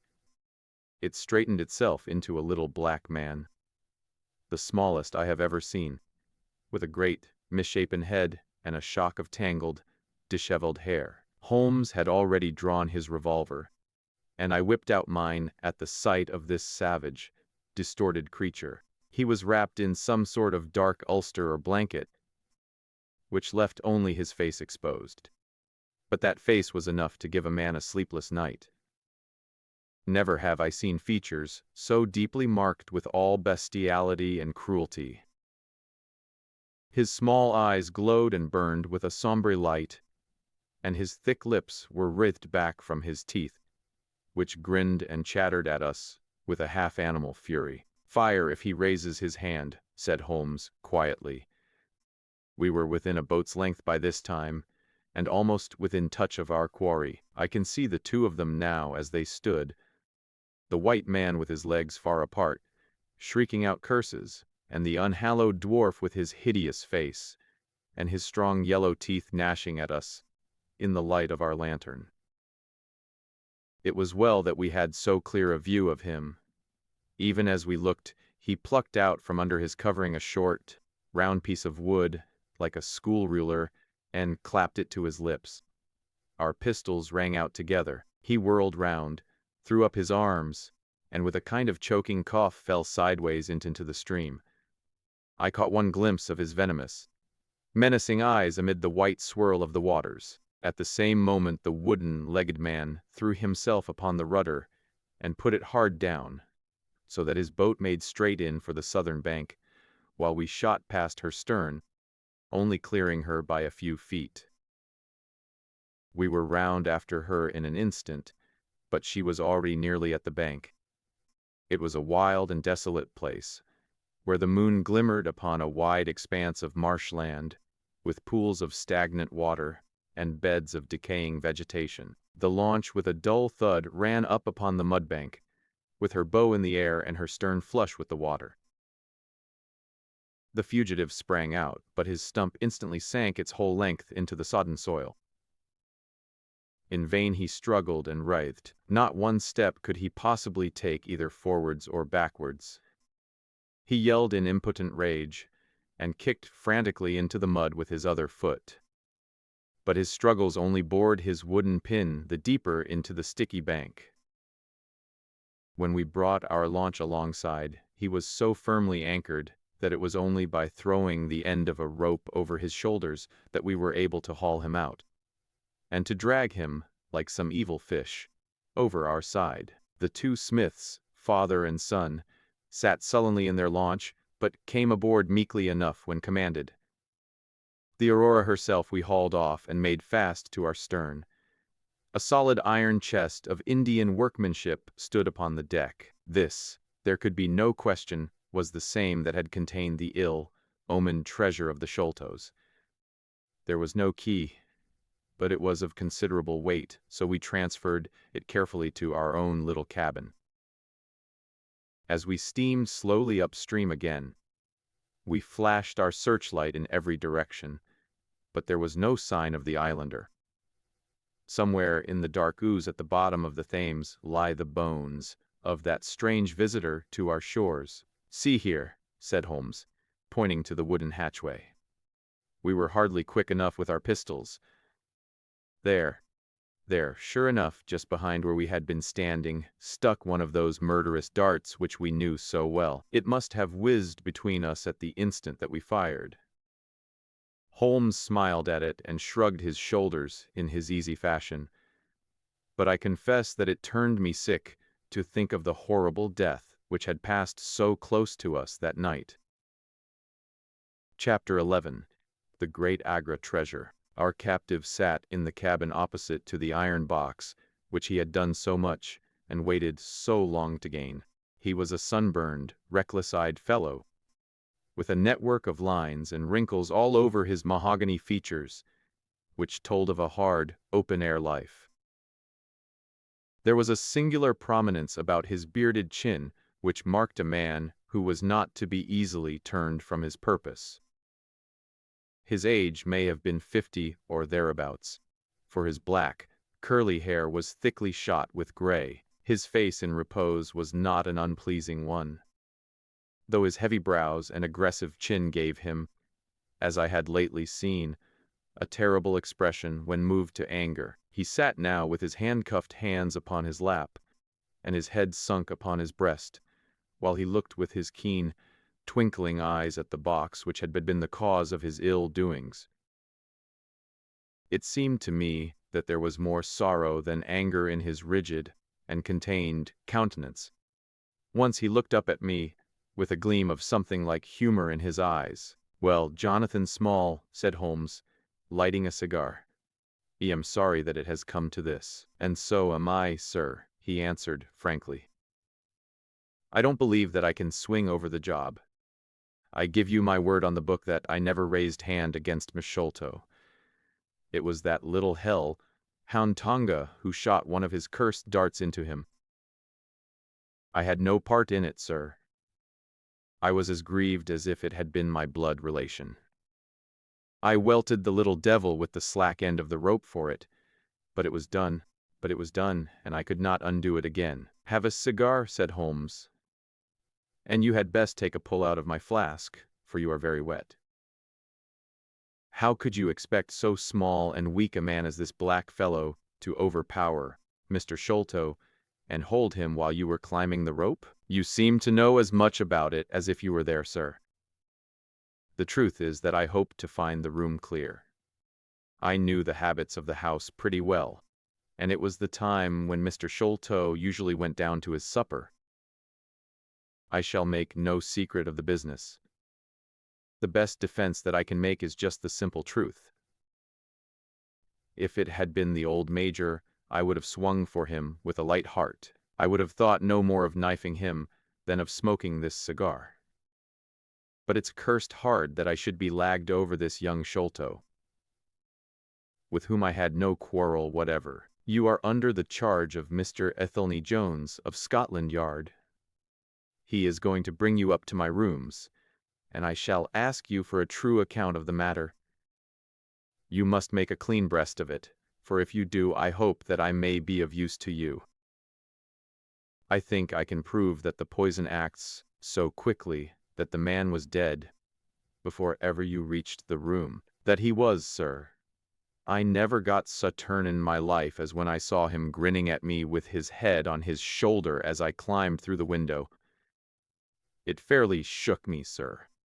I'd have half killed Tonga for it if he had not scrambled off. But it does seem a queer thing," he added, with a bitter smile, "that I who have a fair claim to nigh upon $500,000 of money should spend the first half of my life building a breakwater in the Andamans, and am like to spend the other half digging drains at Dartmoor.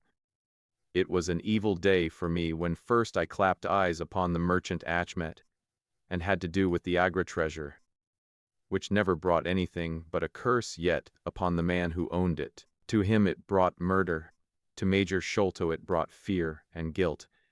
To me it has meant slavery for life."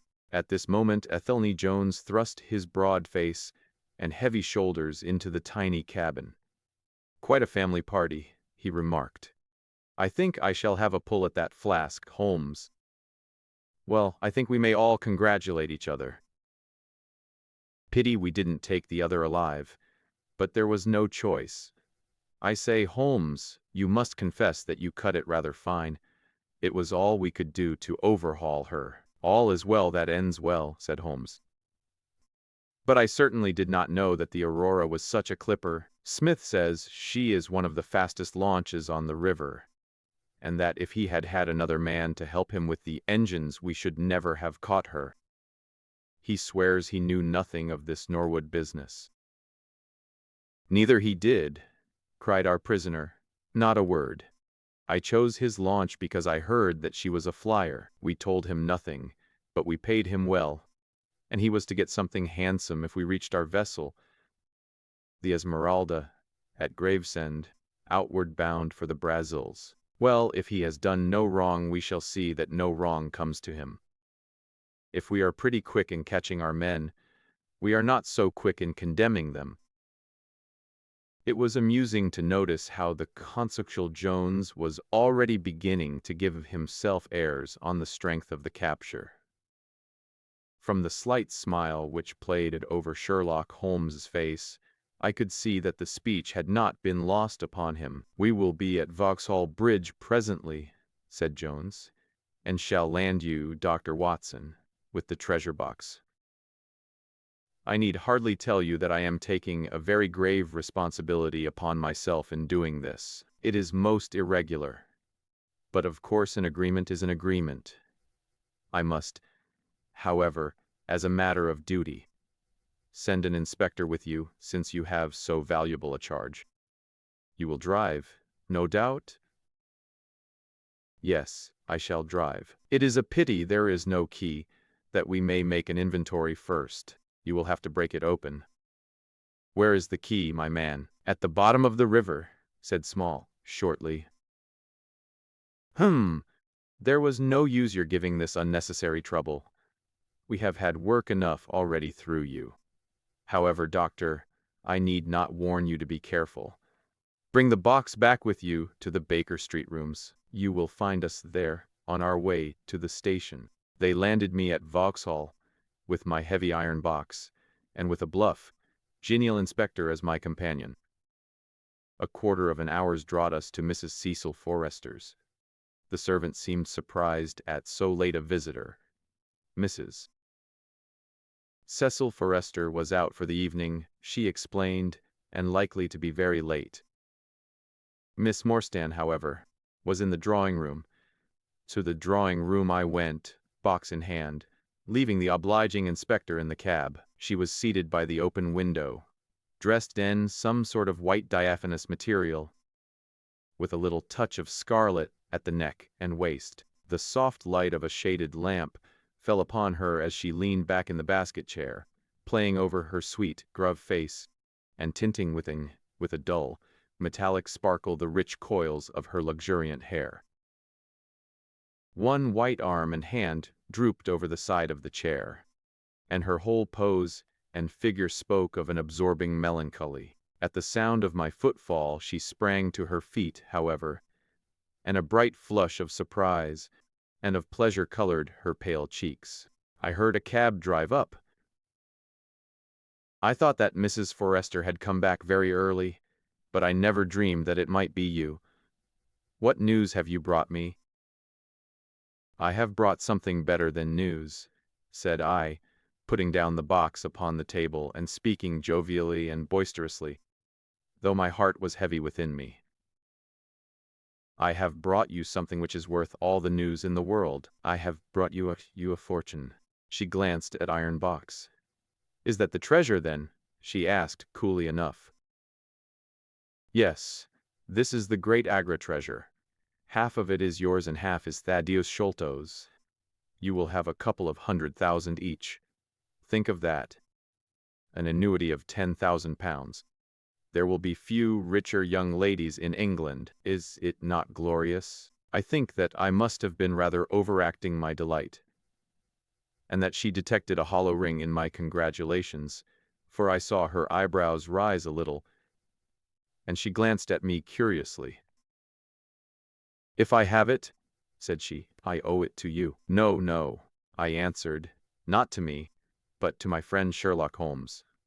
With all the will in the world, I could never have followed up a clue which has taxed even his analytical genius. As it was, we very nearly lost it at the last moment. Pray sit down and tell me all about it, Dr. Watson, said she. I narrated briefly what had occurred since I had seen her last. Holmes's new method of search, the discovery of the Aurora, the appearance of Athelney Jones, our expedition in the evening, and the wild chase down the Thames. She listened with parted lips and shining eyes to my recital of our adventures. When I spoke of the dart which had so narrowly missed us, she turned so white that I feared that she was about to faint. It is nothing, she said, as I hastened to pour her out some water. I am all right again. It was a shock to me that I had placed my friends in such horrible peril. That is all over, I answered. It was nothing. I will tell you no more gloomy details. Let us turn to something brighter. There is the treasure. What could be brighter than that? I got leave to bring it with me, thinking that it would interest you to be the first to see it. It would be of the greatest interest to me, she said. There was no eagerness in her voice, however. It had struck her, doubtless, that it might seem ungracious upon her part to be indifferent to a prize which had cost so much to win. What a pretty box, she said, stooping over it. "This is Indian work, I suppose?" "Yes, it is Benares metal work. And so heavy!" she exclaimed, trying to raise it. "The box alone must be of some value. Where is the key?" "Small threw it into the Thames," I answered. "I must borrow Mrs. Forester's poker." There was in the front a thick and broad hasp, wrought in the image of a sitting Buddha. Under this I thrust the end of the poker and twisted it outward as a lever. The hasp sprang open with a loud snap. Trembling fingers, I flung back the lid. We both stood gazing in astonishment. The box was empty. No wonder that it was heavy. The ironwork was 2/3 of an inch thick all round. It was massive, well made, and solid, like a chest constructed to carry things of great price, but not one shred or crumb of metal or jewelry lay within it. It was absolutely and completely empty. "The treasure is lost," said Miss Morstan calmly. As I listened to the words and realized what they meant, a great shadow seemed to pass from my soul. I did not know how this Agra treasure had weighed me down, until now that it was finally removed. It was selfish, no doubt disloyal, wrong, but I could realize nothing save the golden barrier was gone from between us. "Thank God," I ejaculated from my very heart. She looked at me with a quick, questioning smile. "Why do you say that?" she asked. "Because you are within my reach again," I said, taking her hand. She did not withdraw it. "Because I love you, Mary, as truly as ever a man loved a woman. Because this treasure, these riches, sealed my lips. Now that they are gone, I can tell you how I love you. That is why I said, 'Thank God.' Then I say, 'Thank God,' too," she whispered, as I drew her to my side. Whoever had lost a treasure, I knew that night that I had gained one. Chapter 12. The Strange Story of Jonathan Small. A very patient man was that inspector in the cab, for it was a weary time before I rejoined him. His face clouded over when I showed him the empty box. "There goes the reward," said he, gloomily. "Where there is no money, there is no pay. This night's work would have been worth a tenner each to Sam Brown and me if the treasure had been there." "Mr. Thaddeus Sholto is a rich man," I said. "He will see that you are rewarded, treasure or no." The inspector shook his head despondently, however. "It's a bad job," he repeated. "And so Mr. Athelney Jones will think." His forecast proved to be correct, for the detective looked blank enough when I got to Baker Street and showed him the empty box. They had only just arrived, Holmes, the prisoner, and he, for they had changed their plans so far as to report themselves at a station upon the way. My companion lounged in his armchair, with his usual listless expression, while Small sat stolidly opposite to him with his wooden leg cocked over his sound one. As I exhibited the empty box, he leaned back in his chair and laughed aloud. "This is your doing, Small," said Athelney Jones, angrily. "Yes, I have put it away where you shall never lay hand upon it," he cried exultantly. "It is my treasure, and if I can't have the loot, I'll take darned good care that no one else does. I tell you that no living man has any right to it, unless it is 3 men who are in the Andaman convict barracks and myself. I know now that I cannot have the use of it, and I know that they cannot. I have acted all through for them as much as for myself. It's been the sign of 4 with us always. Well, I know that they would have had me do just what I have done, and throw the treasure into the Thames rather than let it go to kith or kin of Sholto or of Morstan. It was not to make them rich that we did for Achmet. You'll find the treasure where the key is, and where little Tonga is. When I saw that your launch must catch us, I put the loot away in a safe place. There are no rupees for you this journey." "You are deceiving us, Small," said Athelney Jones sternly.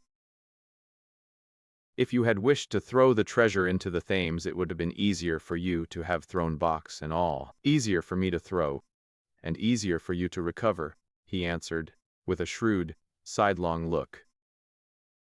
The man that was clever enough to hunt me down is clever enough to pick an iron box from the bottom of a river. Now that they are scattered over 5 miles or so, it may be a harder job. It went to my heart to do it, though. I was half mad when you came up with us.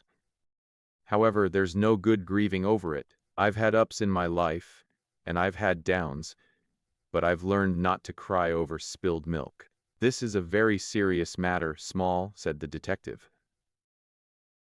If you had helped justice, instead of thwarting it in this way, you would have had a better chance at your trial.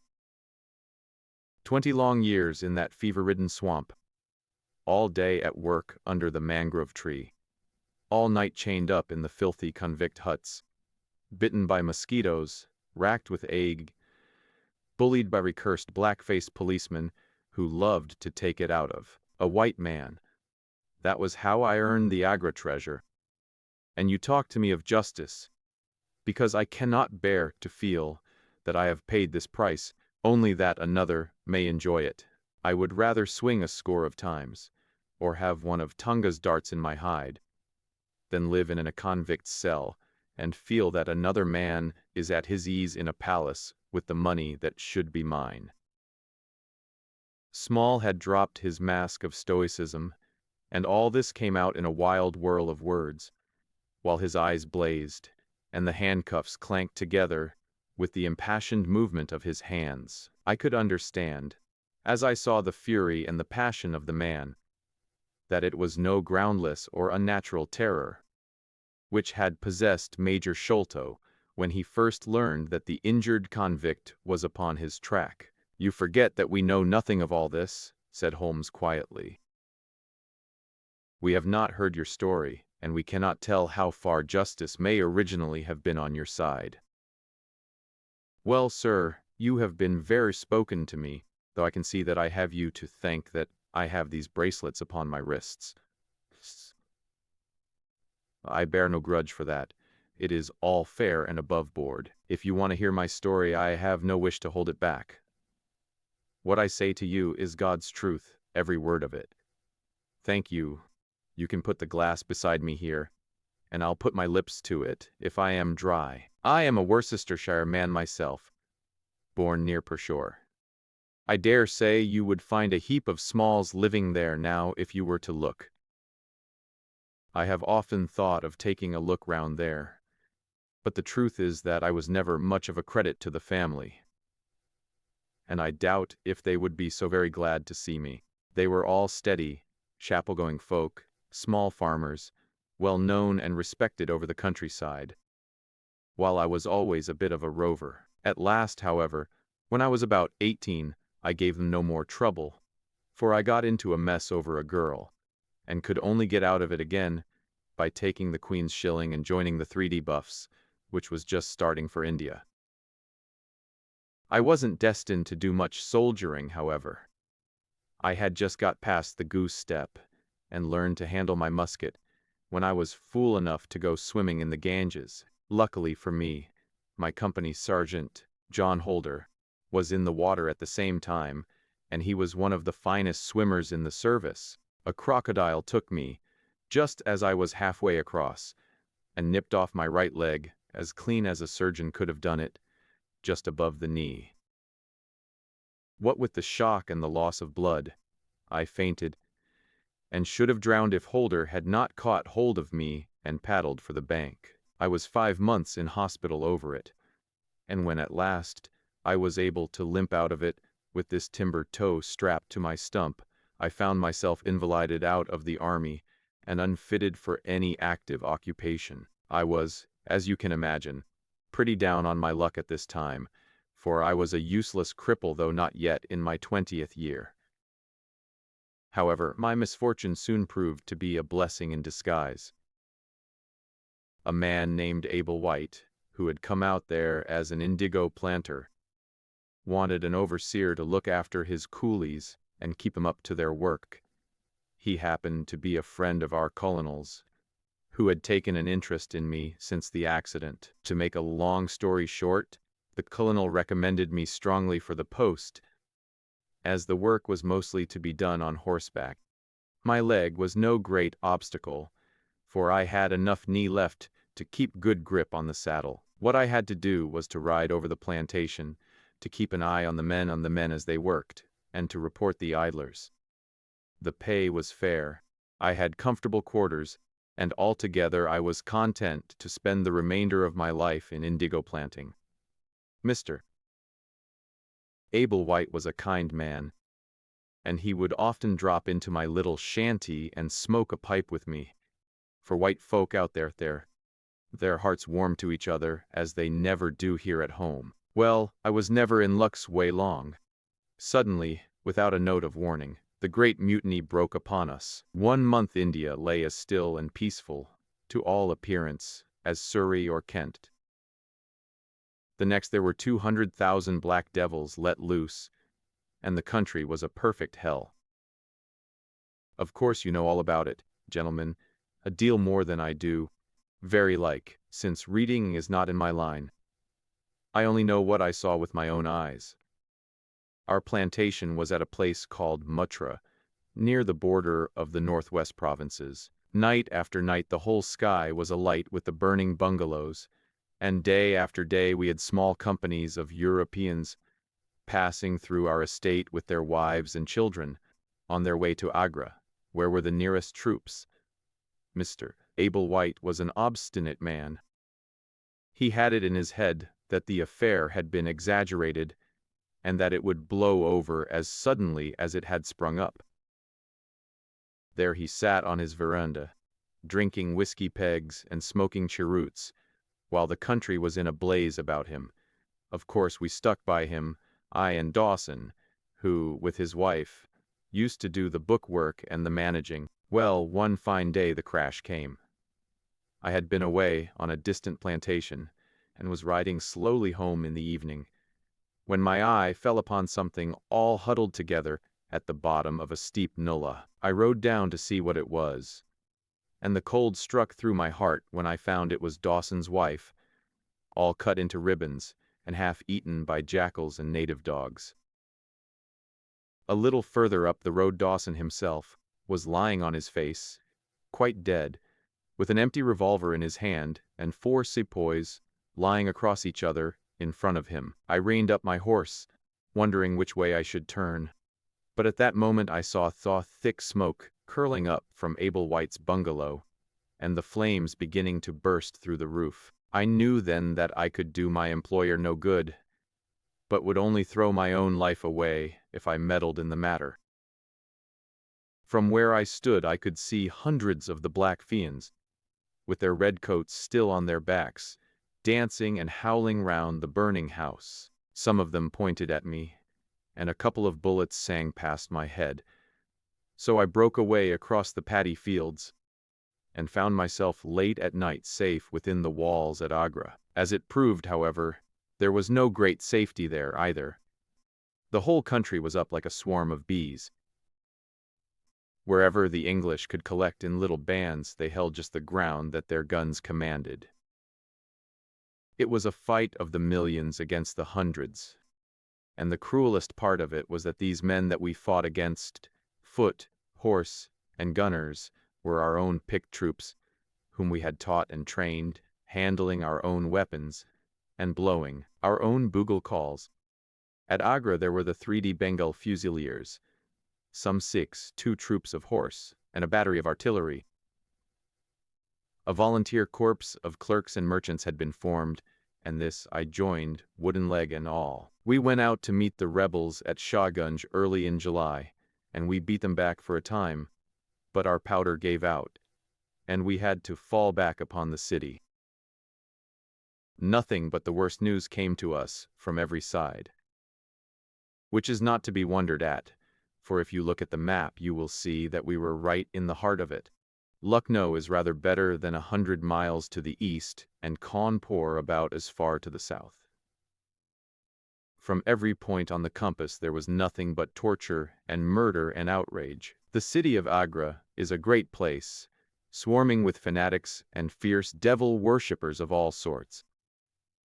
Our handful of men were lost among the narrow, winding streets. Our leader moved across the river, therefore, and took up his position in the old fort at Agra. I don't know if any of you gentlemen have ever read or heard anything of that old fort. It is a very queer place, the queerest that ever I was in, and I have been in some rum corners too. First of all, it is enormous in size. I should think that the enclosure must be acres and acres. There is a modern part, which took all our garrison, women, children's stores, and everything else, with plenty of room over. But the modern part is nothing like the size of the old quarter, where nobody goes, and which is given over to the scorpions and the centipedes. It is all full of great deserted halls and winding passages, and long corridors twisting in and out, so that it is easy enough for folk to get lost in it. For this reason it was seldom that anyone went into it, though now and again a party with torches might go exploring. The river washes along the front of the old fort, and so protects it, but on the sides and behind there are many doors, and these had to be guarded, of course, in the old quarter as well as in that which was actually held by our troops. We were short-handed, with hardly men enough to man the angles of the building and to serve the guns.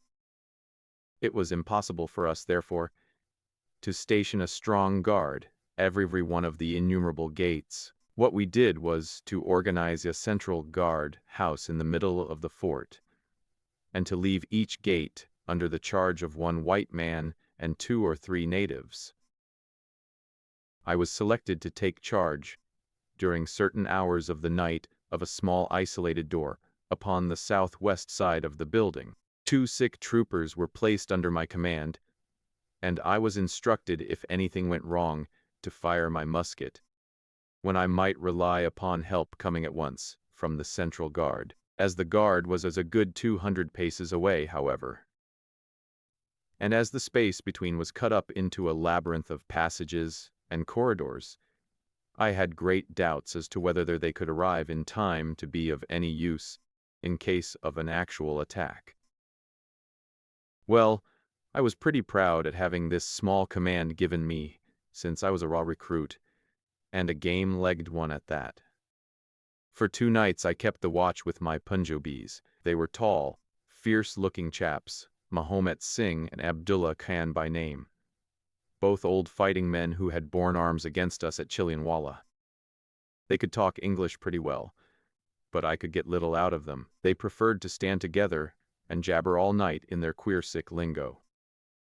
For myself, I used to stand outside the gateway, looking down on the broad, winding river and on the twinkling lights of the great city.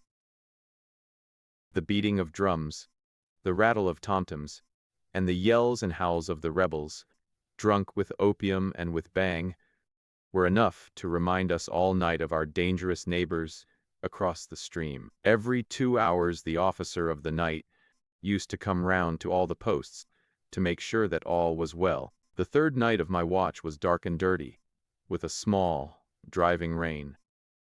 It was dreary work standing in the gateway hour after hour in such weather. I tried again and again to make my Sikhs talk, but without much success. At 2 in the morning the rounds passed, and broke for a moment the weariness of the night. Finding that my companions would not be led into conversation, I took out my pipe and laid down my musket to strike the match. In an instant the 2 Sikhs were upon me. One of them snatched my firelock up and leveled it at my head, while the other held a great knife to my throat and swore, between his teeth, that he would plunge it into me if I moved a step. Maybe you gentlemen think that I am just making out a case for myself, but I give you my word that when I thought of that, though I felt the point of the knife at my throat, I opened my mouth with the intention of giving a scream, if it was my last. One, which might alarm the main guard. The man who held me seemed to know my thoughts, for even as I braced myself to it, he whispered, "Don't make a noise. The fort is safe enough.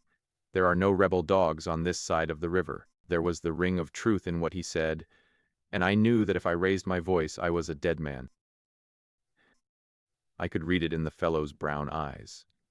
I waited, therefore, in silence, to see what it was that they wanted from me. "Listen to me, Sahib," said the taller and fiercer of the pair, the one whom they called Abdullah Khan. "You must either be with us now, or you must be silenced forever. The thing is too great a one for us to hesitate. Either you are heart and soul with us on your oath on the cross of the Christians, or your body this night shall be thrown into the ditch, and we shall pass over to our brothers in the rebel army. There is no middle way. Which is it to be, death or life? We can only give you 3 minutes to decide, for the time is passing, and all must be done before the rounds come again." "How can I decide?" said I. "You have not told me what you want of me. But I tell you now that if it is anything against the safety of the fort, I will have no truck with it. So you can drive home your knife and welcome." "It is nothing against the fort," said he. "We only ask you to do that which your countrymen come to this land for.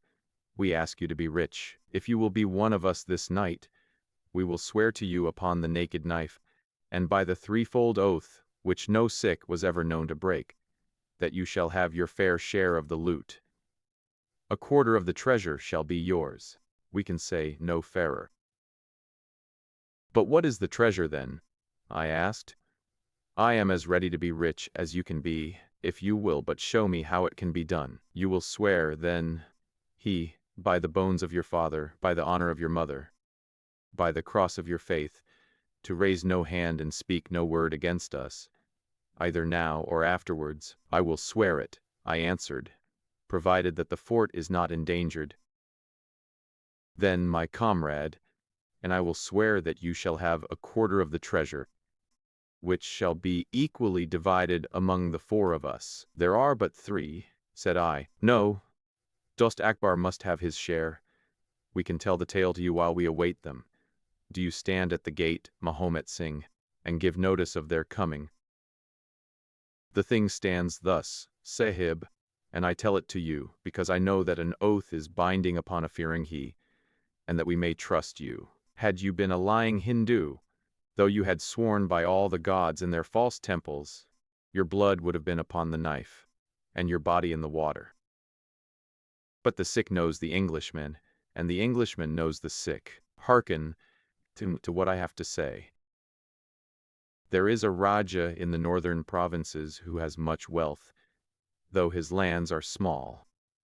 Much has come to him from his father, and more still he has set by himself, for he is of a low nature and hoards his gold rather than spend it. When the troubles broke out, he would be friends both with the lion and the tiger, with the sepoy and with the company's Raj. Soon, however, it seemed to him that the white men's day was come, for through all the land he could hear of nothing but of their death and their overthrow.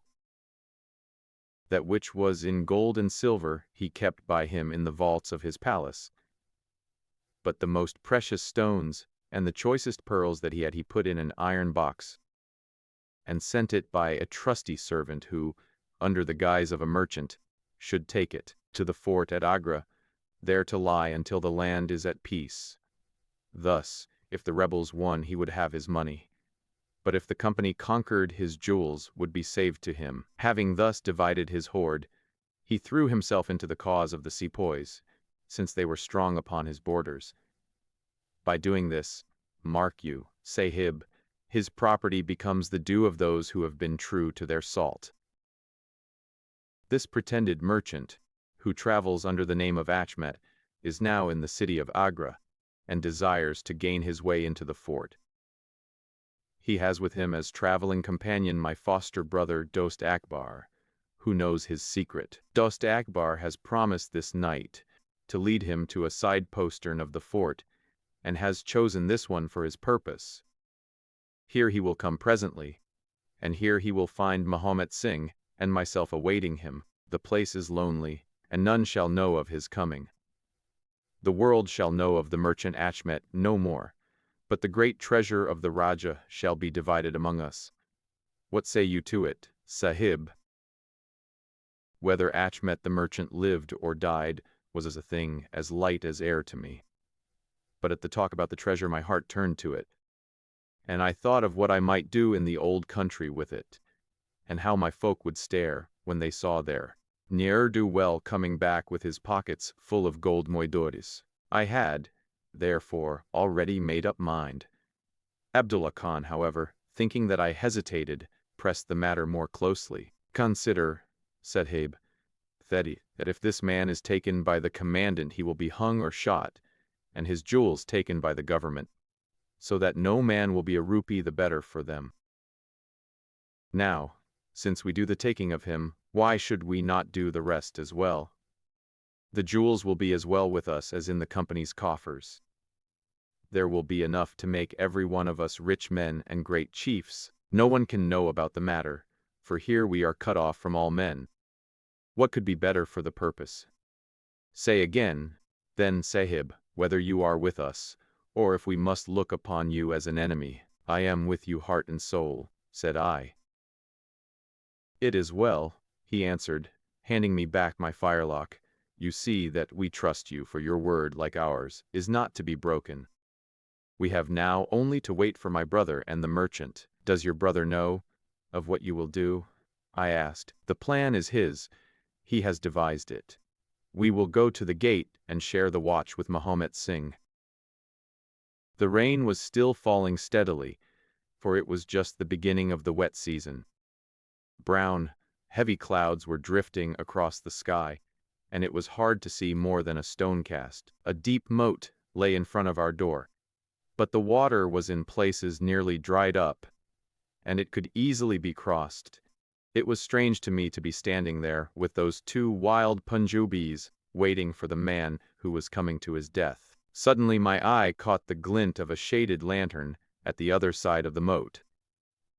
It vanished among the mound heaps, and then appeared again, coming slowly in our direction. "Here they are," I exclaimed. "You will challenge him, Sahib, as usual," whispered Abdullah. "Give him no cause for fear. Send us in with him, and we shall do the rest while you stay here on guard. Have the lantern ready to uncover, that we may be sure that it is indeed the man." The light had flickered onwards, now stopping and now advancing, until I could see two dark figures upon the other side of the moat. I let them scramble down the sloping bank, splash through the mire, and climb halfway up to the gate, before I challenged them. "Who goes there?" said I in a subdued voice. "Friends," came the answer. I uncovered my lantern and threw a flood of light upon them. The first was an enormous Sikh, with a black beard which swept nearly down to his cummerbund. Outside of a show I have never seen so tall a man. The other was a little, round fellow, with a great yellow turban, and a bundle in his hand, done up in a shawl. He seemed to be all in a quiver with fear, for his hands twitched as if he had the ague, and his head kept turning to left and right with two bright little twinkling eyes, like a mouse when he ventures out from his hole. It gave me the chills to think of killing him, but I thought of the treasure, and my heart set as hard as a flint within me. When he saw my white face, he gave a little chirrup of joy, and came running up towards me. "Your protection, Sahib," he panted, "your protection for the unhappy merchant Achmet. I have traveled across Rajputana that I might seek the shelter of the fort at Agra. I have been robbed and beaten and abused, because I have been the friend of the company. It is a blessed night this, when I am once more in safety, I and my poor possessions." "What have you in the bundle?" I asked. "An iron box," he answered, "which contains one or two little family matters, which are of no value to others, but which I should be sorry to lose. Yet I am not a beggar, and I shall reward you, young Sahib, and your governor also, if he will give me the shelter I ask." I could not trust myself to speak longer with the man. The more I looked at his fat, frightened face, the harder did it seem that we should slay him in cold blood. It was best to get it over. "Take him to the main guard," said I. The two Sikhs closed in upon him on each side, and the giant walked behind, while they marched in through the dark gateway. Never was a man so compassed round with death. I remained at the gateway with the lantern. I could hear the measured tramp of their footsteps sounding through the lonely corridors. Suddenly it ceased, and I heard voices and a scuffle with the sound of blows. I turned my lantern down the long, straight passage, and there was the fat man, running like the wind, with a smear of blood across his face, and close at his heels, bounding like a tiger, the great black-bearded Sikh, with a knife flashing in his hand.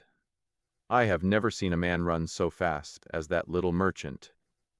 He was gaining on the Sikh, and I could see that if he once passed me and got to the open air, he would save himself yet. My heart softened to him, but again the thought of his treasure turned me hard and bitter. I cast my firelock between his legs as he raced past, and he rolled twice over like a shot rabbit. Ere he could stagger to his feet, the Sikh was upon him, and buried his knife twice in his side. The man never uttered moan or moved muscle, but lay where he had fallen. I think myself that he may have broken his neck with the fall. You see, gentlemen, that I am keeping my promise. I am telling you every work of the business, just exactly as it happened, whether it is in my favor or not. He stopped, and held out his manacled hands for the whiskey and water Holmes had brewed for him. For myself, I confess that I had now conceived the utmost horror of the man, not only for this cold-blooded business in which he had been concerned, but even more for the somewhat flippant and careless way in which he narrated it. Whatever punishment was in store for him, I felt that he might expect no sympathy from me. Sherlock Holmes and Jones sat with their hands upon their knees, deeply interested in the story, but with the same disgust written upon their faces. He may have observed it, for there was a touch of defiance in his voice and manner as he proceeded. "It was all very bad, no doubt," said he. "I should like to know how many fellows in my shoes would have refused a share of this loot when they knew that they would have their throats cut for their pains. Besides, it was my life or his when once he was in the fort. If he had got out, the whole business would come to light, and I should have been court-martialed and shot as likely as not, for people were not very lenient at a time like that." "Go on with your story," said Holmes shortly. "Well, we carried him in, Abdullah, Akbar, and I. A fine weight he was, too, for all that he was so short. Mahomet Singh was left to guard the door. We took him to a place which the Sikhs had already prepared. It was some distance off, where a winding passage leads to a great empty hall, the brick walls of which were all crumbling to pieces. The earth floor had sunk in at one place, making a natural grave, so we left Achmet the merchant there, having first covered him over with loose bricks. This done, we all went back to the treasure. It lay where he had dropped it when he was first attacked. The box was the same which now lies open upon your table. A key was hung by a silken cord to that carved handle upon the top. We opened it, and the light of the lantern gleamed upon a collection of gems such as I have read of and thought about when I was a little lad at Pershore. It was blinding to look upon them.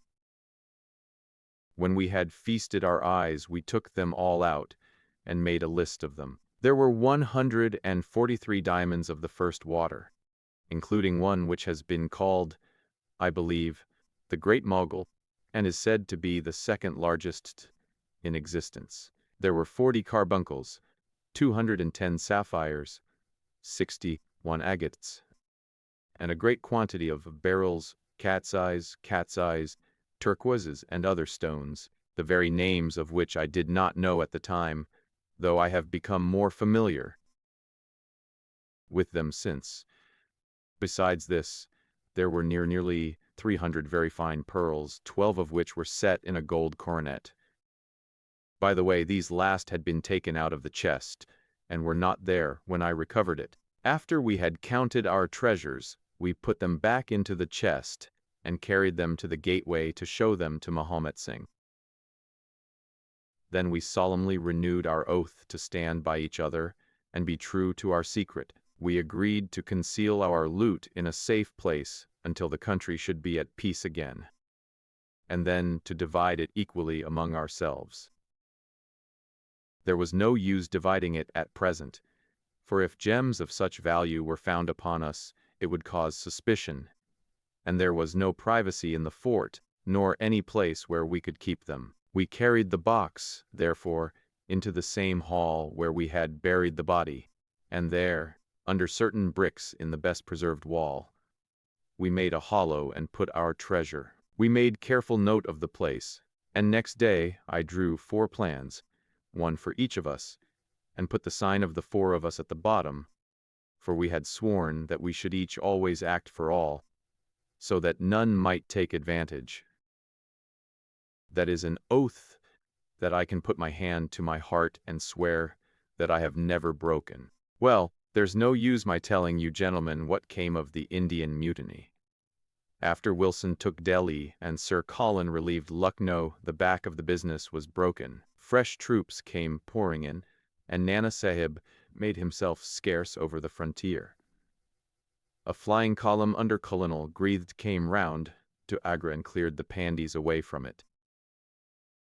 Peace seemed to be settling upon the country, and we 4 were beginning to hope that the time was at hand when we might safely go off with our shares of the plunder. In a moment, however, our hopes were shattered by our being arrested as the murderers of Achmet. It came about in this way.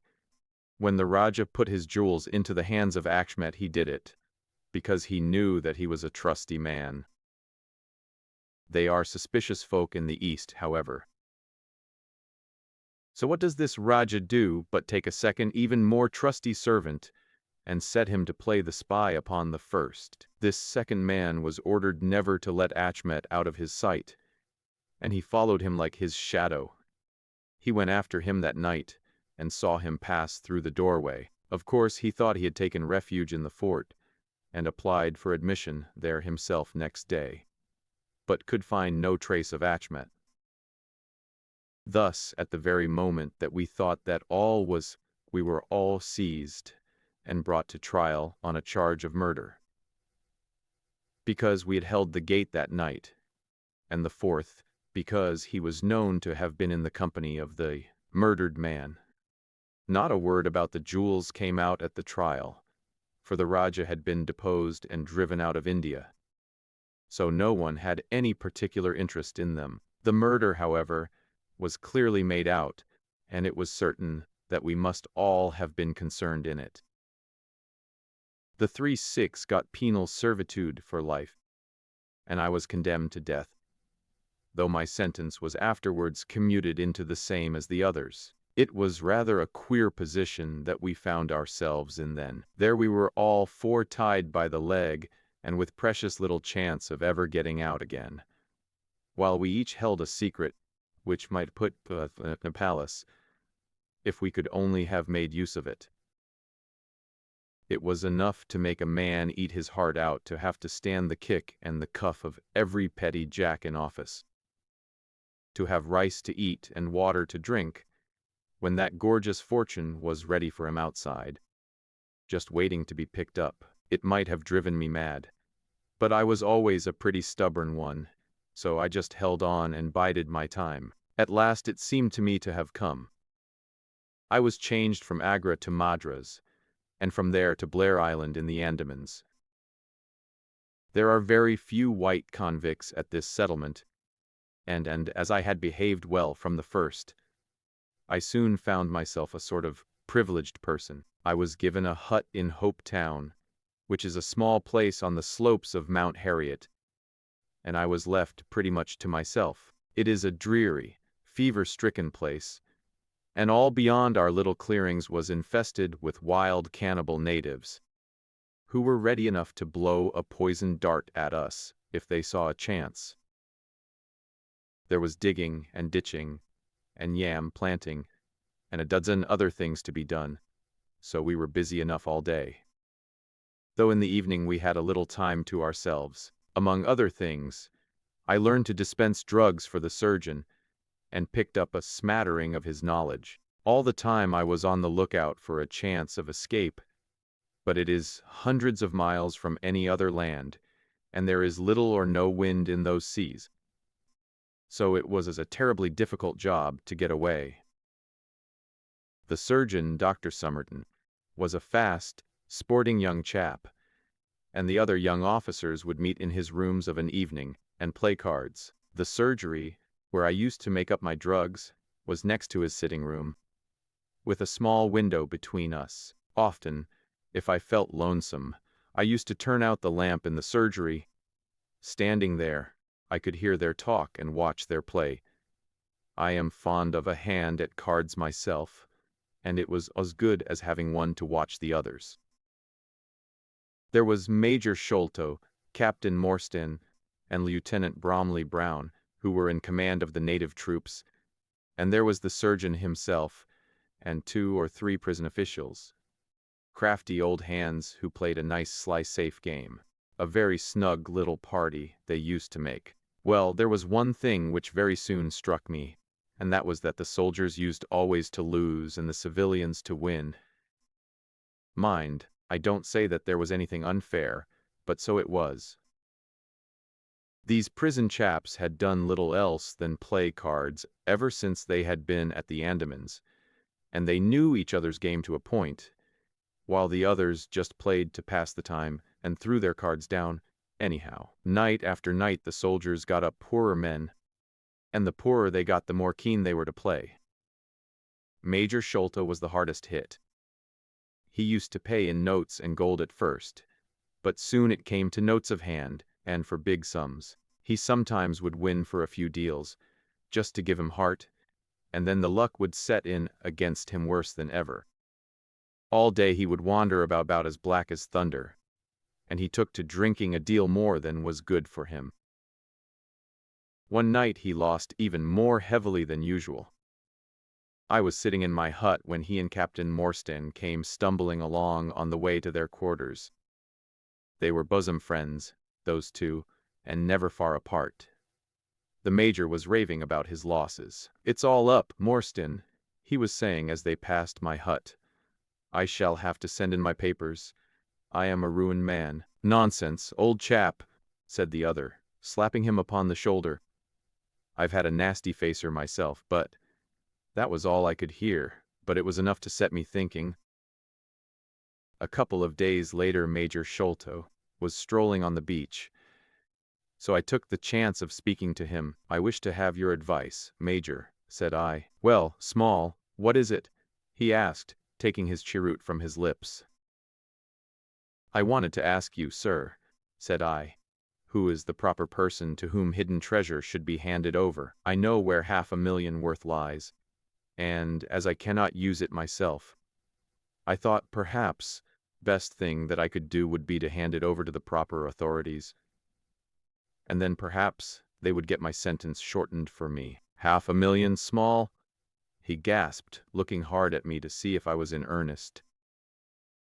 "Quite that, sir, in jewels and pearls.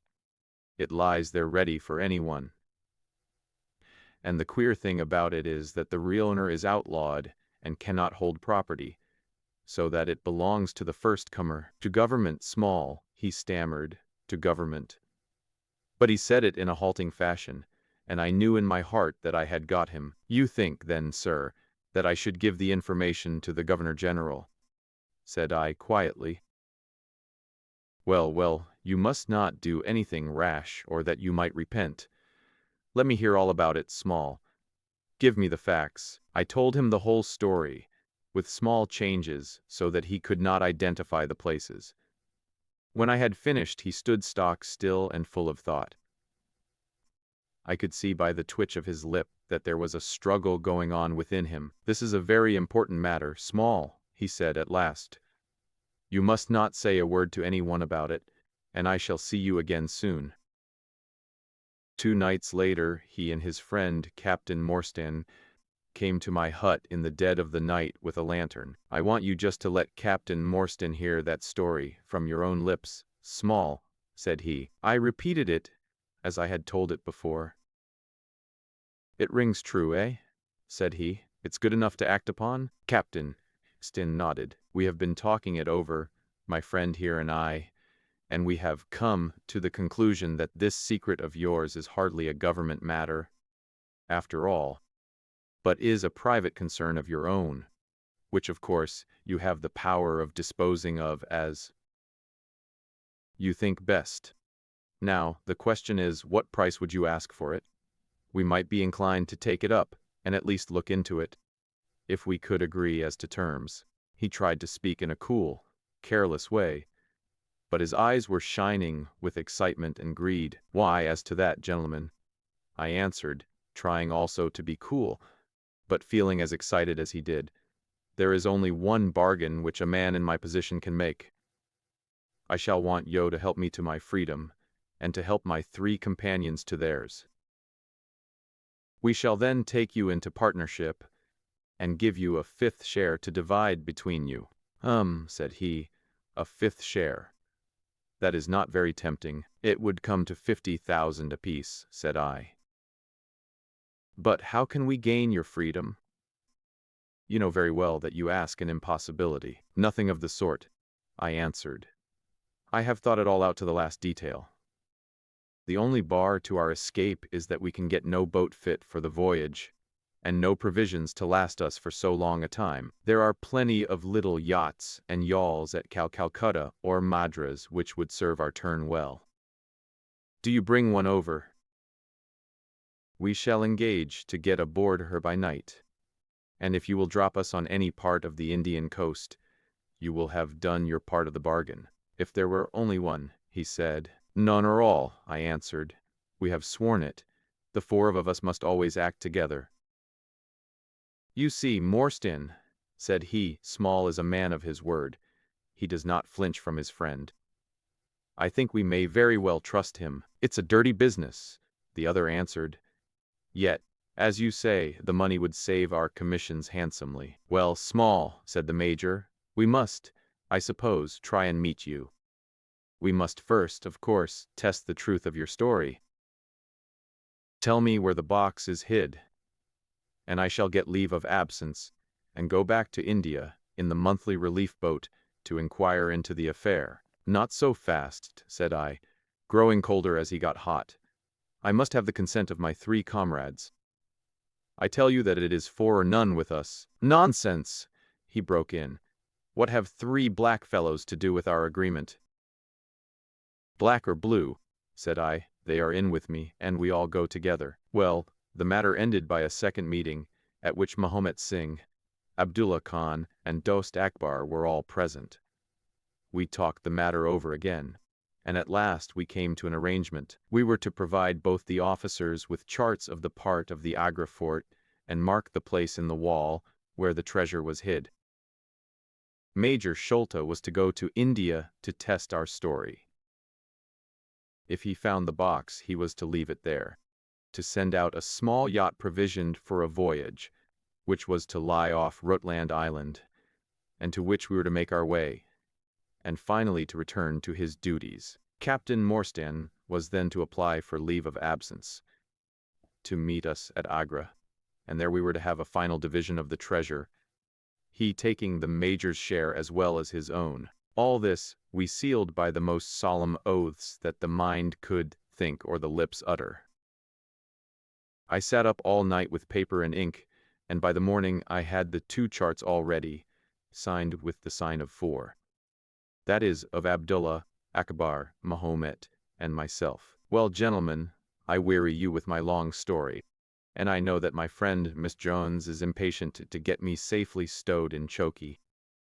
I'll make it as short as I can. The villain Sholto went off to India, but he never came back again. Captain Morstan showed me his name among a list of passengers in one of the mail boats very shortly afterwards. His uncle had died, leaving him a fortune, and he had left the army, yet he could stoop to treat 5 men as he had treated us. Morstan went over to Agra shortly afterwards, and found, as we expected, the treasure was indeed gone. The scoundrel had stolen it all, without carrying out one of the conditions on which we had sold him the secret. From that day I lived only for vengeance. I thought of it by day and I nursed it by night. It became an overpowering, absorbing passion with me. I cared nothing for the law, nothing for the gallows. To escape, to track down Sholto, to have my hand upon his throat. That was my one thought. Even the Agra treasure had come to be a smaller thing in my mind than the slaying of Sholto. Well, I have set my mind on many things in this life, and never one which I did not carry out. But it was weary years before my time came. I have told you that I had picked up something of medicine. One day when Dr. Somerton was down with a fever, a little Andaman islander was picked up by a convict gang in the woods. He was sick to death, and had gone to a lonely place to die. I took him in hand, though he was as venomous as a young snake, and after a couple of months I got him all right and able to walk. He took a kind of fancy to me then, and would hardly go back to his woods, was always hanging about my hut. I learned a little of his lingo from him, and this made him all the fonder of me. Tunga, for that was his name, was a fine boatman, and owned a big, roomy canoe of his own. When I found that he was devoted to me and would do anything to serve me, I saw my chance of escape. I talked it over with him. He was to bring his boat round on a certain night to an old wharf which was never guarded, and there he was to pick me up. I gave him directions to have several gourds of water, and a lot of yams, cocoa nuts, and sweet potatoes. He was stanch and true, was little Tonga. No man ever had a more faithful mate. At the night named he had his boat at the wharf. As it chanced, however, there was one of the convict guard down there, a vile Pathan who had never missed a chance of insulting and injuring me. I had always vowed vengeance, and now I had my chance. It was as if fate had placed him in my way that I might pay my debt before I left the island. He stood on the bank with his back to me, and his carbine on his shoulder. I looked about for a stone to beat out his brains with, but none could I see. Then a queer thought came into my head, and showed me where I could lay my hand on a weapon. I sat down in the darkness and unstrapped my wooden leg. With 3 long hops, I was on him. He put his carbine to his shoulder, but I struck him full, and knocked the whole front of his skull in. You can see the split in the wood now where I hit him. We both went down together, for I could not keep my balance, but when I got up I found him still lying quiet enough. I made for the boat, and in an hour we were well out at sea. Tonga had brought all his earthly possessions with him, his arms and his gods. Among other things, he had a long bamboo spear, and some Andaman coconut matting, with which I made a sort of sail. For 10 days we were beating about, trusting to luck, and on the 11th we were picked up by a trader which was going from Singapore to Jeddah with a cargo of Malay pilgrims. They were a rum crowd, and Tonga and I soon managed to settle down among them. They had one very good quality. They let you alone and asked no questions. Well, if I were to tell you all the adventures that my little chum and I went through, you would not thank me, for I would have you here until the sun was shining. Here and there we drifted about the world, something always turning up to keep us from London. All the time, however, I never lost sight of my purpose, would dream of Sholto at night. 100 times I have killed him in my sleep. At last, however, some 3 or 4 years ago, we found ourselves in England. I had no great difficulty in finding where Sholto lived, and I set to work to discover whether he had realized the treasure, or if he still had it. I made friends with someone who could help me. I name no names, for I don't want to get anyone else in a hole. And I soon found that he still had the jewels. Then I tried to get at him in many ways.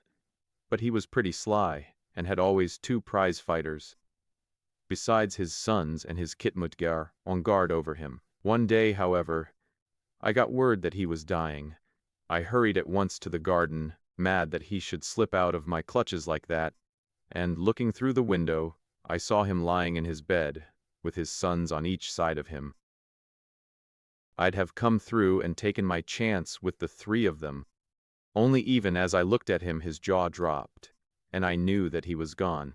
Before I left, I bethought me that if I ever met my sick friends again, it would be a satisfaction to know that I had left some mark of our hatred.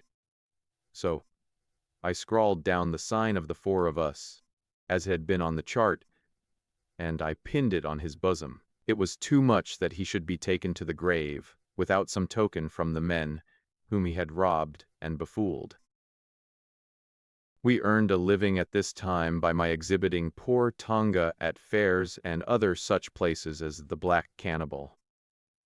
He would eat raw meat and dance his war dance. So we always had a hatful of pennies after a day's work. I still heard all the news from Pondicherry Lodge, and for some years there was no news to hear, except that they were hunting for the treasure. At last, however, came what we had waited for so long. The treasure had been found. It was up at the top of the house, in Mr. Bartholomew Sholto's chemical laboratory. I came at once and had a look at the place, but I could not see how with my wooden leg I was to make my way up to it.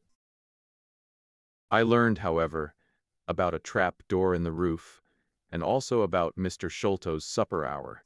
It seemed to me that I could manage the thing easily through Tonga. I brought him out with me with a long rope wound round his waist. He could climb like a cat, and he soon made his way through the roof. But as ill luck would have it, Bartholomew Sholto was still in the room, to his cost. Tonga thought he had done something very clever in killing him.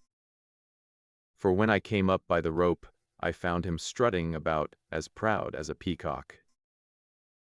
Very much surprised he when I made at him with the rope's end, and cursed him for a little blood-thirsty imp.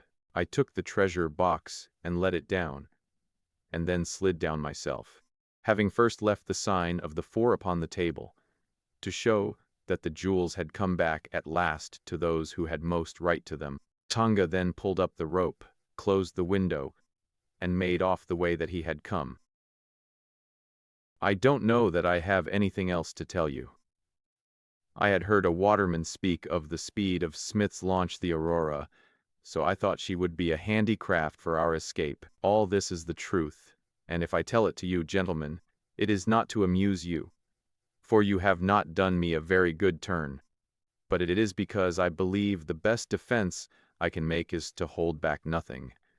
But all the world know how badly I have myself been served by Major Sholto, and how innocent I am the death of his son. A very remarkable account, said Sherlock Holmes. A fitting wind-up to an extremely interesting case. There is nothing at all new to me in the latter part of your narrative, except that you brought your own rope. That I did not know. By the way, I had hoped that Tonga had lost all his darts, yet he managed to shoot one at us in the boat. He had lost them all, sir, except the one which was in his blow-pipe at the time. Ah, of course, said Holmes. I had not thought of that. Is there any other point which you would like to ask about? Asked the convict, affably. I think not, thank you, my companion answered. Well, Holmes, said Athelney Jones, you are a man to be humored, and we all know that you are a connoisseur of crime. But duty is duty, and I have gone rather far in doing what you and your friend asked me. I shall feel more at ease when we have our storyteller here, save her lock and key. The cab still waits, and there are 2 inspectors downstairs. I am much obliged to you both for your assistance. Of course you will be wanted at the trial. Good night, you. Good night, gentlemen both, said Jonathan Small. You first, Small, remarked the wary Jones as they left the room. I'll take particular care that you don't club me with your wooden leg, whatever you may have done to the gentleman at the Andaman Isles. Well, and there is the end of our little drama, I remarked, after we had sat some time smoking in silence. I fear that it may be the last investigation in which I shall have the chance of studying your methods. Miss Morstan has done me the honor to accept me as a husband in prospective." He gave a most dismal groan. "I feared as much," said he. "I really cannot congratulate you. I was a little hurt." "Have you any reason to be dissatisfied with my choice?" I asked. "Not at all.